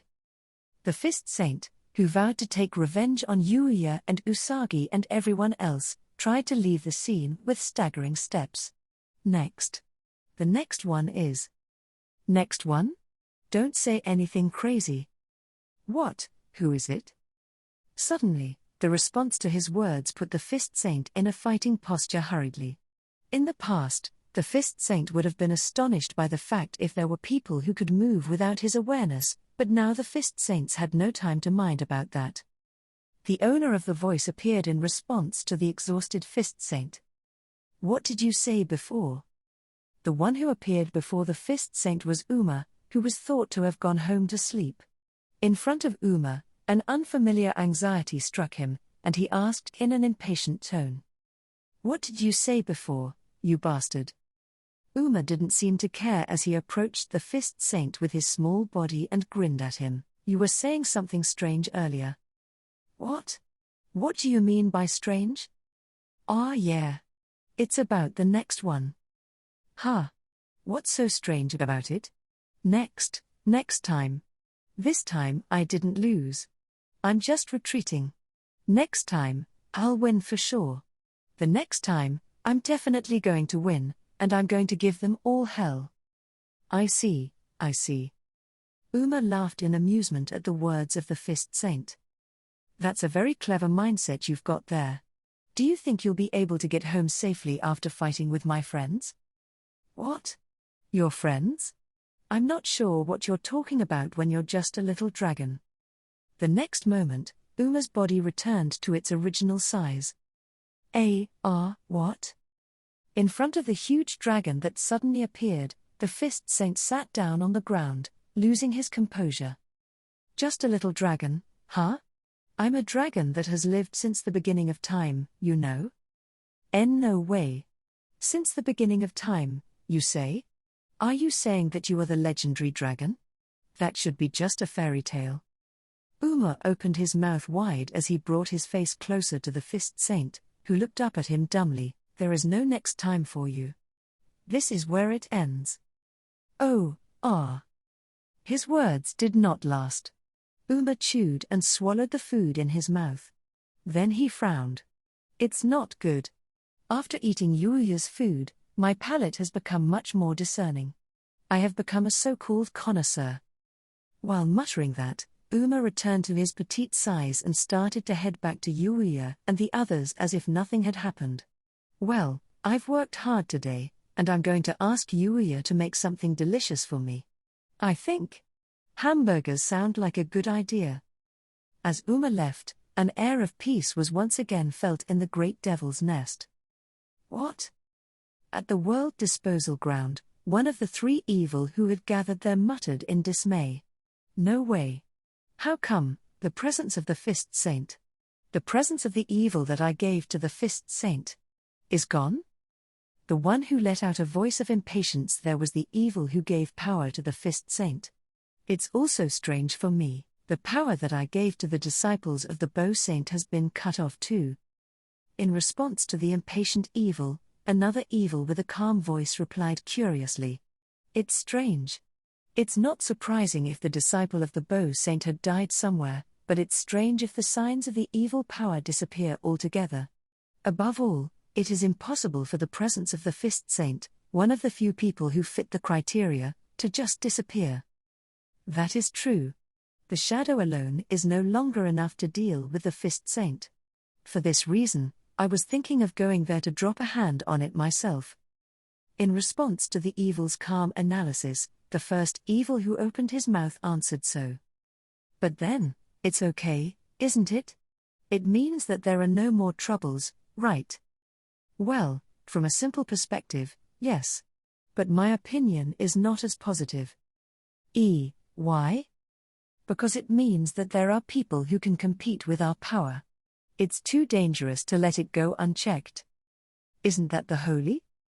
It's unlikely. Most of the holy have either fallen to us or have been killed by the hands of the Fist Saint. There are very few holy left who can resist us.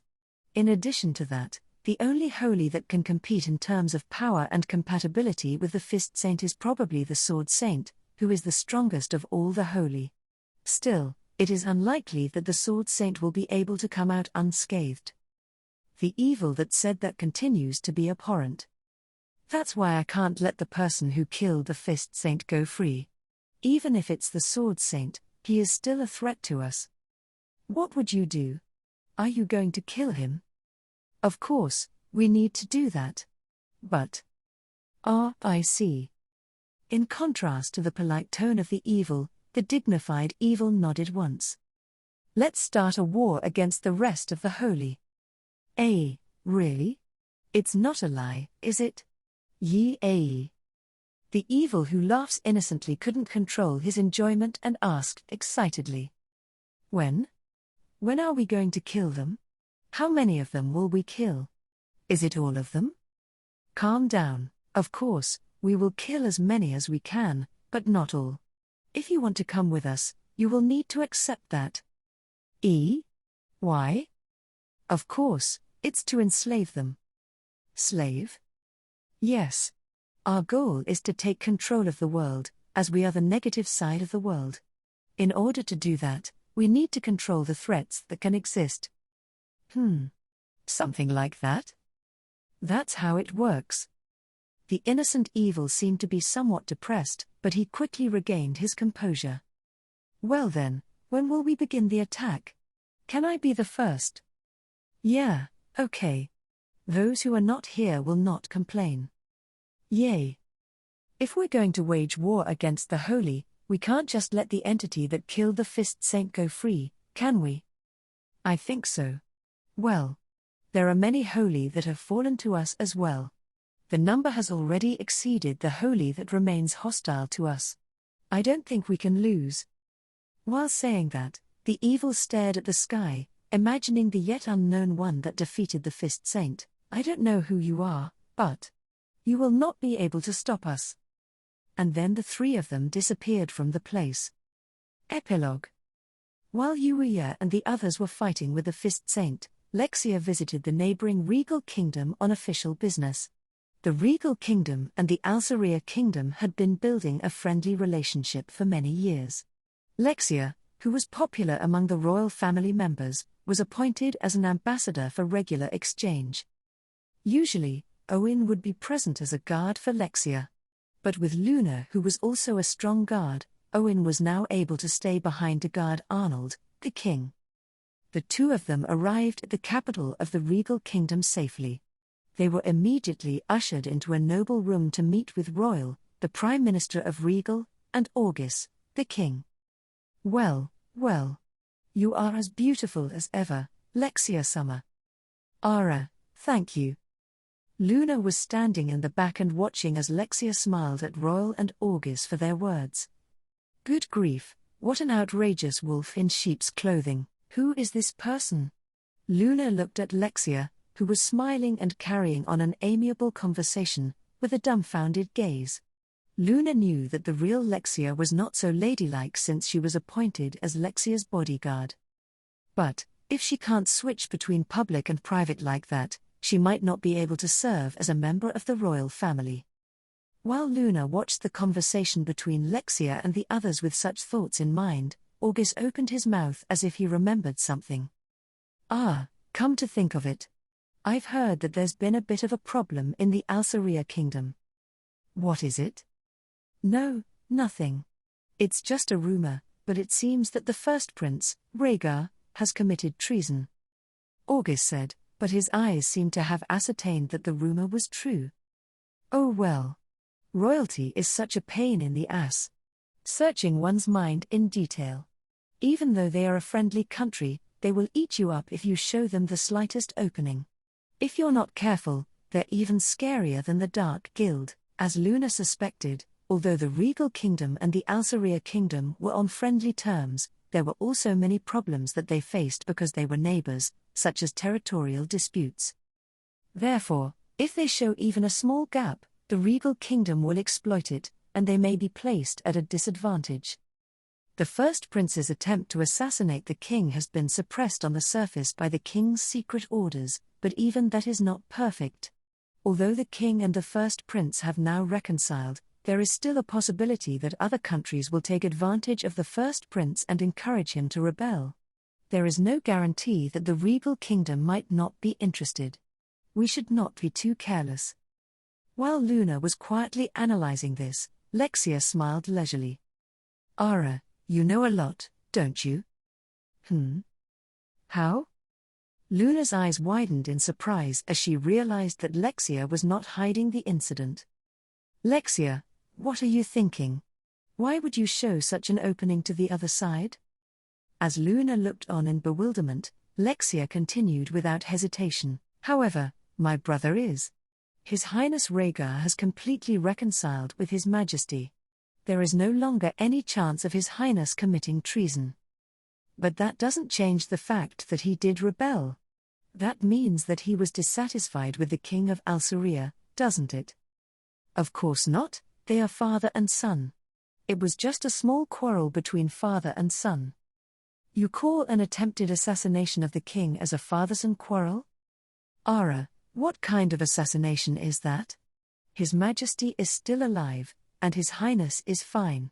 Besides, because of this quarrel, the bond between the two of them is now stronger than ever."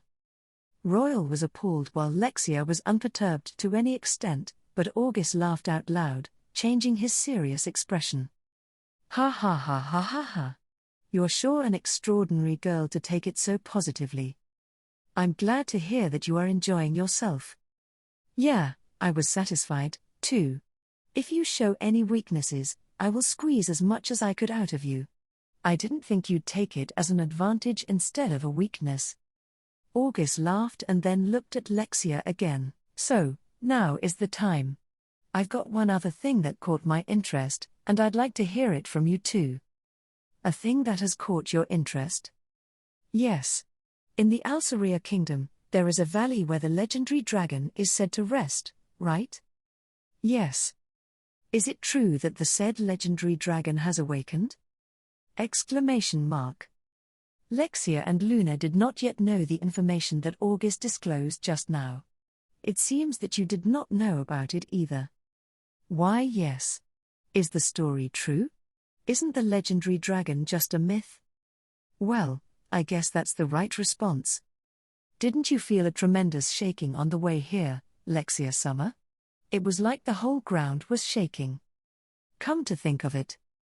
When the legendary dragon, Uma, woke up, Lexia, who had already left the royal capital, remembered that she had felt a tremendous tremor on the way. In the end, however, nothing happened after that, so she concluded that it was just a temporary phenomenon. The ground shaking is said to be the roar of the legendary dragon. Is that so? But I think there is a great distance between the Regal Kingdom and that fairy tale valley. Well, since it's a legendary dragon, it's not surprising that it has a roar that makes that distance seem insignificant. After all, it has been alive since the beginning of time." August nodded as if his own words convinced him, and his expression became serious again. "But the problem is not that the legendary dragon has awakened." "Eh?" It's the fact that someone in your country may have tamed the dragon is the problem. No way. Lexia answered unconsciously to the words of Odysee. However, neither Odysee nor Royal blame her for that. It's because it was so shocking. Who in the world is that? No, that's exactly what I want to ask you. A mysterious man with black hair and black eyes went to investigate, and when he returned, there was a small dragon beside him. The roar of the dragon was so loud that it shook the earth, and I think the dragon was huge, but after returning from the valley, he got that dragon. I am sure that the small dragon had something to do with it, perhaps, in some way, he made the legendary dragon smaller. This may be rare, but it is said that you can get a pill that will allow you to change the size of your body freely from the fantasy rabbit. Lexia and Luna naturally looked at each other at the words of Odysee and Royal. It's Yuuya summer, right? That must be Yuuya. Yuuya? Ah. She unintentionally said Yuuya's name and hurriedly pressed it with her hand, but it was too late. Odysee grinned and asked Lexia. It seems that you know the man, don't you, Lexia Dono? That's. Now, why don't you tell us who he is? Lexia was flinching at first at the gazes directed at her by both Royal and Odysee, but as soon as she realized something, she returned to her normal state. And then. Okay, if you want to know so badly, I'll tell you about the man who's going to be my husband. What, Lexia? Luna panicked at Lexia's confident declaration. Hey, Lexia. You. What, you got a problem with that? I have no choice but to complain. Isn't it okay? It's just a matter of time. That's not the point. Since Lexia and Luna started arguing all of a sudden, the neglected Odysee could only watch in amazement. Then Odysee came back to his senses and cleared his throat. Ahem. Are you done? I'm sorry. For neglecting the two of you, I got a little heated. Well, whatever. It seems that the Alsaria kingdom has been blessed with a lot of good people in a short while. At first I was surprised that Owen was not here, but the woman there seems to be terribly skilled, too. Yes, Luna is strong, you know. Right, Luna? Humph. Luna just snickered when she was suddenly asked to talk. While Odysee laughed at the sight of that, he gave a sharp look that Lexia and the others did not notice for a moment. Well, I envy you. But our country is not to be outdone, is it? Huh? What do you mean? Lexia tilted her head curiously, and Odysee smiled triumphantly. What's more, our country has succeeded in welcoming the Sword Saint. Just like the legendary dragon, Uma, the existences that bore the name Holy were like a fairy tale to Lexia and the others. The fact that they were able to welcome such an entity was no different than acquiring a tremendous amount of strength. So, I'm thinking of having them compete in front of us at our country's upcoming national festival. This year is the 100th anniversary of the founding of the regal kingdom, right? Yes. Lexia was no longer using polite language, but Odysee continued without seeming to be bothered by it. Of course, we are planning to invite the Alsaria kingdom as a guest of honor. But if you'd like, you can make it a prelude to a match between our Sword Saint and that Yuuya of yours. Yeah, I don't want to force you.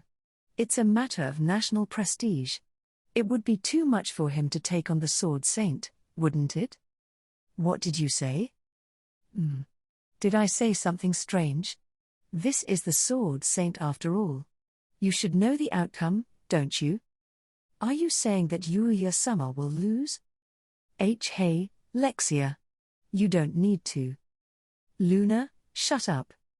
Luna, who felt that the situation had become unpleasant, called out to her, but Lexia refused to stop. It's okay, if you say so, then let's do it. Yuuya Summer is definitely stronger than your Sword Saint. The moment Lexia said that, Odysee lifted the edge of his mouth as if he had trapped her. Is that so? So, you're going to cooperate with the match? Well, I'm glad. Of course. I can't just keep quiet now that you've said that. Ah, damn it. I don't know anymore. Auguste's purpose was to investigate the mysterious existence of Yuuya, but Lexia, who was unaware of this, was provoked by Auguste's words. Thus, once again, Yuuya was involved in another big event in an unknown place.